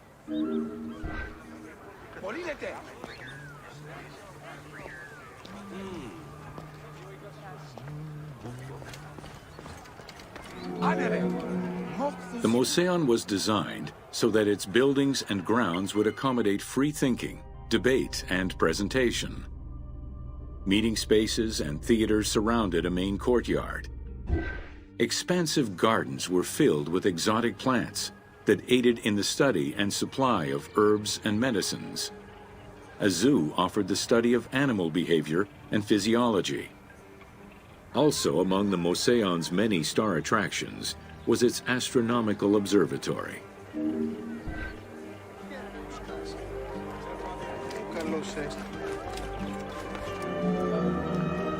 Herophilus was a physician who lived most of his life in Alexandria.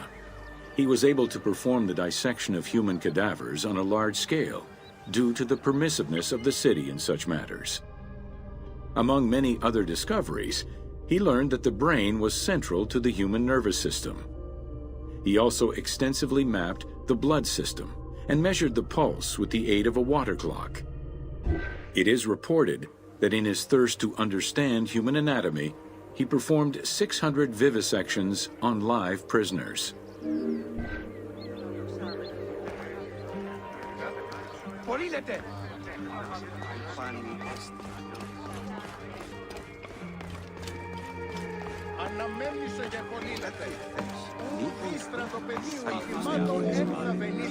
In order to be free to pursue their research, scholars were fed and housed at the Museion at the government's expense. This freedom provided Alexandria's scholars a meeting space for intellectual pursuits and a haven for spiritual peace. Though nothing remains of the original Museion, it lives on as the legacy of our modern museums.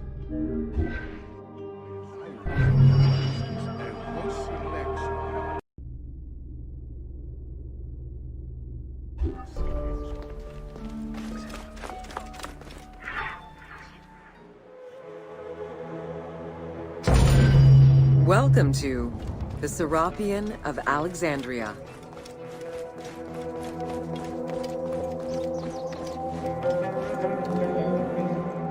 In a city of numerous magnificent attractions, the Serapeion was considered to be the most beautiful temple of Alexandria. Located southwest of the city on a small hill known as the Acropolis, the sanctuary was constructed during the reign of Ptolemy III, upon foundations which had existed since the reign of Ptolemy I Soter.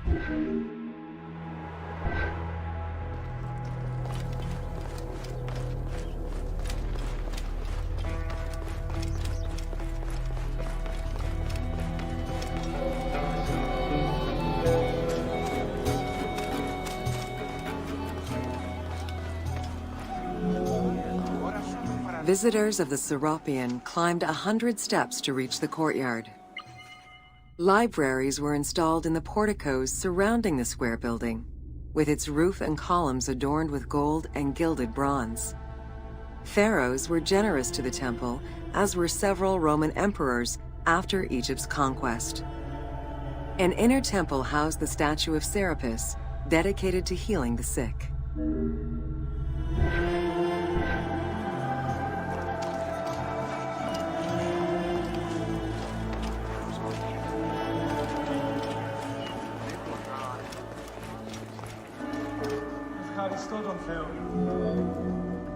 Since the 26th dynasty, Greeks in Egypt had gradually integrated the Egyptian cult of the Apis bull to their own rituals. With the establishment of the Ptolemaic dynasty, the cult of Apis was further integrated into Greek religion. During his rule, Ptolemy I chose to merge Egyptian and Hellenic gods into a syncretic divinity named Serapis. This name was the result of the amalgamation of Osiris and Apis. With this new deity, the Ptolemaic dynasty managed to accommodate similar belief sets for two different cultures, bringing about a new dynastic cult.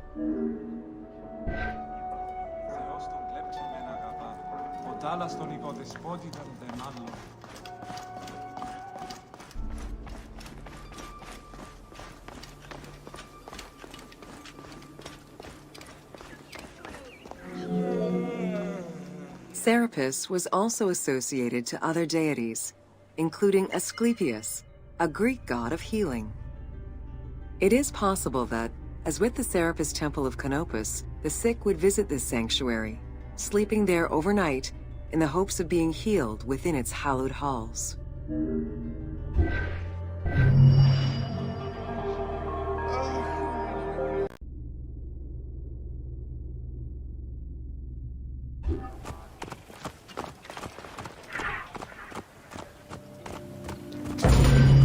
Welcome to the Islands of Pharos.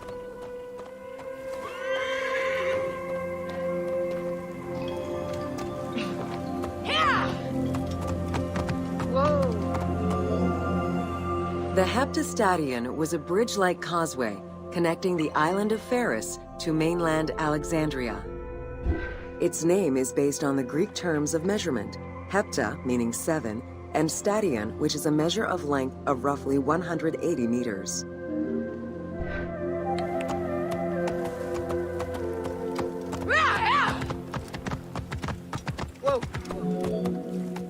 Since its construction would separate the Grand Port to the east and the Port of Eunostos to the west, it was designed with channels at each end. These openings allowed passage from one port to the other.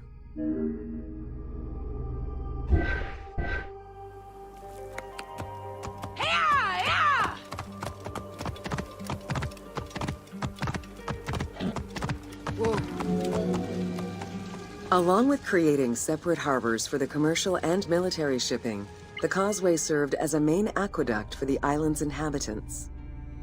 Its presence also helped protect the island and its ports from rough wind and sea currents. At the end of antiquity, the Heptastadion disappeared under layers of silt and soil, which formed an important sedimentary deposit.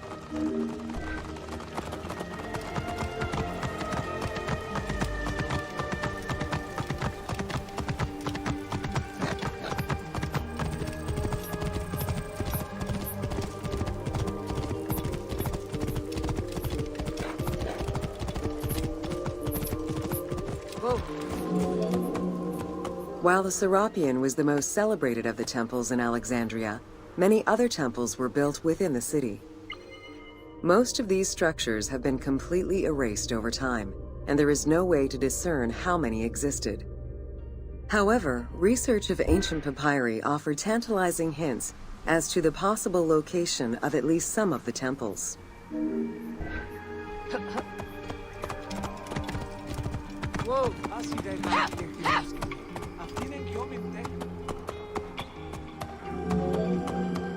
Both papyri and coins reveal evidence of many temples built for the gods. Poseidon, the god of the sea, likely had an edifice in his honor west of this island, as well as on the mainland. This temple next to you is dedicated to Isis Pharia, the divine protector of the lighthouse. This location hosted annual celebrations in the month of April, known as the Sacrum Pharia, in connection to the lighthouse. In her incarnation as Isis Fortuna, the goddess carries a rudder and a cornucopia, both symbols of good luck for navigators. Whoa!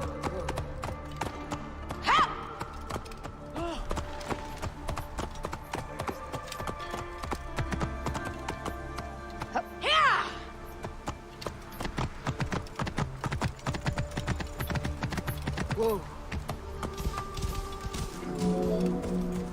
Considered one of the 7 wonders of the ancient world, the Lighthouse of Alexandria was a source of great pride for the inhabitants of the city. Construction began under Ptolemy I's reign and lasted 15 years. It was completed during his son's rule. Once completed, the lighthouse was dedicated to the gods for the salvation of those who sail the sea.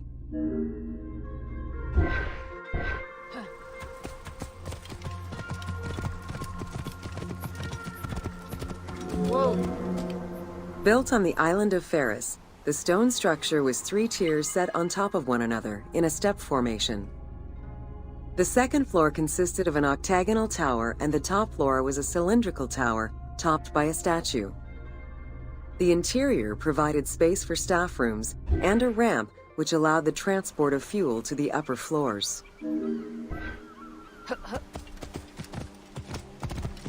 Whoa! Essential to safe navigation through the rifts and shallow waters, the Pharos was a functioning lighthouse with a beam reportedly visible 50 kilometers away. It's unclear what kind of fuel was used or how much. Any other details of how the light worked remain a mystery.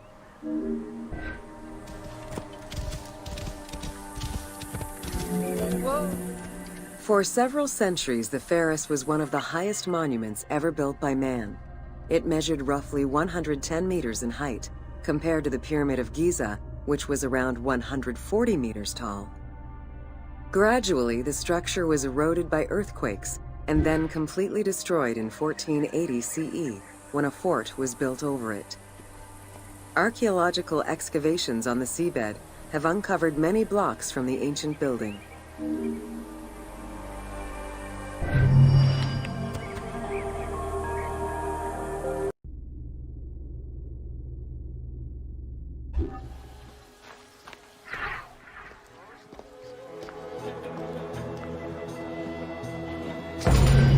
Welcome to the Panean.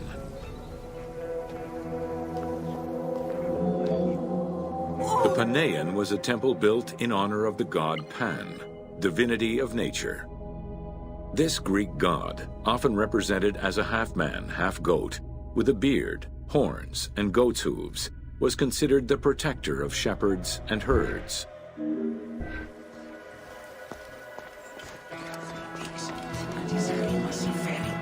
Pan's attribute was his namesake musical instrument, the pan flute. His temples were usually located in caves and on high mountains, and were frequented by shepherds.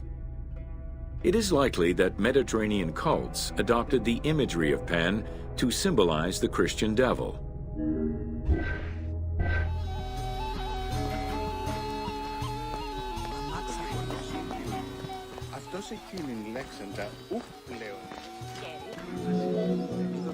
To give proper honor to the god, Alexandrians built an artificial hill upon which they housed his temple to compensate for the flat relief of the city.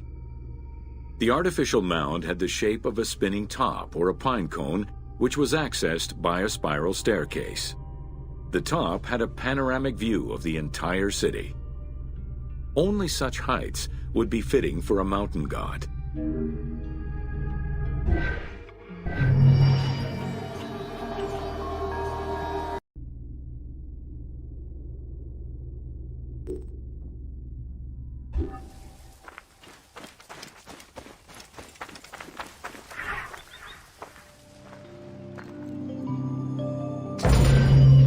Welcome to the Hippodrome of Alexandria.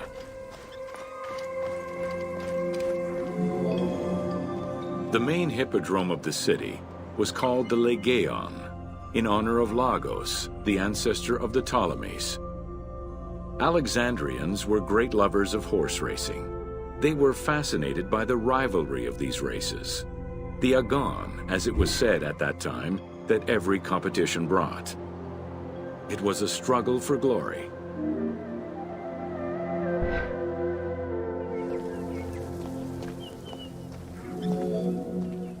The most important chariot race was the Tethrypon. Using 4 horses with the quickest harness to the front right, the charioteer would race for 12 laps, with sharp turns at either end of the hippodrome. The victors were crowned with garlands of olive and received prize money, But the most sought-after reward was to be acclaimed by the works of poets, such as Callimachus and Pindar.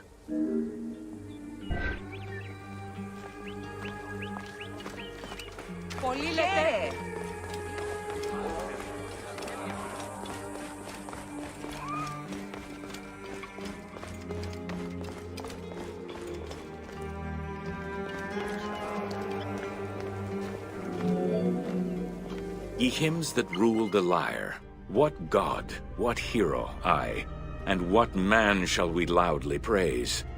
Verily Zeus is the lord of Pisa, and Heracles established the Olympic festival, while Cyrene must be proclaimed by reason of his victorious chariot with its 4 horses.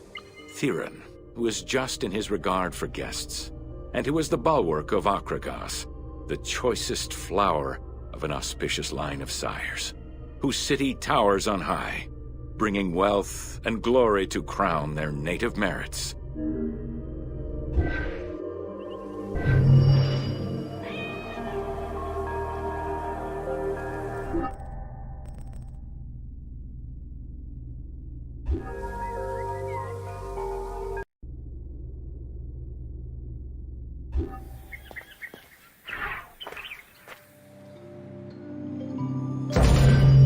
Welcome to Osiris, the first mummy.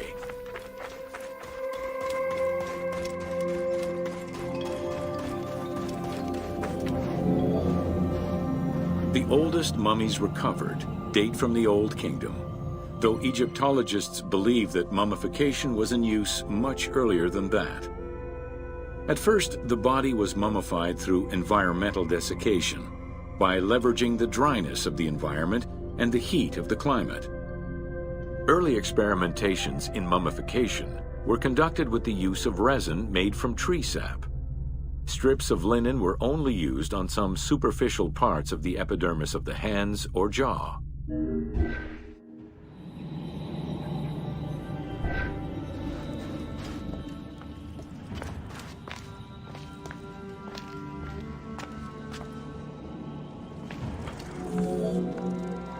Ideologically, the will to preserve the body is not explained in any way until 3600 BCE. This is when the Egyptian belief that the body housed the soul was finally documented for modern Egyptologists to eventually decipher. It was not until the arrival of the myth of Osiris in the Egyptian religion around the 5th dynasty that mummification was thoroughly conceptualized. The practice was thereafter grounded in both a mythological and ideological point of view.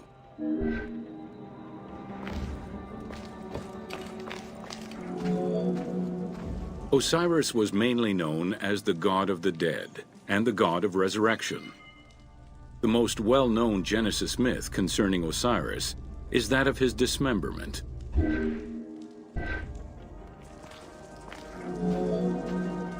It is Plutarch who gives the most simplified and complete summary of the story. Within Egyptian mythology, Osiris represented the first king to rule Egypt. Jealous of his power, his brother Seth attempted to usurp his throne. After several unsuccessful attempts, Seth succeeded in killing his brother by dismembering him and scattering the pieces of his body all over Egypt. Isis, the great of magic, traveled all over Egypt in search of the pieces of her husband's body. After a long search, she recovered all the pieces save for his manhood, as it was eaten by a fish. Isis then reassembled the body of her husband by binding it together with strips of linen. Aided by her sister Nephthys, another powerful magician, they gave Osiris the breath of life. This not only brought him back from the dead, but also allowed him to recover his virility long enough to impregnate Isis, thus ensuring his succession before, once more, dying. Thus Horus was born. The ritual used to bring Osiris back to life essentially depicts how he became the first mummy. It is why, on the sarcophagi of kings, we often find Isis and Nephthys represented as the magicians who restore life to the deceased.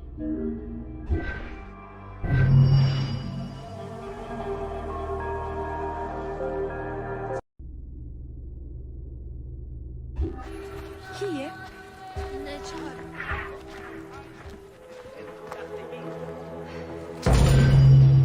Welcome to Mummies of Ancient Egypt. The mummification process used by ancient Egyptians was highly ceremonial in nature. The different types of mummification took into account the social level and richness of the deceased and even included animals. The most expensive was that reserved for the pharaoh and the royal family, as well as some of the wealthiest members of the court.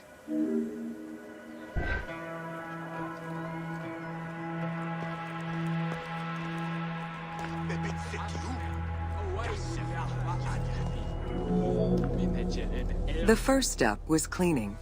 Once bodies arrived at the mummification site, they were placed on inclined tables while the bodily fluids drained away. They were then cleansed by priests until they were deemed ready for the purification process.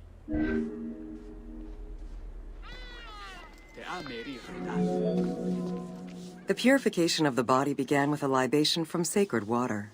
The priest then fumigated the body with terebinth resin. After the ritual cleansing, priests used oils, spices, and all kinds of essences to further purify the body of the deceased. Finally, all body hair was meticulously removed.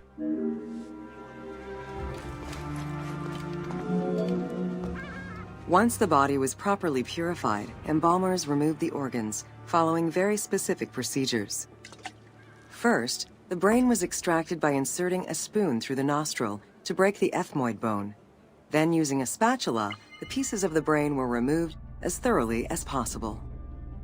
What matter remained was extracted after a process of liquefaction, achieved through the use of a caustic liquid. The cranial box, once emptied, was rinsed and disinfected with palm wine, and then stuffed with strips of linen cloth and liquefied resin. After taking care of the brain, embalmers made an incision on the left flank and carefully set aside the viscera. The inside of the body was also rinsed with palm wine. Then the embalmers filled the belly with pure myrrh, cinnamon, and other perfumes and sewed it shut. The removed viscera were washed in palm wine and packed in crushed herbs before being placed in canopic jars.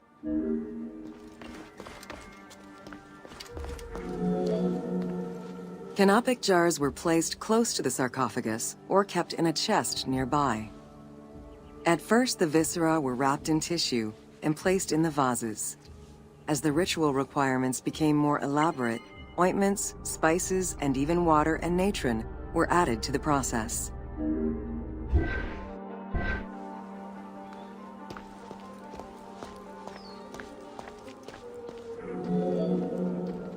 Towards the middle of the New Kingdom, canopic jars assumed the appearance of the four sons of Horus. They were known as the protectors of the viscera. These protectors had their own guardians, each a goddess of the dead. Imseti, the human-headed god, protected the liver and was protected by the goddess Iset. Hapi, the baboon-headed god, protected the lungs and was protected by the goddess Nephthys. Dumut-Ef, the jackal-headed god, protected the stomach and was protected by the goddess Neith. And finally, Kebesenuef, the falcon-headed god, protected the intestines and was protected by the goddess Selket.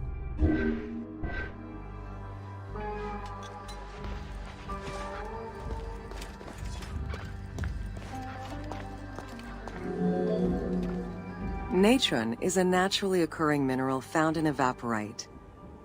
These sedimentary rocks are made up of mineral salts and were generally mined from lake beds in Egypt.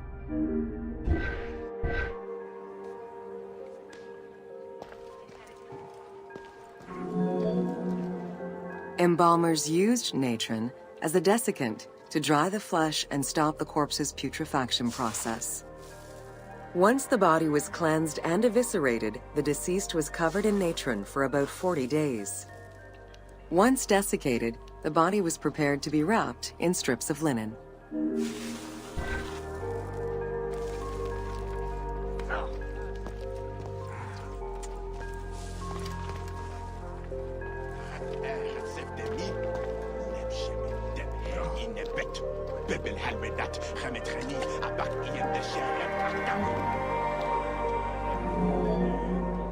Once the body was fully desiccated by the Natron treatment, embalmers oiled, painted, and sometimes even added hair extensions or a wig.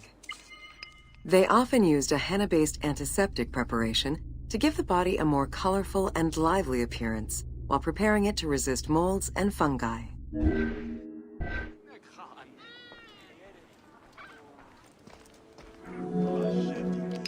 Next came the phase which gave mummies their most well-known appearance, the wrapping.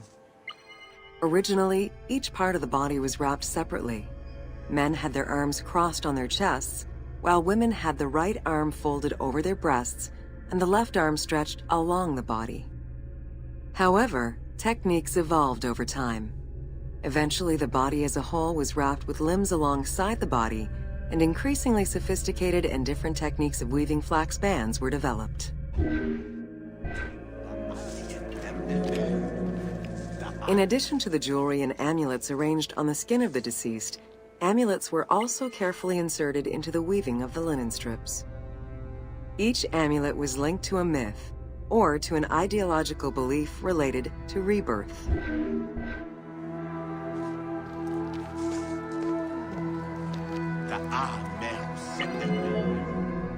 Masks were an important part of a mummy's finery. Early wooden funeral coverings were very expensive, however, and soon replaced by masks created through a technique known as cartonnage. Masks fashioned with this method were created by laying several layers of linen or papyrus pulp on a base made of mud or straw. Cartonnage was used for more than funerary masks. Ornaments and the animal coffins of the late period were also made in such a fashion.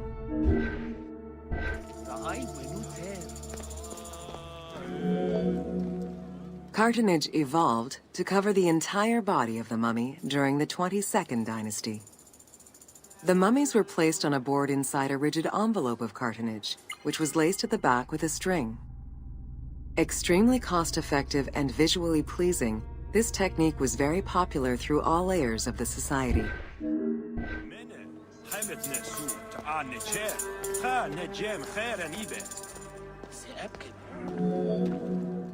Cartonnage envelopes were usually covered with inscriptions and polychrome decorations, specifying the names and titles of the deceased, scenes depicting daily life, or decorations specific to the funerary world. This was a true gift for Egyptologists eager to study the funerary rites of the ancient Egyptians. Once the mummy was properly wrapped and adorned, the embalmers proceeded with the ceremony of the opening of the mouth. A vital step of the funerary process, this ceremony was meant to bring back to life the deceased themselves or an object representing the deceased.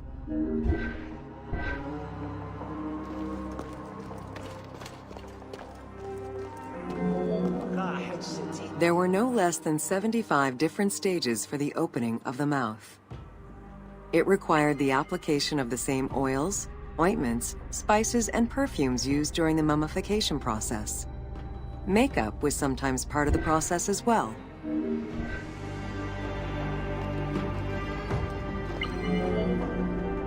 The last stage of this long ritual was the act of touching the mouth with the adze to symbolically allow the breath of life to infuse an inert body.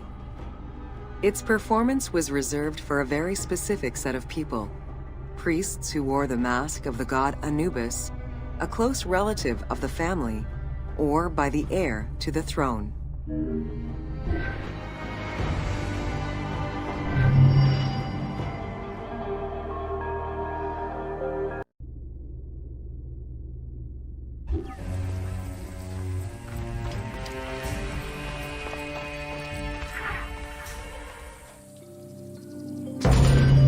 Welcome to The Importance of Mummies.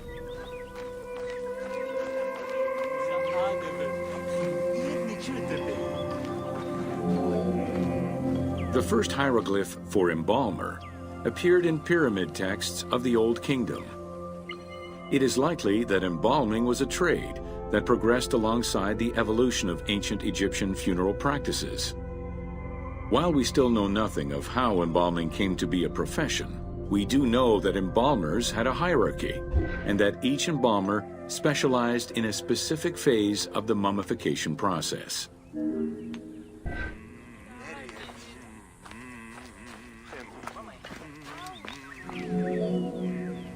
The mummification techniques were jealously guarded by embalmers from generation to generation.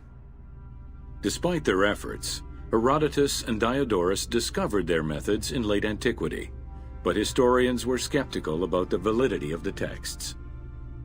It remained a mystery until two teams of modern medical legal scientists confirmed the process in 1994 and again in 2011.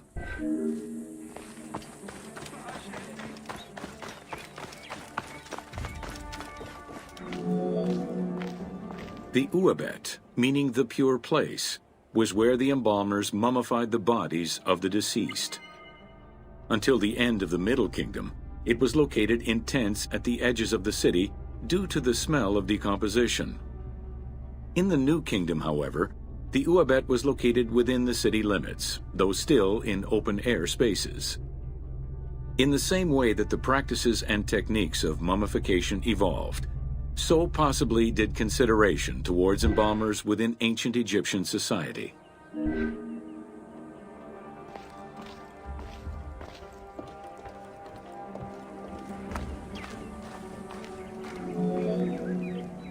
The pharaoh had access to the most elaborate of mummification rituals. The richer citizens of Egypt also enjoyed complex embalming options, though none of them allowed for the removal of the brain or viscera. After purifying the body, embalmers injected a liquid through the rectum, sealed it, and allowed the mixture to settle. They then plunged the body into natron for up to 40 days. Once the body was dried, the seal was removed, and the entrails flowed out with the injected liquid, leaving the skin and bones of the deceased to be wrapped in linen and returned to the family for burial.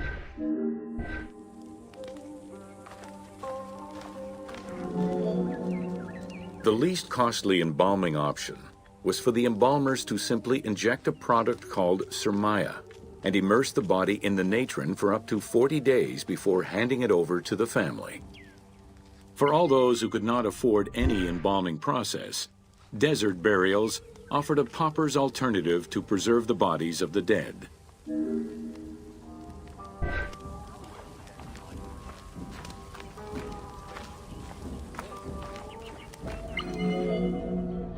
Egyptian civilization has always appealed to Westerners, even before the Greek and Roman invasions.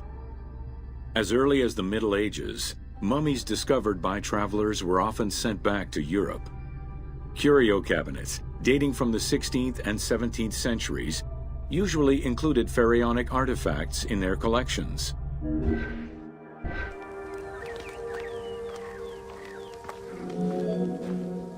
The Egyptomania phenomenon was heralded by Napoleon Bonaparte's Egyptian campaign, which lasted from 1798 to 1802.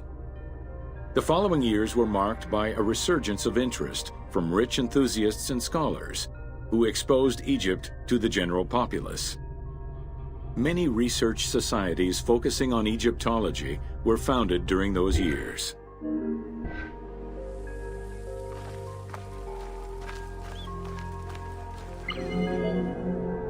By 1868, mass tourism began in Egypt under the aegis of the Cook Agency. The rich would indulge in leisure trips to Egypt and bring back mummies. Upon their return, they would organize evenings that consisted of unpacking mummies and removing strips of linen and amulets layer by layer. These were considered the shining cultural events of the season. The Egyptian collections of many a museum were founded as a consequence of this mass pillaging.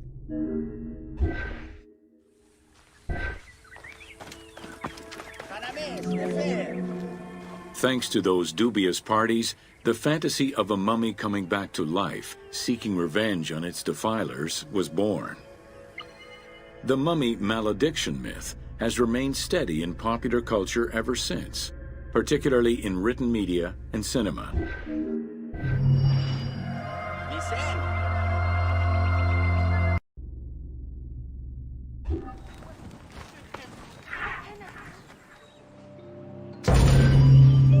Welcome to Amulets and Rituals. Ancient Egyptians believed the world was a chaotic place, filled with supernatural forces. They knew that art and words gave life and power to things. Carved with images from hieroglyphs or in the shapes of gods, amulets were highly personal objects that warded off dangers and disease while attracting success. Some amulets were temporary, intended to solve a specific problem, while others were meant to be worn forever into the afterlife.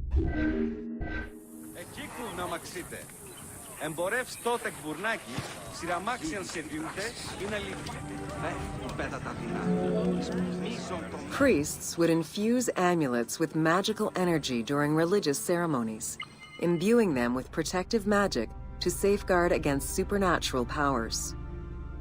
The wealthiest of Egyptians could obtain a divinely ordained pendant in which was hidden a magic formula inscribed on a piece of papyrus. It would act as a unique spell tailored to the owner.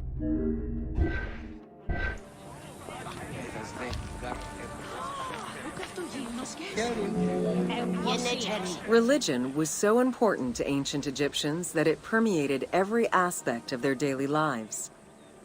Since water was the source of life and had the symbolism of purifying the body and the soul, all daily routines began with ablutions. Personal prayers to the gods were sometimes written or spoken, with family prayers passed down through generations.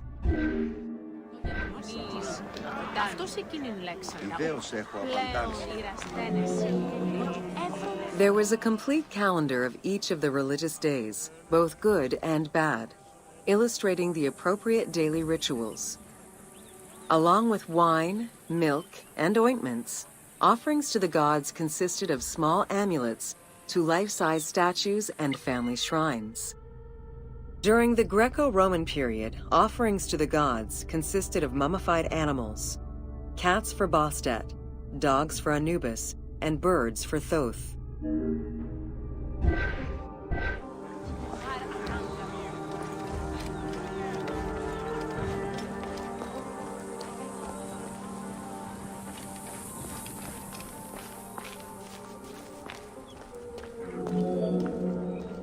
Deemed messengers of the gods, oracles offered guidance and judgment for all Egyptians, regardless of status.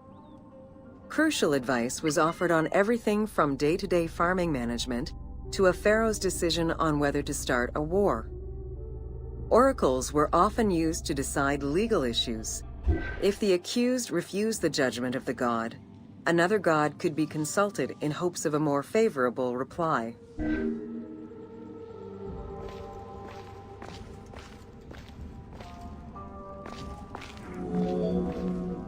It was oracles that guided the Greek sailor Batos to the coast of Libya, where he founded a colony known as Cyrene.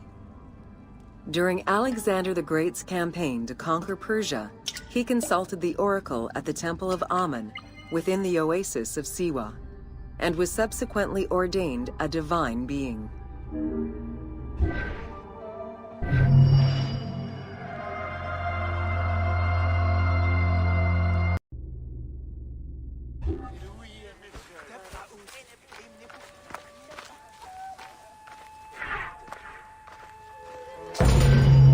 Welcome to Temples and Rituals of Ancient Egypt.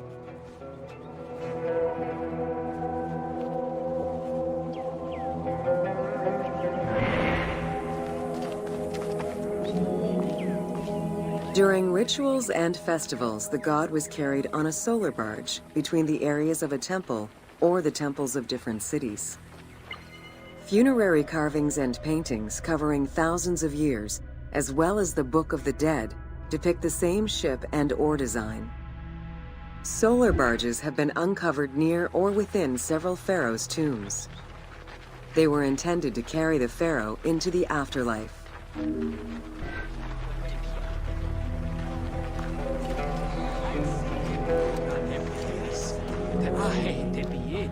Ancient Egyptians believed that Ra, the sun god, traveled the skies in a boat known as the solar barge. The solar barge was believed to cross over to mythological lands.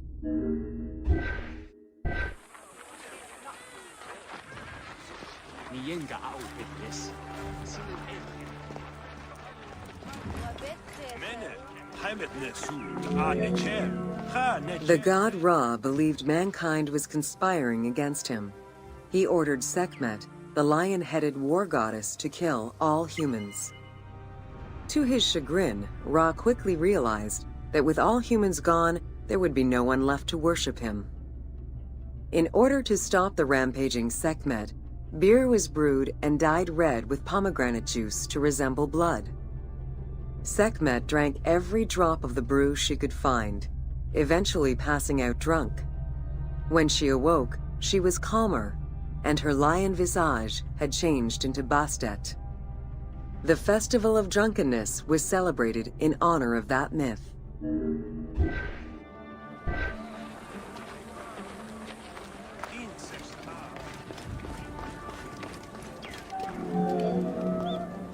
Unlike the daily rituals that took place in the temple and were performed by priests, festivals allowed the entire population of the city to participate. Festivals helped mark the passing of the seasons in the agricultural calendar. In reflecting the cycles of life, festivals offered a sense of consistency and structure for the regular citizens, thus reinforcing the sense of order that pharaohs were to provide for the citizens of Egypt as part of their godly duties.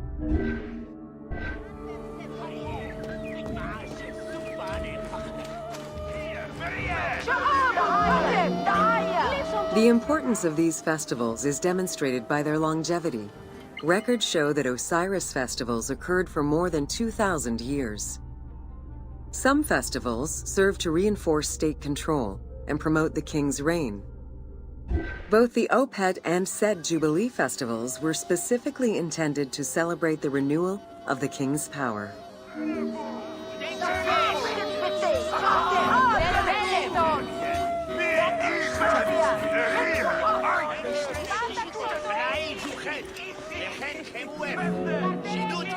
The temple hierarchy consisted of high priests, several types of priests, scribes, and servants.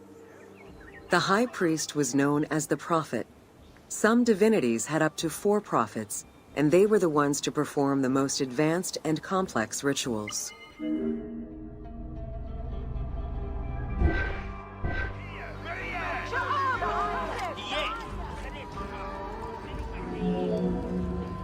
Egyptian priests were not confined to solely religious tasks, and in fact had crucial roles in Egypt's administration, most of which served to reaffirm the pharaoh as the proper vessel for the gods. Their focus within the temple was centered on the proper conduct of daily divine rituals, rather than as custodians of dogma or the indoctrination of individuals.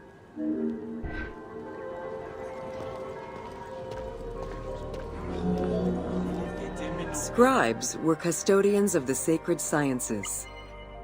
Some priests were associated with the funeral rites and were considered the group with medical knowledge. The servants of the Ka were low-ranking priests who carried food and offerings in funerary rituals. Lector priests were distinguished by their ability to read, and their main duty was to recite specialized religious texts in both temple and funerary rituals.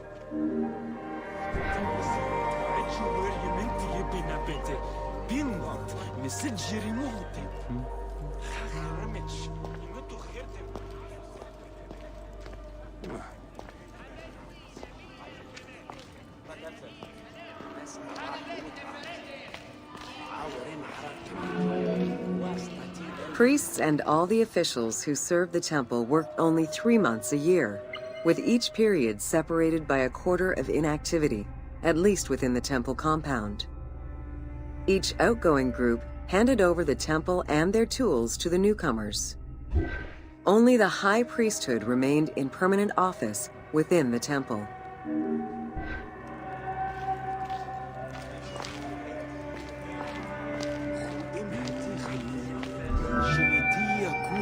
The most sacred part of the temple was referred to as Djoser, the Holy of Holies. The most sacred inner sanctuary was where the shrine to the temple deity was located. Only priests were allowed within. Offerings were given, and rituals unseen by even the pharaoh were performed. While the team chose to allow any character access to this space in some game temples, normally it was reserved for priests alone.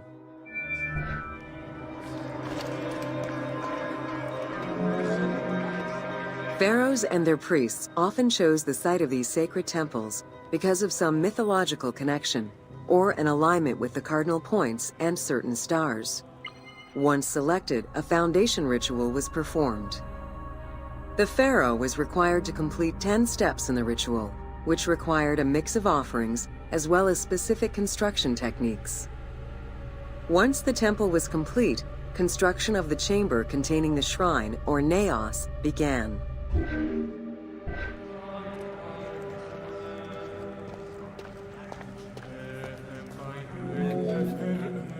The naos was where the god statue stood. The representation of the deity was usually in stone or wood and decorated with gold, silver, and precious stones. Smaller temples had only one naos, while larger complexes, such as the Temple of Karnak, had many chambers to honor gods, such as Amun, Ptah, and Osiris.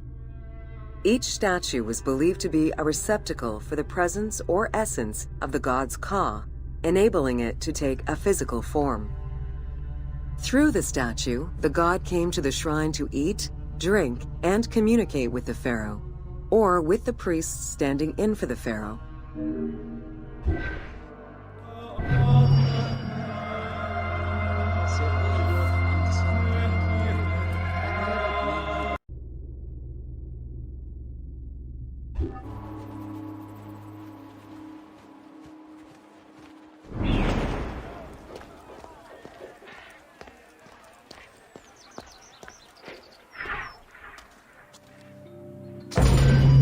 Welcome to Temples and Priests. From its foundation, the city of Memphis favored worship of the god Ptah. The main temple of Ptah was known as Hutkaptah, meaning Palace of the Ka of Ptah. The name of the temple, translated into Greek as Aegyptos, would eventually evolve into the modern name Egypt.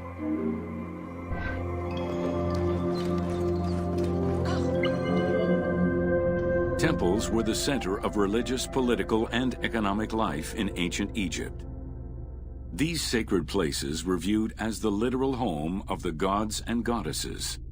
As such, every aspect of them required care and reverence, all of which was accomplished through elaborate ritual.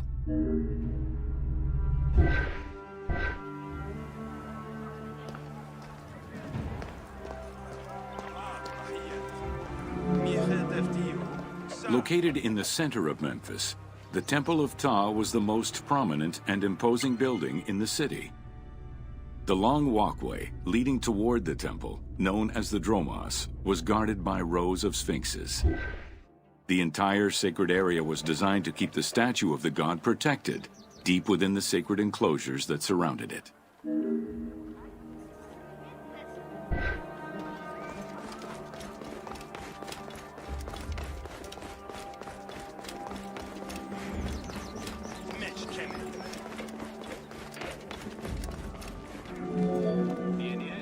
The Dromos opened into a courtyard, with the surrounding portico graced with columns carved to resemble palm trees. During special festivals, the general population was allowed to enter this location, but under no circumstances would they be allowed into the sacred spaces beyond the courtyard.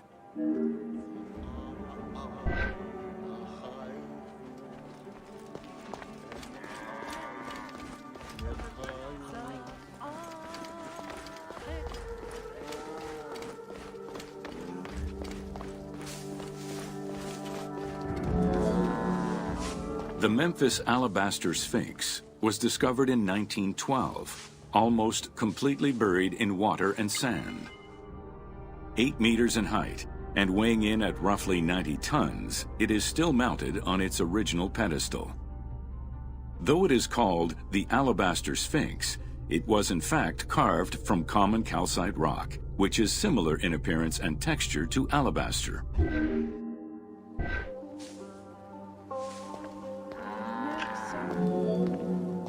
Erosion has destroyed the original engravings, making it difficult to determine when it was created.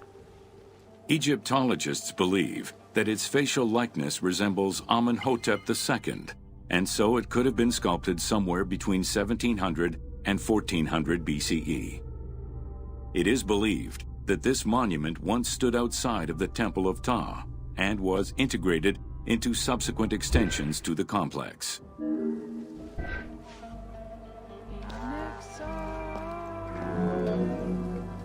The size of the imposing sculpture reflects the importance it had to the temple during the New Kingdom.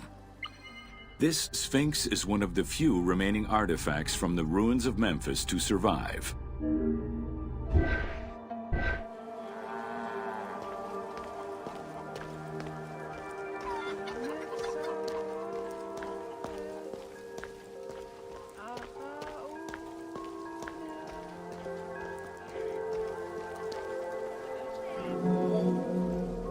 In Egyptian culture, some animals were associated with gods, while others were considered to be living gods.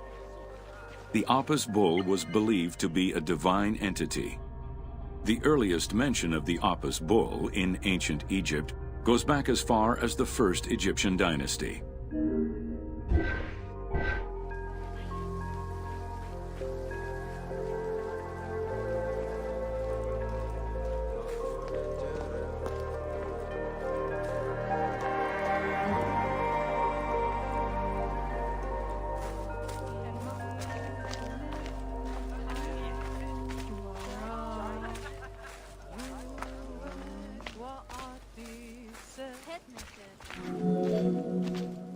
Originally the symbol of fertility, the Apis bull was linked to the god Ra, with the image of the sun carried between its horns. Later it was associated with Osiris, the ruler of the underworld, thus becoming the funerary divinity Osorapis. During the 18th dynasty in Memphis, the Apis bull's association with the city's deity earned it the title Herald of Ptah. The Apis bull was so revered that even Alexander the Great, upon his arrival in Memphis, gave honor to Apis.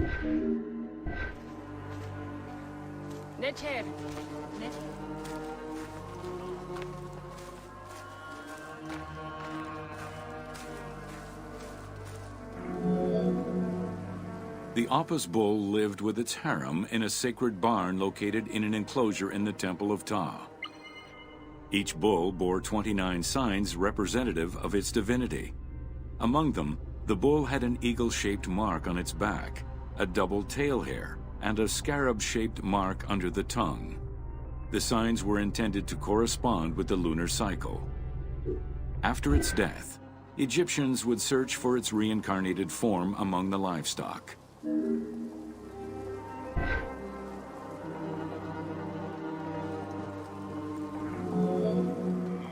Like other living divinities, the mortal incarnation of the Apis bull was prayed to, and when it died, it was given a luxurious funeral, which included mummification.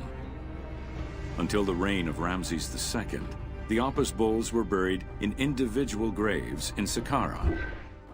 During the 26th dynasty, the bodies of the bulls were buried in enormous stone vats in the underground corridors of the Serapeion of Memphis.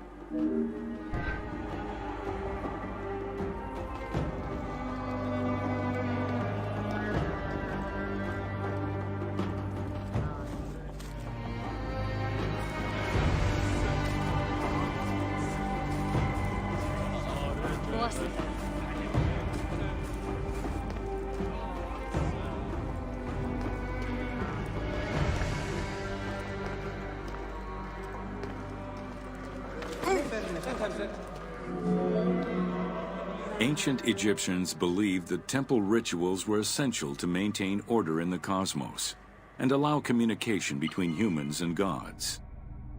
The pharaoh was required to bring offerings as part of a twofold promise made to the gods: to remain a just ruler and to prevent chaos from entering Egypt.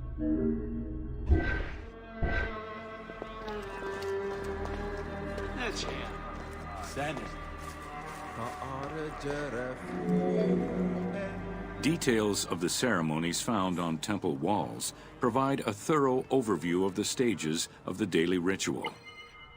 Performed 3 times a day to mirror human mealtimes, each step of the highly symbolic ceremony was accompanied by specific recitations, many of which referred to mythical events.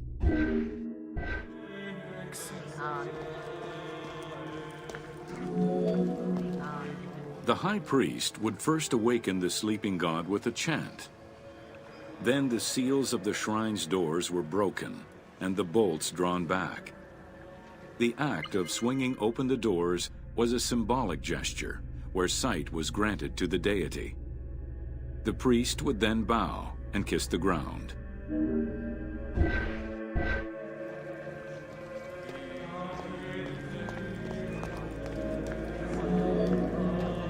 The god was then washed with incense-infused water and its mouth rinsed with mineral salts. The cleansing was followed by adorning the statue with jewels and royal garments. The final ritual required the priest to sweep away any footprints in order to prevent evil from approaching the god.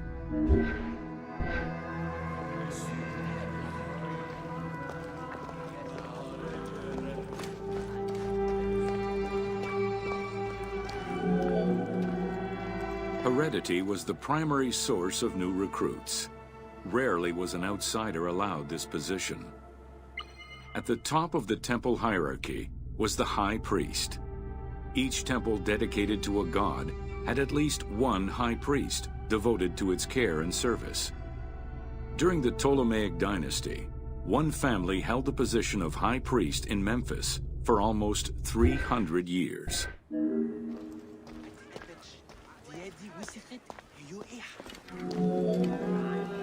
High priest candidates made their way up the ranks of the temple hierarchy. The one chosen to occupy the lofty position of high priest was usually confirmed by the pharaoh. Several of the high priests were also important officials in the government. Families sharing the highest priesthood titles tended to make many alliances, thereby gaining more land and wealth. Shifting balances of power sometimes resulted in more or less open conflicts between the priesthood and the pharaohs.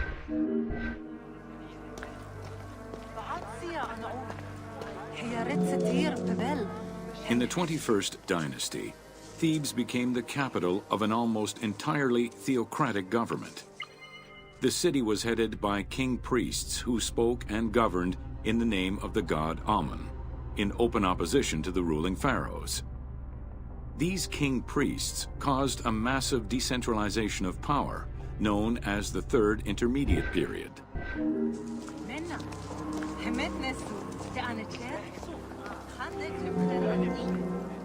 The educational institution in ancient Egypt was known as the House of Life. Attended by the offspring of the elite and the clergy, it was a place tailored to the social status of its attendees. The earliest references to this type of institution date back to royal decrees of the Old Kingdom.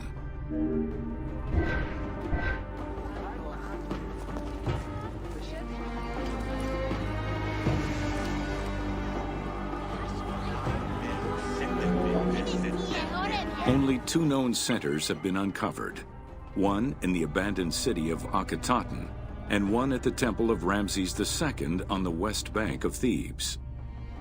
Inscriptions uncovered in those locations mention the names and titles of people who were connected with the House of Life, such as a chief physician and many scribes. It is presumed that by the late kingdom, every temple had a House of Life.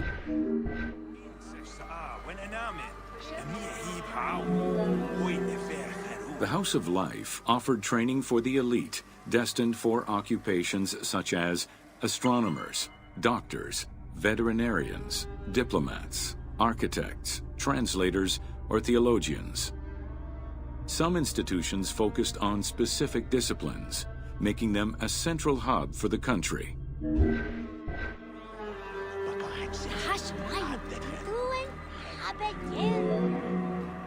Not limited to instruction for young students, the House of Life was a source of reference for many scholars, with rooms dedicated to papyri of many disciplines. Because papyri were preserved there, the Greco-Romans referred to the House of Life as a library.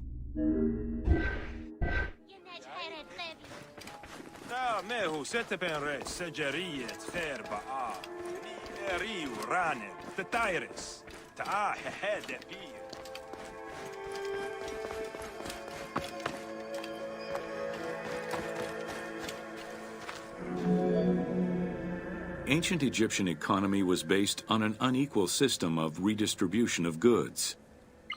The state of Egypt collected the crops, and the temples distributed them throughout the provinces.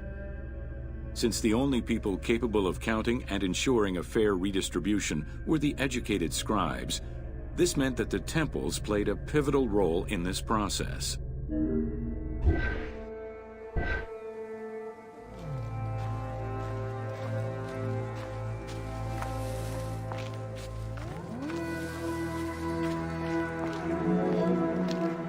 There are records of pharaohs making offerings of large tracts of land and animals to temples in order to maintain their favor. Ramses III offered generous gifts to the temple of Amun in Karnak in such a manner.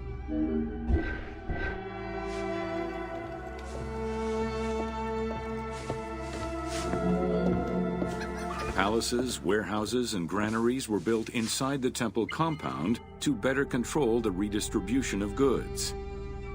The size of the recorded numbers of goods, combined with every other function filled by temples, only serves to confirm their might as economic, religious, and political centers of power within Egypt.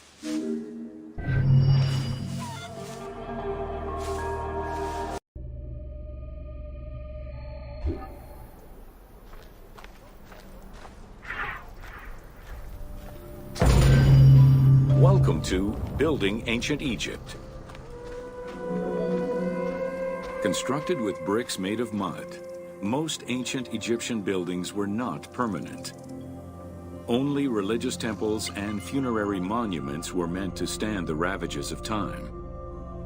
For these very important structures, Egyptians used limestone, sandstone, and harder materials, such as granite, quartzite, and travertine. These heavy stone blocks were so prized that they were often transported from quarries located hundreds of kilometers away.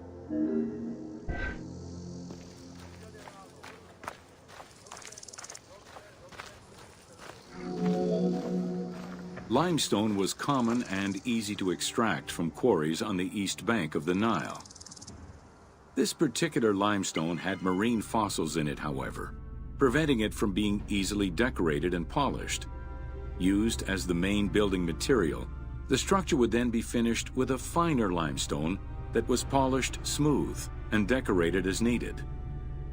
Limestone was used for the building of the first pyramids and for most of the religious buildings of the Old and Middle Kingdoms.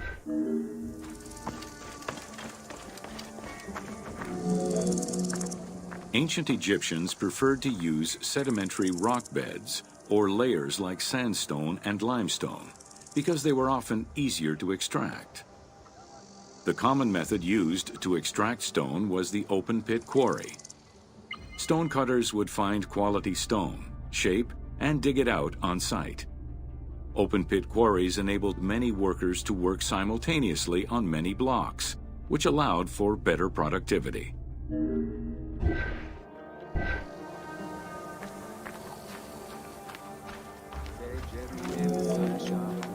Workers would draw a large grid directly on the stone's surface, taking care to leave a space between the blocks. This allowed them to isolate the different blocks and create a trench that would make the extraction easier. Stoneworkers used iron chisels for hard rock and bronze or copper tools for softer rocks such as limestone. Removing material between each block created a trench line. In some quarries, that trench was wide enough to accommodate a worker, who would then cut the block entirely on site. For harder rocks like granite, workers cut a series of holes and hammered wooden wedges into them. They then soaked the wood until it swelled and caused the rock to split.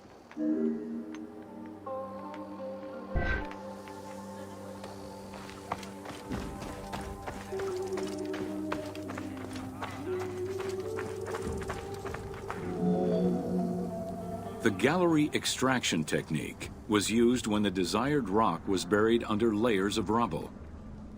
This method was often necessary in order to find the whiter and finer limestone required for a smoother finish. The first step was for the stoneworkers to create an access pit that would allow them to reach the desired wall of stone. Once a wall of quality stone was exposed, workers could then cut out smaller blocks. This pit required a descending platform. Designed like a stairway, it allowed them to free multiple galleries of blocks.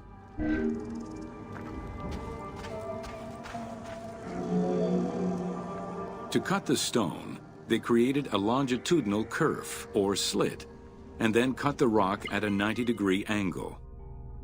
The lower side was determined along the geological layers or by using a horizontal cut. Wooden wedges were inserted in the rock and hammered in. Shock waves were then generated using hammers, fracturing the blocks at the seam.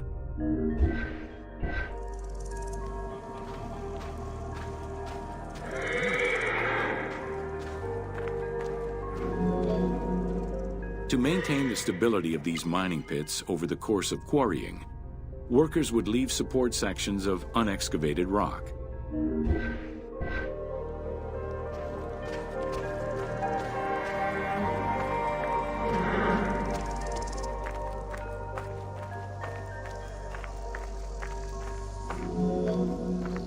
In every quarry, dedicated shrines were established to offer protection for the workers. In particular, Serket, the scorpion goddess, was considered a very powerful deity among quarry workers. Every mine and quarry of ancient Egypt included a scorpion charmer who was said to use magical powers to ward off the dangerous insects and keep the workers safe.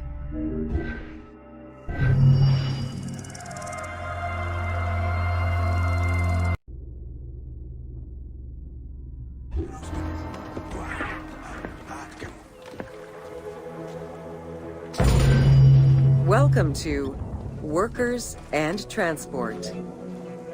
Whether workers were employed for the pyramid construction or at the quarries, the government supplied food and housing. Workers for the pyramids and royal necropolises were housed in more permanent villages, such as the famous Deir el-Medina. Quarry workers had more temporary lodgings. All skill levels were needed and utilized, from basic work hands to prepare the gypsum, to brickmakers and sand carriers, to skilled stonemasons to shape the blocks.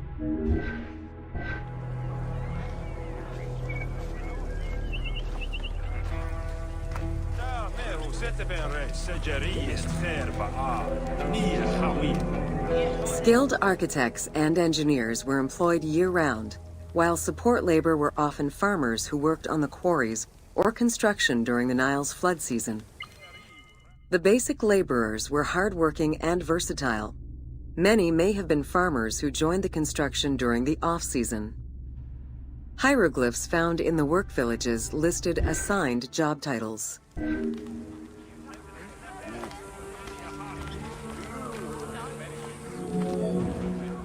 Archaeological research shows that no food was stored or prepared on site, but instead workers received abundant rations of bread, beer, and meat. These rations were taken care of by an administration outside the village. Medical treatment was also available for those who were injured.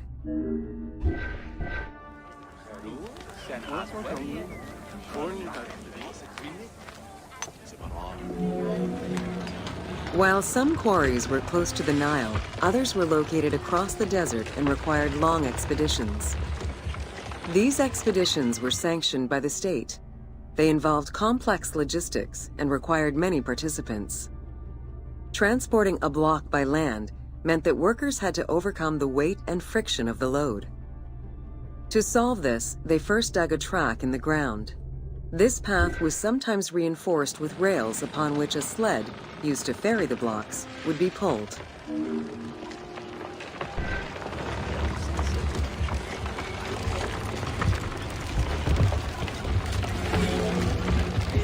Whenever possible, blocks were toppled from a higher elevation onto the sled.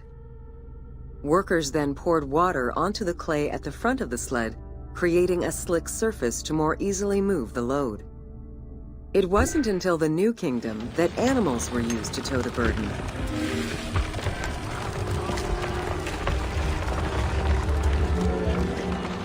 During flood season, the Nile was at its largest and deepest, which allowed the transportation of the heaviest and biggest loads.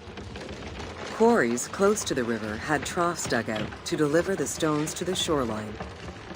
Harbors and wharfs situated at the river's edge allowed the transfer of materials and supplies. Harbor warehouses accommodated additional stocks of stone so that they were available for the winter sailing season.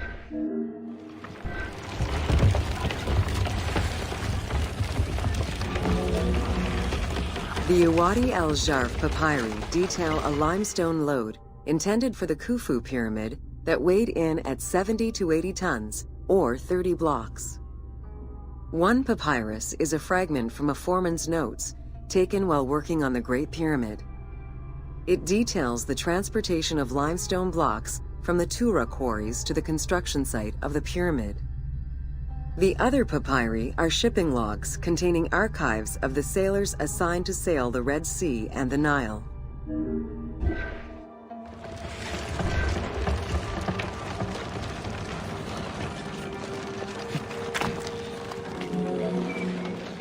Stone cargo generally weighed 15 tons per boat, amounting to roughly 6 or 7 blocks per trip.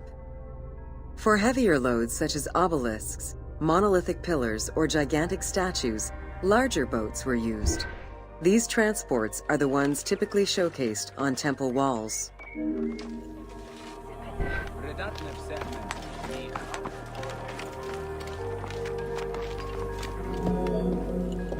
River transportation was the most efficient way to ferry stone blocks between the quarry and the construction site. Blocks were transported by flotillas of several types of boats. The most detailed illustration of transport by river is a relief of Queen Hatshepsut's barge with an accompanying flotilla.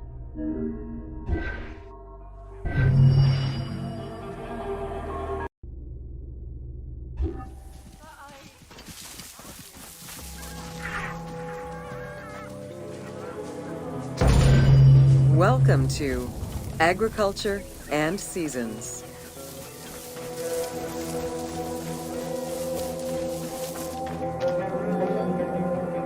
While crops were cultivated in different oases around the desert, most of the arable lands were near the Nile. Two types of cereal grain were cultivated, barley and an ancient wheat known as emmer. These two key ingredients contributed in establishing bread and beer as the staple of the Egyptian diet and the basis of its economy.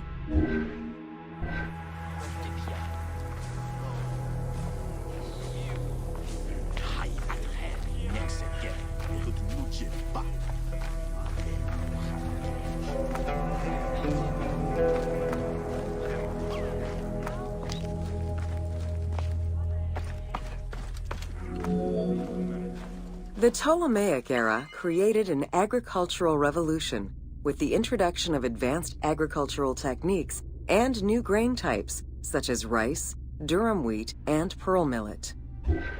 The resulting agricultural mass production greatly increased the economy of ancient Egypt. It also prompted the development of storage and transportation, allowing long-distance trade with other regions.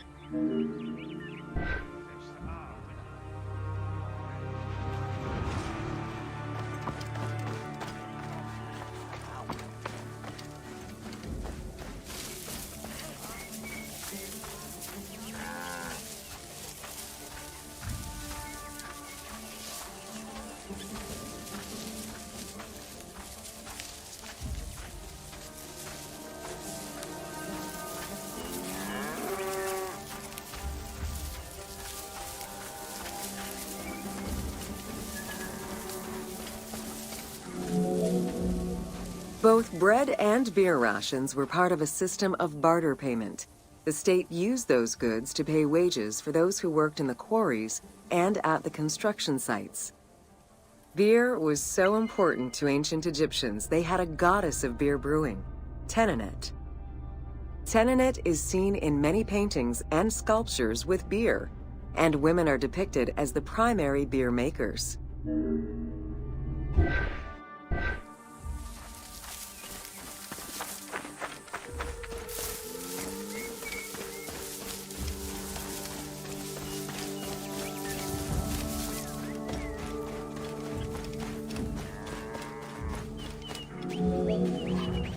In order to increase agricultural production, fertile land was divided into plots and large agricultural villages were encouraged. The state and temples were the biggest landowners. Depending on the region, fertile land was managed by civil servants or rented to individuals. Ancient Egyptians relied on rudimentary tools for land cultivation. Soil was broken down with hoes, and wing plows were used to make furrows.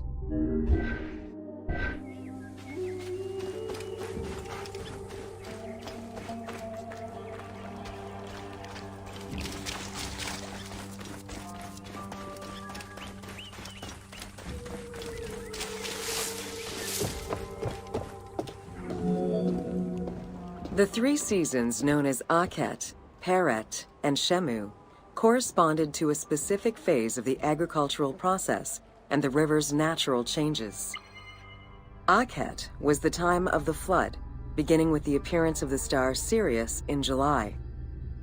Peret was the time when lands were cultivated, plowed, and sown. This fell between October and November.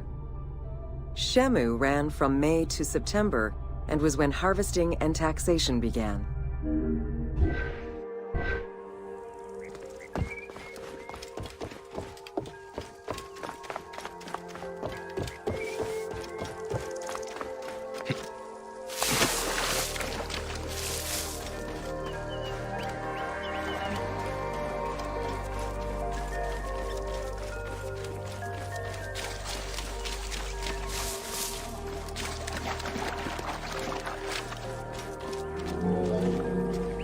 The pharaoh's duty was to uphold order against chaos and provide for his people.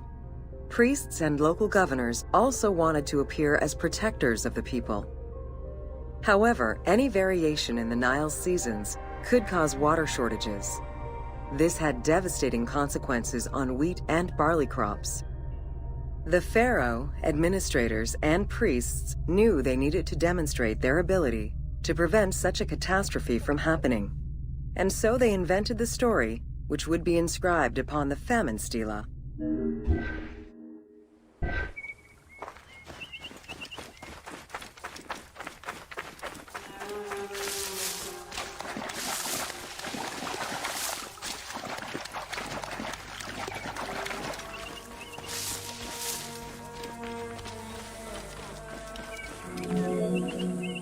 The story begins with the pharaoh worried for his people. The Nile hasn't flooded in years, and his people are starving. In search of the origins of the flooding, Djoser seeks out Khnum, the protector god of the region and the source of the drought. Djoser gives the god offerings and orders his priests to restore the temple of Khnum. These offerings please the god, and the floods are restored. This story was intended to highlight the importance of the deity in everyone's daily lives, while also demonstrating the crucial role that the priests and the king played in feeding and protecting the people of Egypt.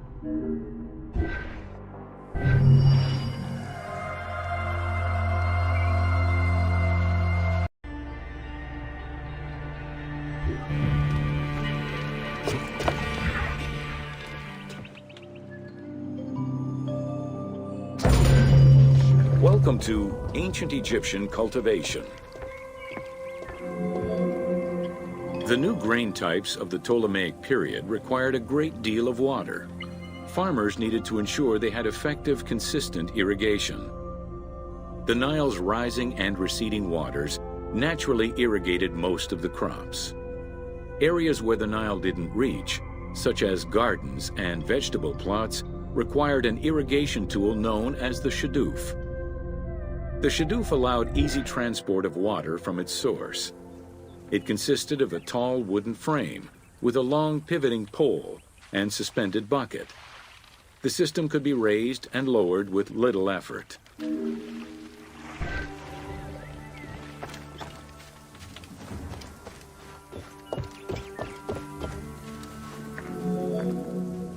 Later, a sakya, or water wheel, was invented. The sakya needed animals to turn the wheel, which rotated buckets through the water. It drew the water to an elevation of 3.5 meters and enabled a great deal of control over the irrigation process. This improvement supplied larger areas and thus resulted in larger harvests.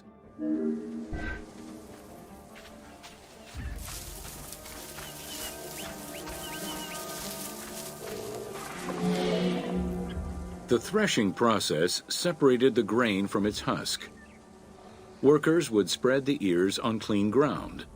Oxen, cows, or donkeys were then guided back and forth to trample the grain. This continuous movement worked the grain loose while preventing the animals from eating it. Unwanted chaff and straw were swept away, or gathered and added to the mud used to make bricks, to make them stronger.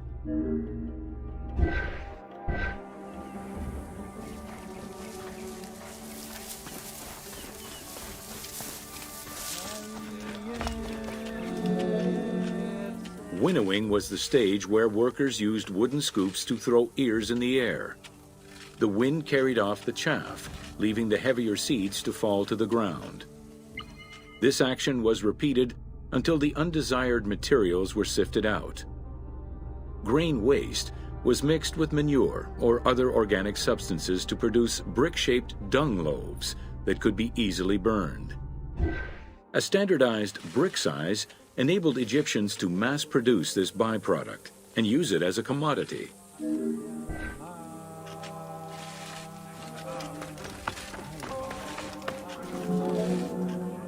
Transporting large amounts of grain required ships equipped to carry heavy loads.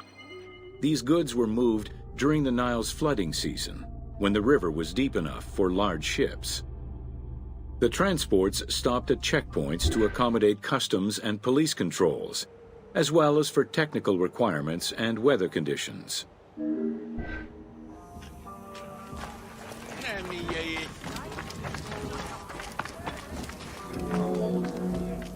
Having reached Alexandria's inner harbor, the wheat was unloaded under the supervision of a civil servant in charge of wheat management. Portions were distributed to Alexandria's city market, and the remaining stockpile was either exported or stored in warehouses.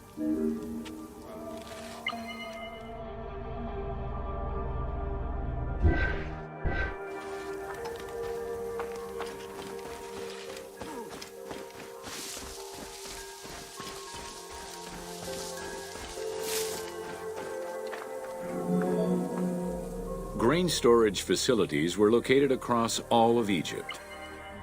Temples and institutions had large silos, while individual houses had storage sheds. In some houses, arched cellars were built into the foundations.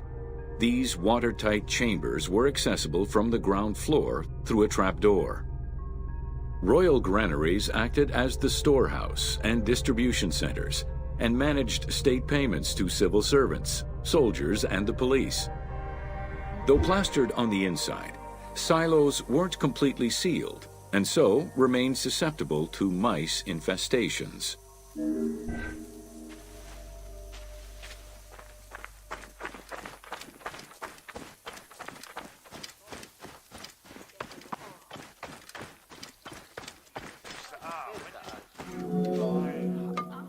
When the grain was ready for processing, it was poured into bowls and pounded into a coarse flour. That flour was then passed through a sieve to make it of finer quality and further ground between stones. Ancient Egyptians did not stock flour. Instead, fresh grain was portioned out each time to produce flour as it was needed.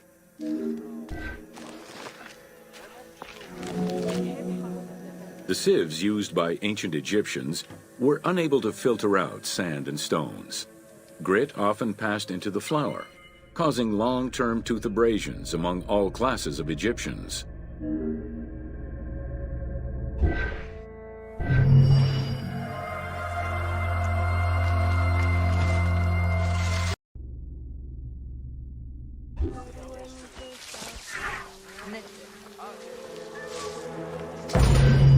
Welcome to Domesticated Animals of Ancient Egypt.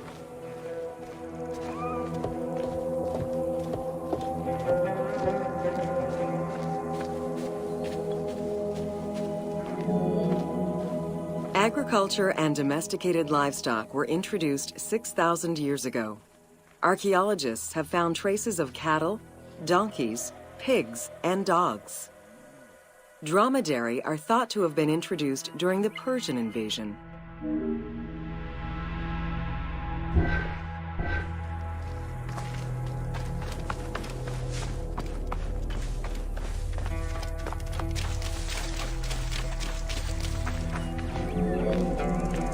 Pets were deeply cherished in ancient Egypt. Many illustrations of children often include a pet in the depiction.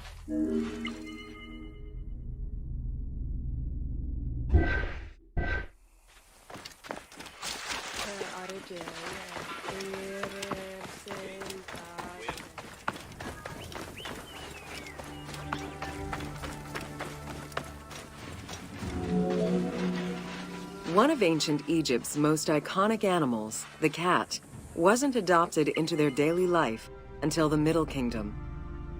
Since they were so highly capable of killing snakes and rodents, cats were present throughout every period. However, they only became pets sometime during the Middle Kingdom. Prince Thutmose, son of Amenhotep III, had his cat Tamu laid to rest in its own sarcophagi.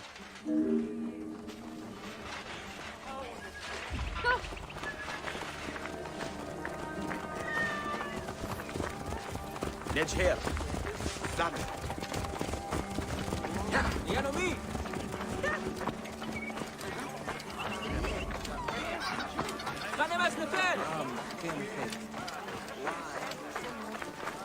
We am Hotep. The earliest reference to dogs dates back to 5000 BCE. They were popular pets as they helped hunters and protected herds. They were closely linked to Anubis, the jackal-headed god. Baboons, monkeys, and even falcons were tamed as pets. Each was mummified and buried with as much ceremony as any family member.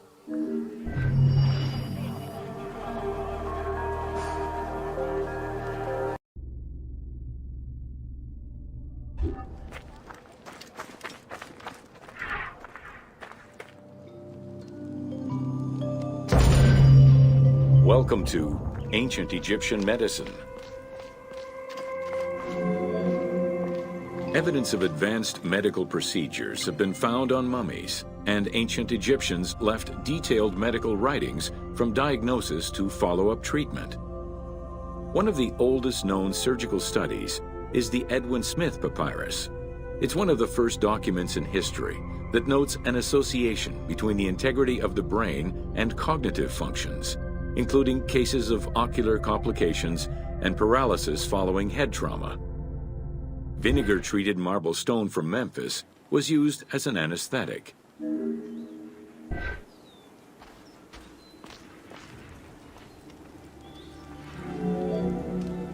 Another similar document, the Ebers Medical Papyrus, is over 20 meters long and 30 centimeters wide. It details treatments of 48 surgical cases and contains 877 paragraphs describing various diseases. Alongside accurate and factual scientific approaches, the papyrus has more than 700 magic formulas and incantations to ward off demons and disease. This demonstrates how ancient Egyptians believed in a harmonious balance between religion and science.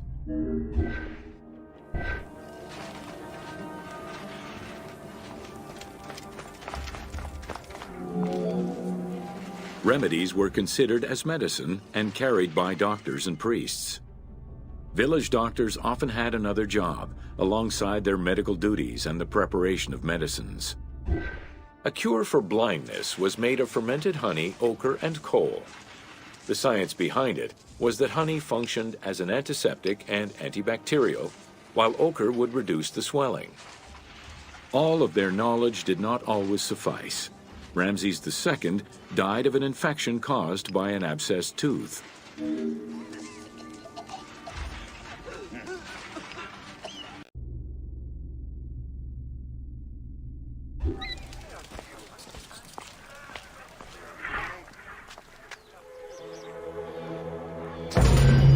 Welcome to Leather and Linen in Ancient Egypt.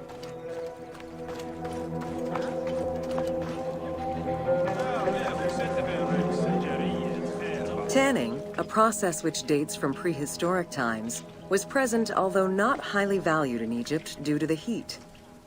Leather was reserved mainly for things such as sandals, leather bags, dagger sheaths, quivers, and other similar items.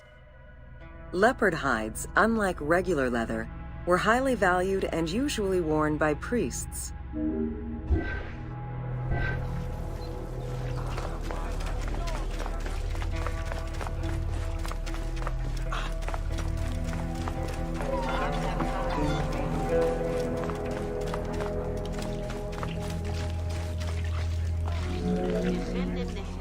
Valued for its coolness and freshness in hot weather, linen was the fiber most commonly used for fabrics and textiles.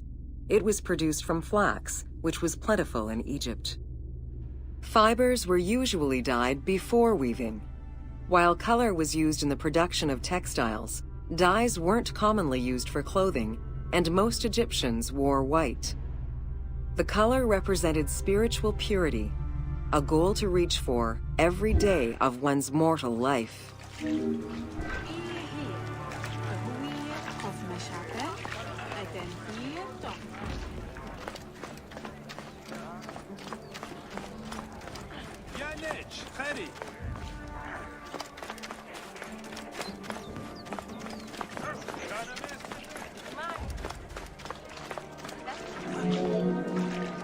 Various shades were achieved using woad, a dye produced from the leaves of Isotis tinctoria. The plant was cultivated for this purpose within the Nile Delta and allowed for the creation of various colors.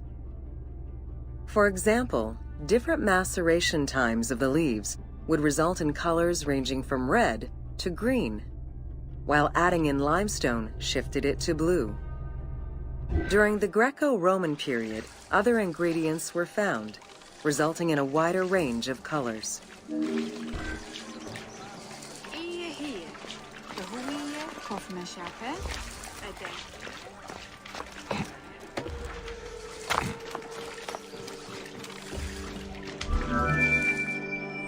This area's style is strongly influenced by the dye baths and tanneries of modern-day Fes in Morocco. This helped Ubisoft envision what such locations might have been like in ancient Egypt. While this tannery is within the city walls, back then they were often found outside the city boundaries. The tanner's trade was considered off-putting by the Greeks, as all these operations resulted in noxious smells.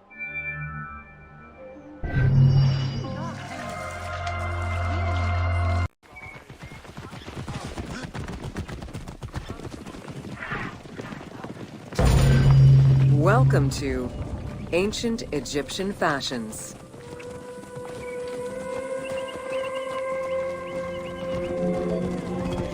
Learning what life was like for ancient Egyptians presents many differences, and yet also surprising similarities to how people might live today. Understanding the daily lives of regular citizens so many thousands of years ago is ultimately what connects us as human beings.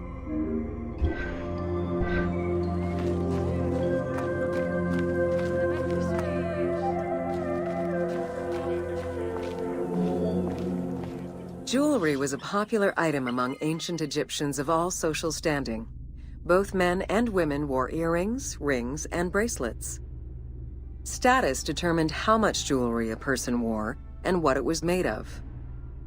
Common folk wore pearl necklaces, simple bracelets, and leather bangles. Brightly colored earthenware and glass paste were a favorite enhancement.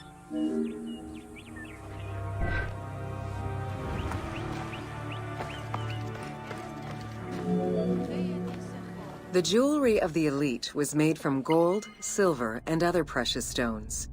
Because gold never lost its shine, it was considered akin to the flesh of the gods. Wide jeweled collars were a favorite. Made with rows of beads formed into patterns of animals or flowers, the soft chiming sounds they made were thought to appease the gods.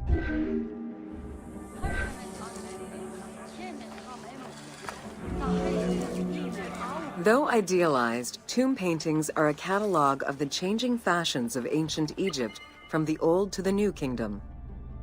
Egyptians took appearance and cleanliness very seriously and were diligent about their fashion, hair, and jewelry as well as their grooming habits.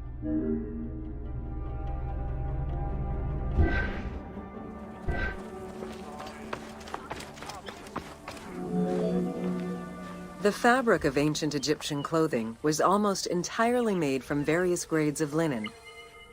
Linen was commonly white, draped over the body, and cinched at the waist, though some garments were sewn or tailored. Wealthy men wore long tunics, loincloths, or kilts, while poor men only wore loincloths. Women wore long dresses, with differences residing in the quality of the fabric, depending on social status. Egyptians commonly went barefoot, but could also wear sandals made from papyrus fiber or leather.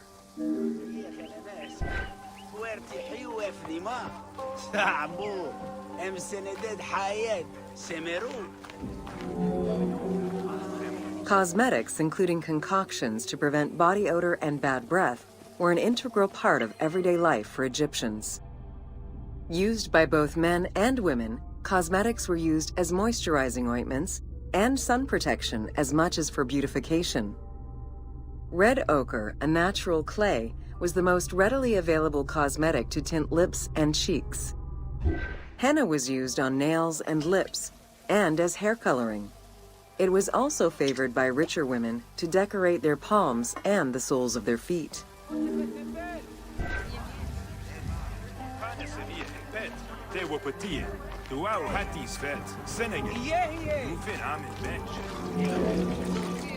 Egyptians believed coal had magical powers, wearing it as black eyeliner to protect their eyes from the sun and to prevent eye infections from particles in the flooded Nile River.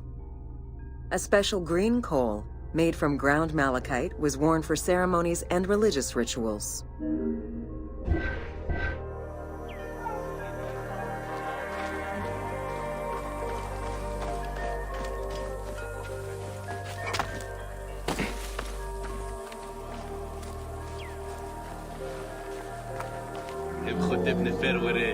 Women and teenage girls wore their hair long and often braided. Wealthier women included carved combs or hairpins. The length of men's hair rarely dropped past the shoulders.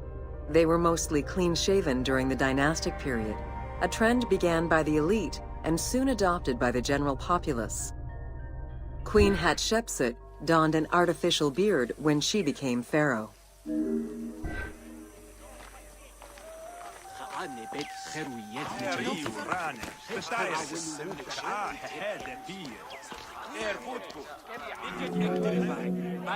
Wigs were very popular, used for special occasions or to conceal gray hair or baldness. They were fastened in place with beeswax. The most expensive wigs were made from human hair and reserved for royalty. Other wigs were composed of linen, wool, or animal hair.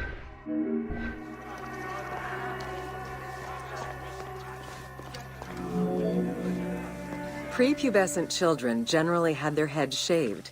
Young girls kept some strands intact, while young boys had a braid worn on the side.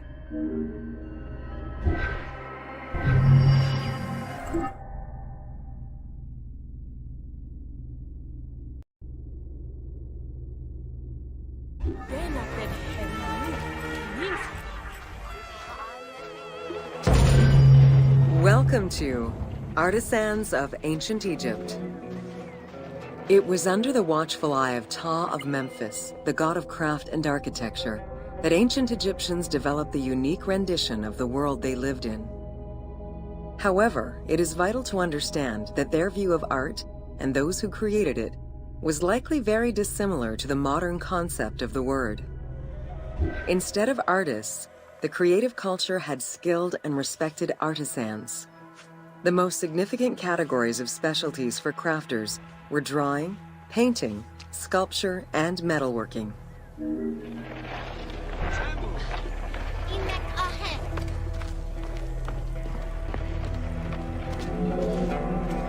Ancient Egyptian craftspeople created both art and a wide variety of mundane, everyday tools.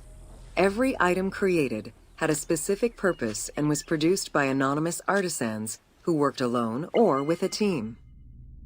Most crafts, such as pottery and metalworking, were utilized for everyday items.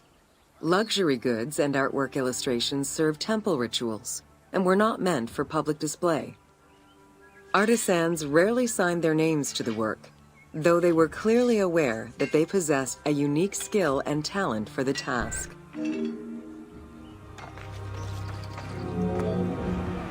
Art, in all its forms, has offered not only a practical insight into the way ancient Egyptians lived, but in how they viewed the world and their place in it. The balance of order and chaos was crucial in both the physical and the metaphysical universes. As a result, their art appears to follow a strict set of stylistic conventions that supported this worldview.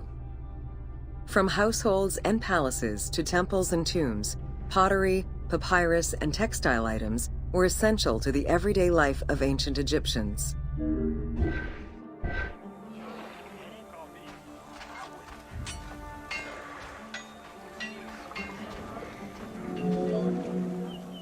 In ancient Egyptian culture, drawing was used as illustration, such as seen in the Book of the Dead. It was also the first step in the creation of a relief, painting, or statue. Two-dimensional representations were concerned with order and form, and were intended to honor gods and promote the transition of the soul to the afterlife.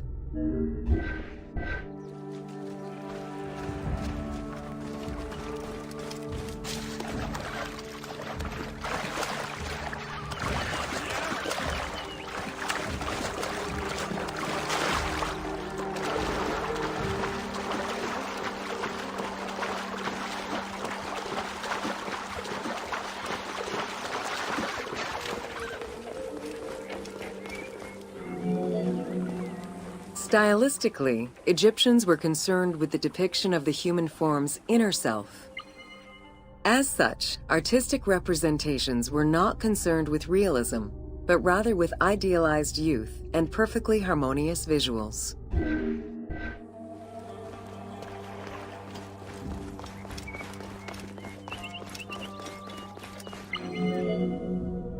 An exception to this were scenes depicting hunting and battle, where the environment and enemies moved in lively, even chaotic ways.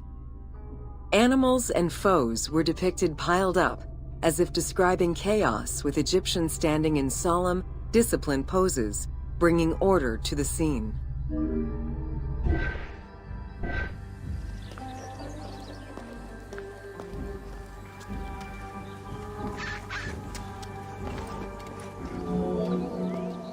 Reliefs could be either in high relief or low relief. Either method required a surface suited to the desired technique. Preparation of the surfaces differed depending on the quality of the rock. A quarried block only needed a simple smoothing. Rough-cut rock monuments, such as those found in tombs, required more work. Often the surface was coated in plaster before being sculpted.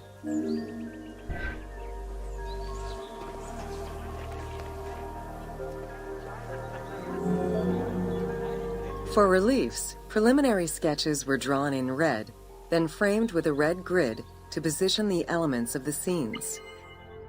Corrected sketches were in black, and once approved, the scene was ready to be carved. This method likely explains the name given to relief makers. the one who draws the outlines.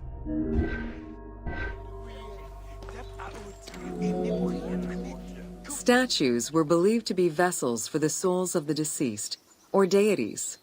That is why a sculptor was called the one who makes it live. This divine duty earned them the utmost respect. As with a relief, creation of a sculpture began with a drawing. Most statues were made of quarried blocks of stone, primarily limestone, though sometimes harder stones such as quartzite were also used.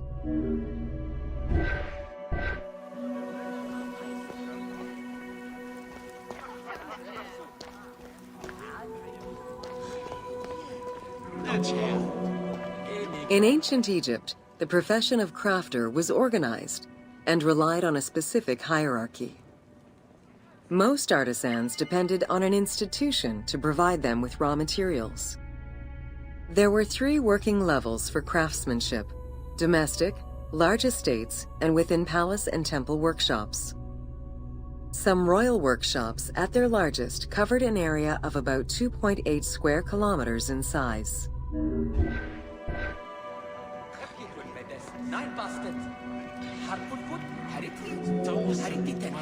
At the domestic level, most Egyptians were craftspeople to a greater or lesser extent.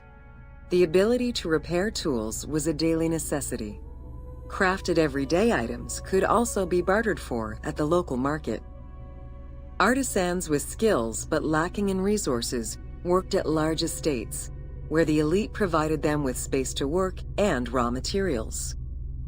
The most skilled artisans were employed in royal or temple projects and benefited from a special status. They were provided with good workspaces and considered to be highly skilled.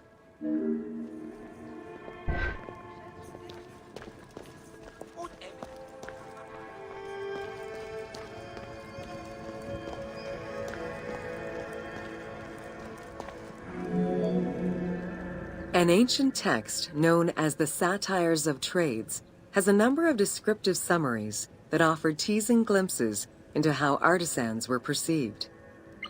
A coppersmith was said to stink and have fingers that resembled crocodile droppings, while potters were said to be like those who lived in bogs.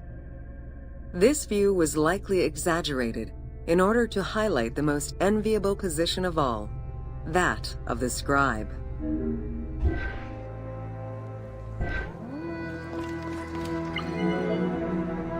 Located near the Valley of the Kings, Deir el-Medina was a settlement created by order of the king to honor the most skilled artisans.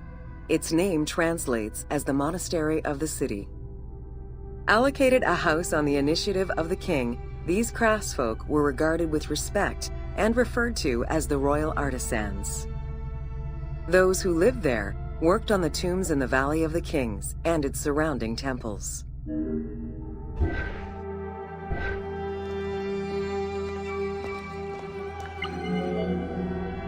Archaeologists believe the site was home to skilled and respected artisans for over 400 years. It is considered one of the most important discoveries relating to Egyptian daily life. While much of the focus of Egyptian archaeology was on its kings and queens, it wasn't until the excavation of Deir el-Medina that Egyptologists were given a valuable window into the community life of ancient Egyptian artisans.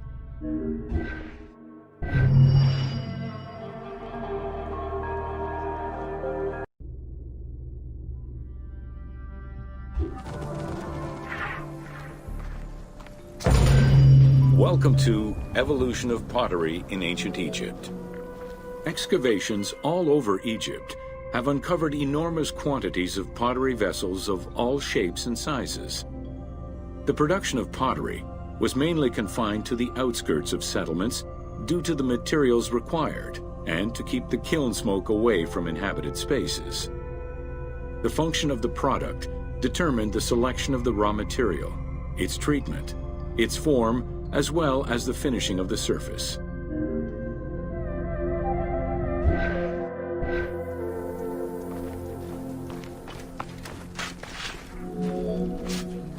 Pottery was essential to ancient Egyptians' daily lives. It was used in all aspects of life, from the storage of grains and liquids to containers within the tombs of necropolises. The most common pottery was made from Nile silt that resulted in a reddish-brown clay. Limestone clay, which made for more attractive pottery, was only found in Upper Egypt.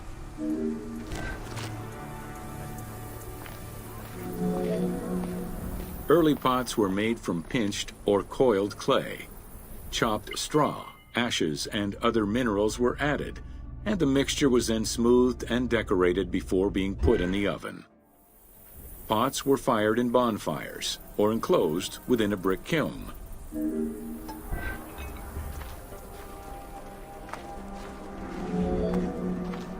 The potter's wheel was utilized during the Old Kingdom. Pottery became smoother and more polished, similar to river stones. It was decorated primarily in red pigment, with the black color achieved by exposing it to smoke. Pottery workshops were attached to palaces or temples, and around the late period, specialized workshops began to appear.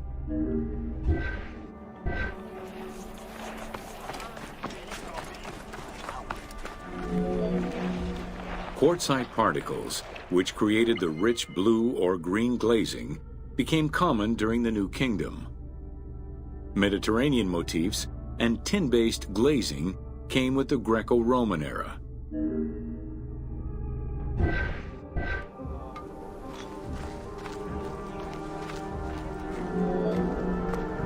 Potsherds could be found anywhere and were the most common canvas for writing or drawing, in comparison to the more expensive papyrus sheets. Named after their Greek description, ostraca contained daily life records, letters, or could be drawn upon. Artists drew sketches for temples and tombs, or simply for leisure.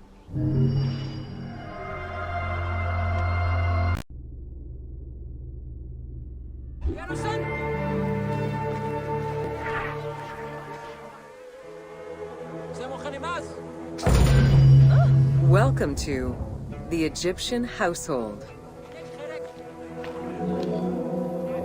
In pre-Greco-Roman culture, women were considered equal to men in many matters.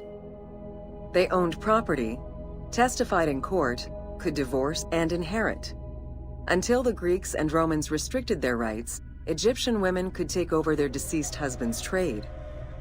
Marriage contracts included mentions of allowances and items of value brought to the marriage by the woman, which would forever belong to her.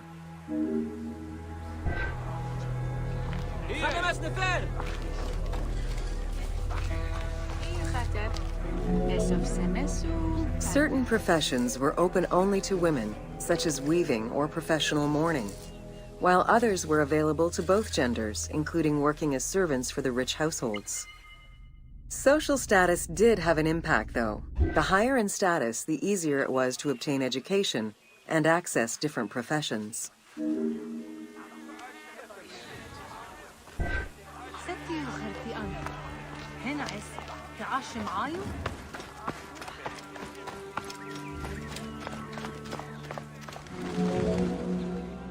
Homes were generally composed of 3 rooms. First, there was the entrance, furnished with a small bench of brick, probably intended for a statue and protective divinity. Then there was the ceremonial room, meant to receive guests. The last room was either a bedroom or kitchen. Furniture consisted of basic chairs, chests, and storage. Tables were not used for family dinners. Instead, each individual had a small table of their own.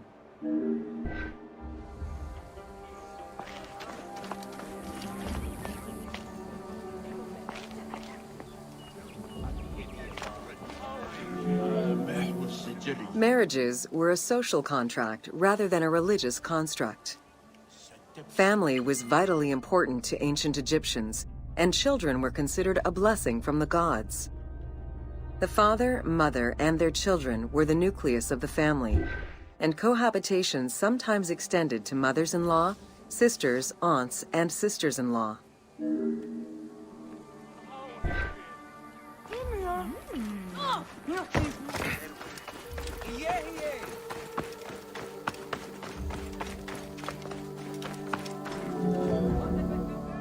Status and wealth played a large role in the style and size of ancient Egyptian homes. Commoners' houses were built with sun-baked mud bricks. Wealthier homes were often painted in white and decorated with various motifs.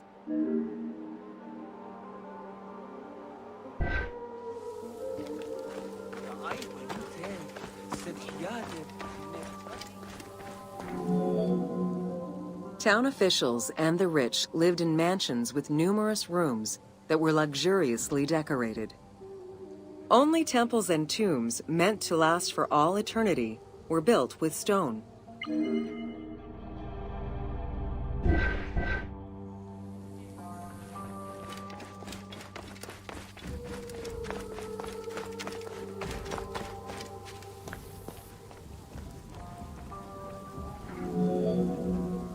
Funeral stone inscriptions focused on the main member of a household.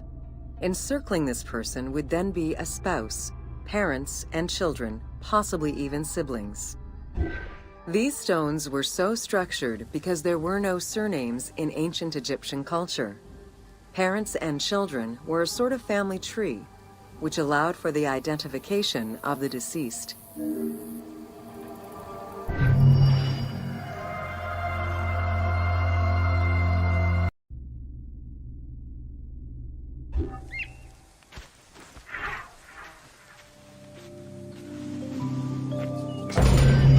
Welcome to Bread and Beer. While the Mesopotamians invented beer, including using a straw to avoid the sediments and herbs, ancient Egyptians perfected the brewing method. Egyptian beer's quality was determined by alcohol strength, color, and flavor. During the Pharaonic era, beer was the most commonly used and important alcoholic beverage. The state and temples used it, along with bread, as payment to workers, and it was included on the lists of food offerings to the gods and the deceased.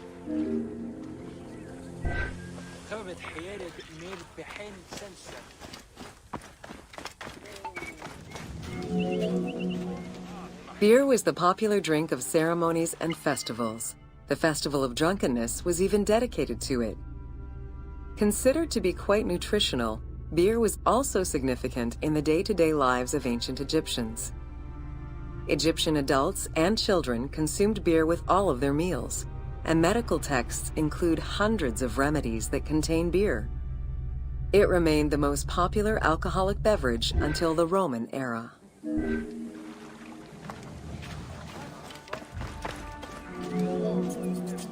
Recipes for beer varied over time and depended on the quality of the materials. Bakers and brewers typically worked alongside one another at the same workshop or house. Many families often produced the quantity appropriate to their own consumption, with better quality beers produced for festivals and other special occasions. The most basic recipe used malted cereal as the main ingredient. Fruits such as dates were added along with honey and spices.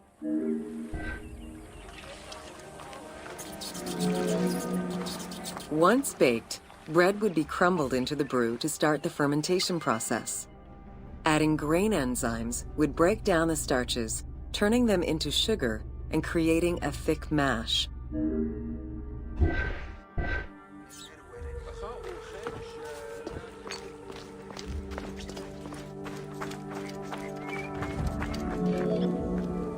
Once ready, the bread and grain mixture was compressed and then strained through a sieve with water into the mix of malt beer. Once fermented, the beer mash was transferred to large containers and again compressed by foot or with pestles.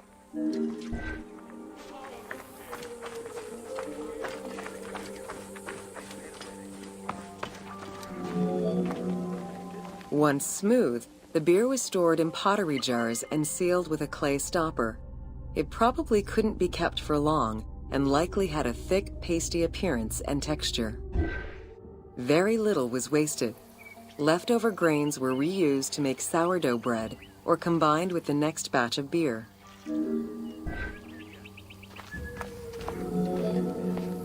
While there are many ancient accounts for making bread, most of the knowledge known about ancient Egyptian brewing comes from an account by the alchemist Zosimus over 300 years after Cleopatra's reign. More recently, Dr. Delwyn Samuel, an archaeobotanist, has proposed alternate antique techniques to brew beer. However, experts are unable to replicate an authentic beer since not all of the techniques and ingredients used by ancient Egyptians are known yet.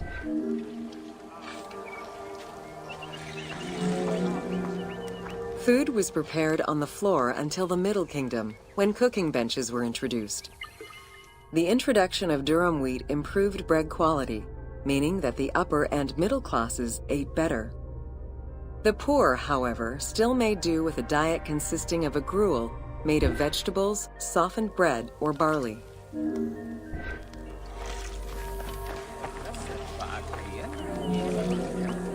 Dough was kneaded by hand or foot, and when sufficiently blended, additional items were added, such as fruits, nuts, honey, and spices.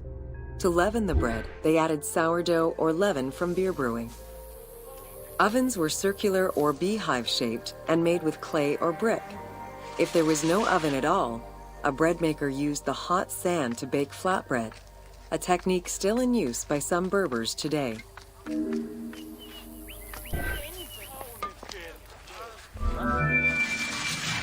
Ancient Egyptians always had to fight off the omnipresent sand particles that were blown towards them. Despite their best efforts, sand regularly made its way into their food.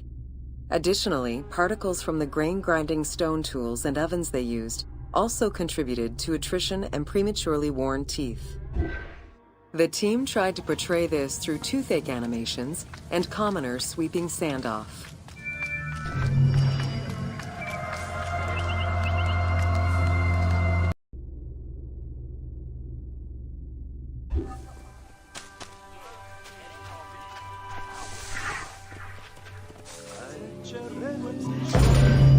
Welcome to Wine in Ancient Egypt. When the god Horus lost his eye in a war with Seth, the ancient Egyptians believed the eye turned into a vine, and the vine's tears became wine. Early texts, dating back to 3150 BCE, contain the hieroglyph for vine. Regarded as extremely valuable, wine was highly sought after by the elite. It was also an essential part of many religious ceremonies.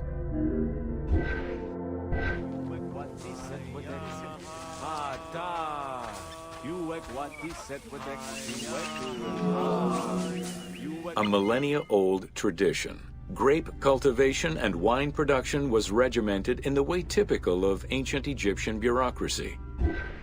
Egyptians kept careful records of winemakers, which they clearly identified on labels. Every landowner with a modicum of self-respect usually kept a vineyard. This held particularly true in the regions of the Faiyum and the Nile Delta.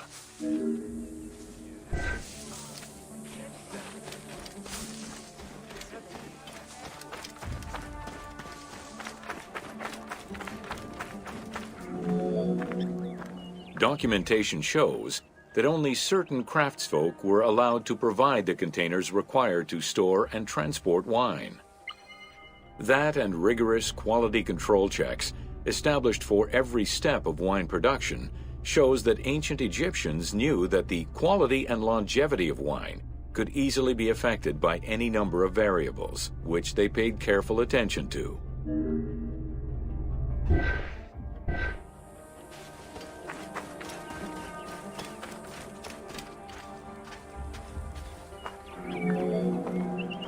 Egyptians had different kinds of wines, most of which ranged in quality from good to very good. The sweet shadé, to which honey had been added. The soft negem, obtained by drying the grapes in the sun. The ma, reserved for religious ceremonies. And finally there was the peor, the mediocre-rated wine, resulting from the second pressing of grapes and reserved for a less discerning palate.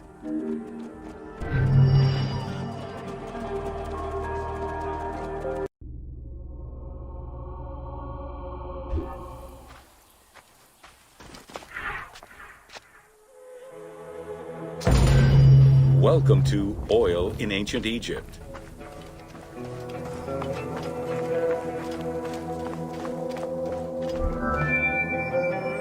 Castor, sesame, and moringa were the source of the most common oils in ancient Egypt.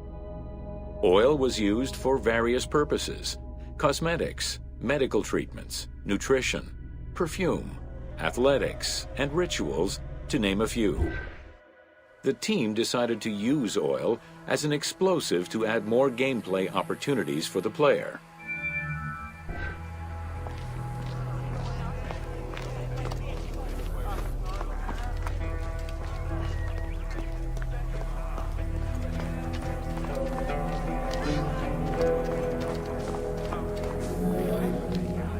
Ancient Egyptians originally used castor oil in wick lamps, but also for cosmetics, such as facial and hair treatments. There is mention in some papyrus of castor oil being prescribed to treat constipation and help pregnant women. Castor beans were found in ancient Egyptian tombs as early as 4000 BCE. Castor oil was made by pressing the beans from the plant of the same name.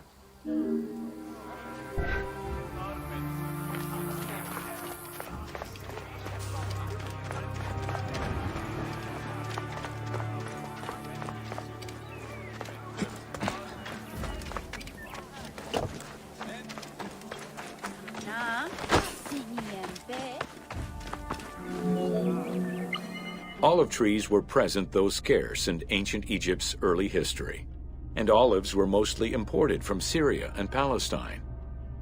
Their use and cultivation remained uncommon until the mass arrival of Greek settlers during the reign of the Ptolemies, when demand increased sharply. Olive trees were normally found in the region of the Faiyum and the lands surrounding Alexandria.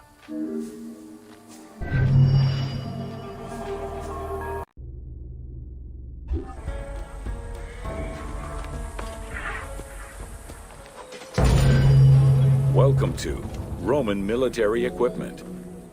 The strength of Rome was directly dependent on its military supremacy and fundamentally militaristic society. Regular citizens, comprised mostly of farmers and herders, joined to protect their land and families. In return for their service, members of this civic army were allowed to vote. Trained to be highly disciplined and obedient to superior officers, citizen soldiers developed a deep sense of loyalty to their city.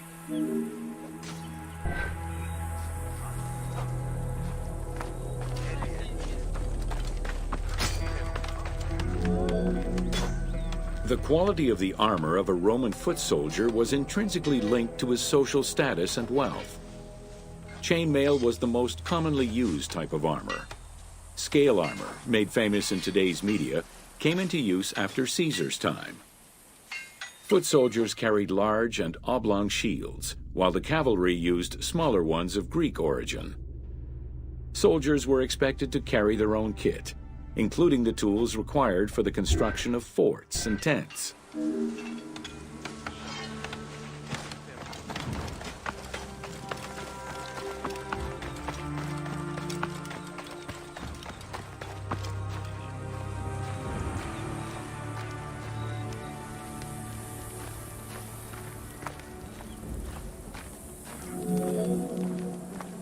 Roman soldiers used the same types of weapons. The stomach and face were the most targeted parts of the body. As such, a legionary was equipped with two close combat weapons, a dagger and a short sword, known as a gladius. One of the most ingenious Roman weapons was the javelin. Its pyramid-shaped tip pierced the body, while its iron shank was designed to break upon impact, stopping the enemy from throwing it back.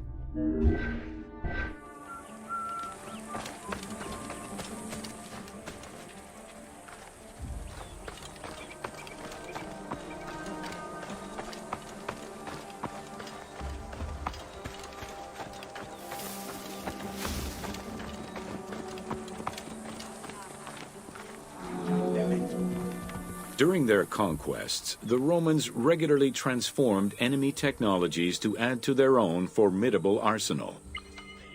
After capturing a Carthaginian vessel, the Romans adopted its better features and constructed a superior fleet of ships. Adapting heavy artillery designs from Greek models aided the Romans in building catapults and ballistae. The latter became an iconic symbol of Roman warfare.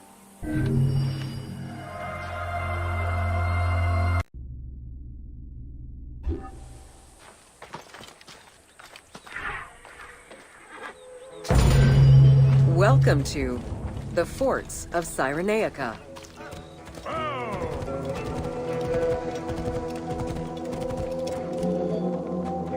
Cyreniaca was a Libyan region under Roman control, gifted to Rome by one of Cleopatra's ancestors. The remains and foundations of ancient fortifications were discovered in the 19th century in the southwest of Cyreniaca, as well as a Roman garrison dating back to the 1st century CE.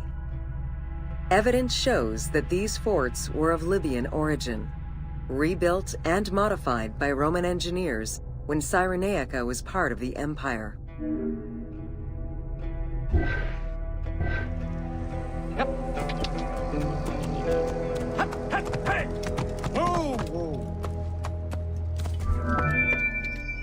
Stone was the most commonly used material to build forts in Egypt and Cyreniaca. Though no real proof of a fortress similar to the one before you has been uncovered in that region, the team chose to add it as a worthy and awe-inspiring end-of-game challenge for the player.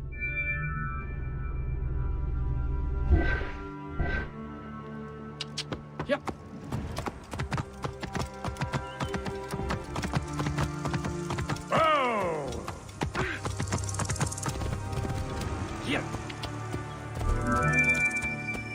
The forts of Cyreniaca were intended to prevent invaders from gaining access to the main route that led to the country's 5 most important cities. These forts were built close to coastal plains and deserts for added defense. 3 of these cities were recreated by the team: Balagrae, Apollonia, and Cyrene. Had it existed, the fort before you would have protected the road leading to Balagrae.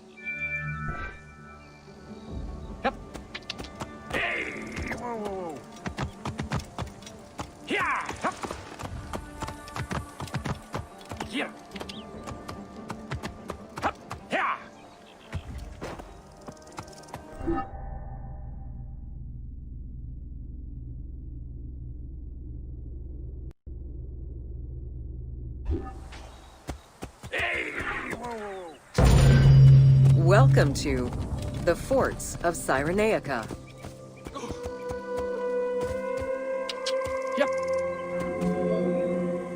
Cyreniaca was a Libyan region under Roman control, gifted to Rome by one of Cleopatra's ancestors. The remains and foundations of ancient fortifications were discovered in the 19th century in the southwest of Cyreniaca, as well as a Roman garrison dating back to the 1st century CE. Evidence shows that these forts were of Libyan origin, rebuilt and modified by Roman engineers when Cyreniaca was part of the empire.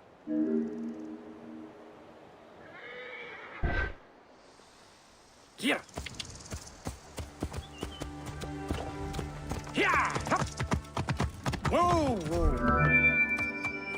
Stone was the most commonly used material to build forts in Egypt and Cyreniaca.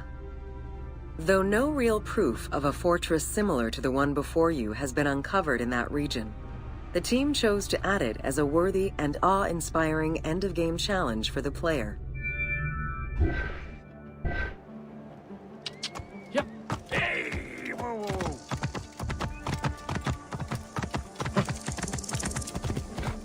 Yep. The forts of Cyreniaca were intended to prevent invaders from gaining access to the main route that led to the country's 5 most important cities. These forts were built close to coastal plains and deserts for added defense.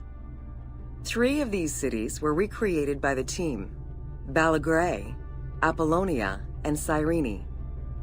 Had it existed, the fort before you would have protected the road leading to Balagrae.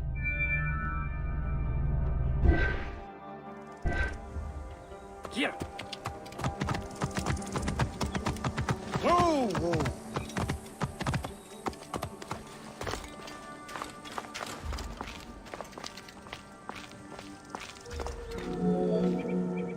Other than reference to an attack around 404 CE and a military reorganization by Emperor Justinian during the 6th century CE, we still know little of the Roman military presence in Cyreniaca.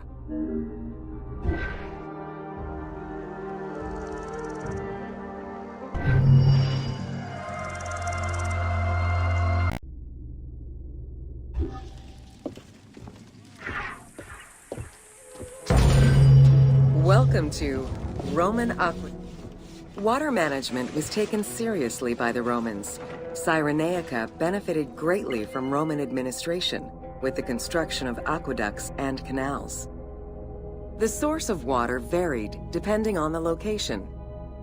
Many aqueducts were built at the foot of the mountains, offering greater flow from the melting snow.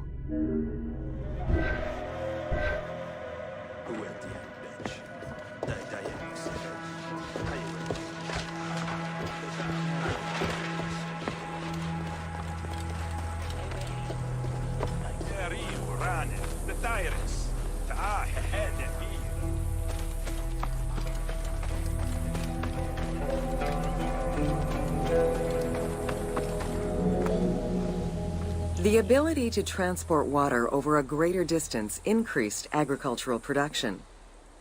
Some aqueducts were reported to be over 7 kilometers in length. Where the Greeks of Libya originally focused mainly on olive trees and figs, which required less water, the advent of Roman aqueducts allowed for a far greater crop diversity. Every farm's water use was carefully scheduled.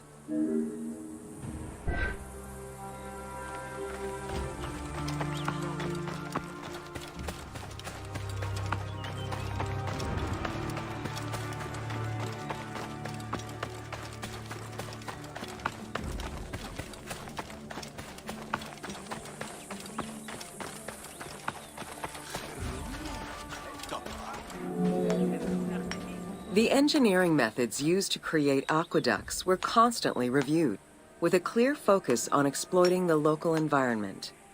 Materials, water usage, cleaning regulations, and a deep understanding of how to exploit gravity itself were all important concerns. Several fortresses were built to protect the aqueducts, basins, and cisterns.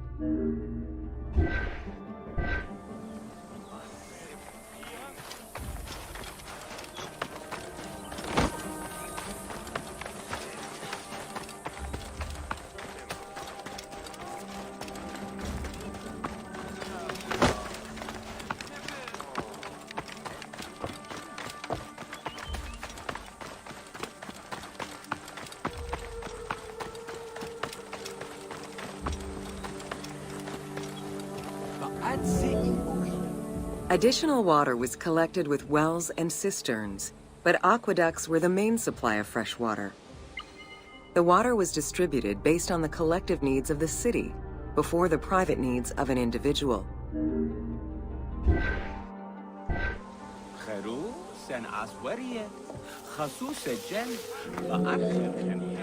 Almost all aqueducts ended in a fountain where the water circulated to clean the streets and supply bathhouses and latrines, thus improving the cleanliness of Cyreniaca's cities.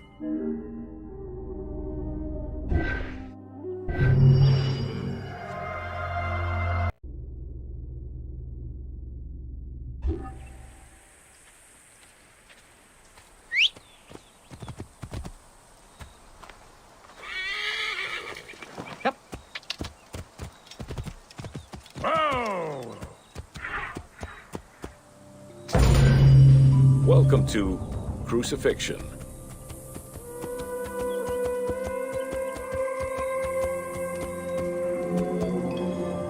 In terms of the severity of Roman justice, crucifixion was at the top of the list of corporal punishment, followed by death by fire and decapitation. The upper class considered crucifixion unworthy of their position. Those lucky enough to have Roman citizenship were also exempt from such treatment. Yep. Hup. Yeah. Whoa, whoa. Easily accessible, crucifixions were popular entertainment among the citizenry. Unlike throwing victims to wild animals, which required an arena, crucifixions did not require any particular setting. Yeah. Yeah. Hup.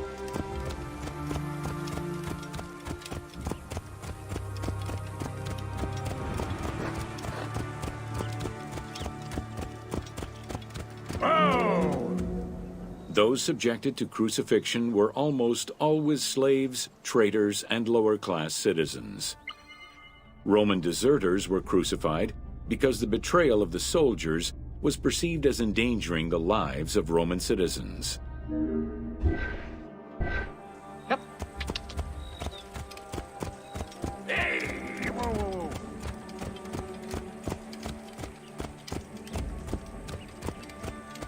whoa. In 71 BCE, a major slave uprising in Italia was repressed by the Roman army. This resulted in the crucifixion of 6,000 men, including their leader, a slave and former gladiator known as Spartacus.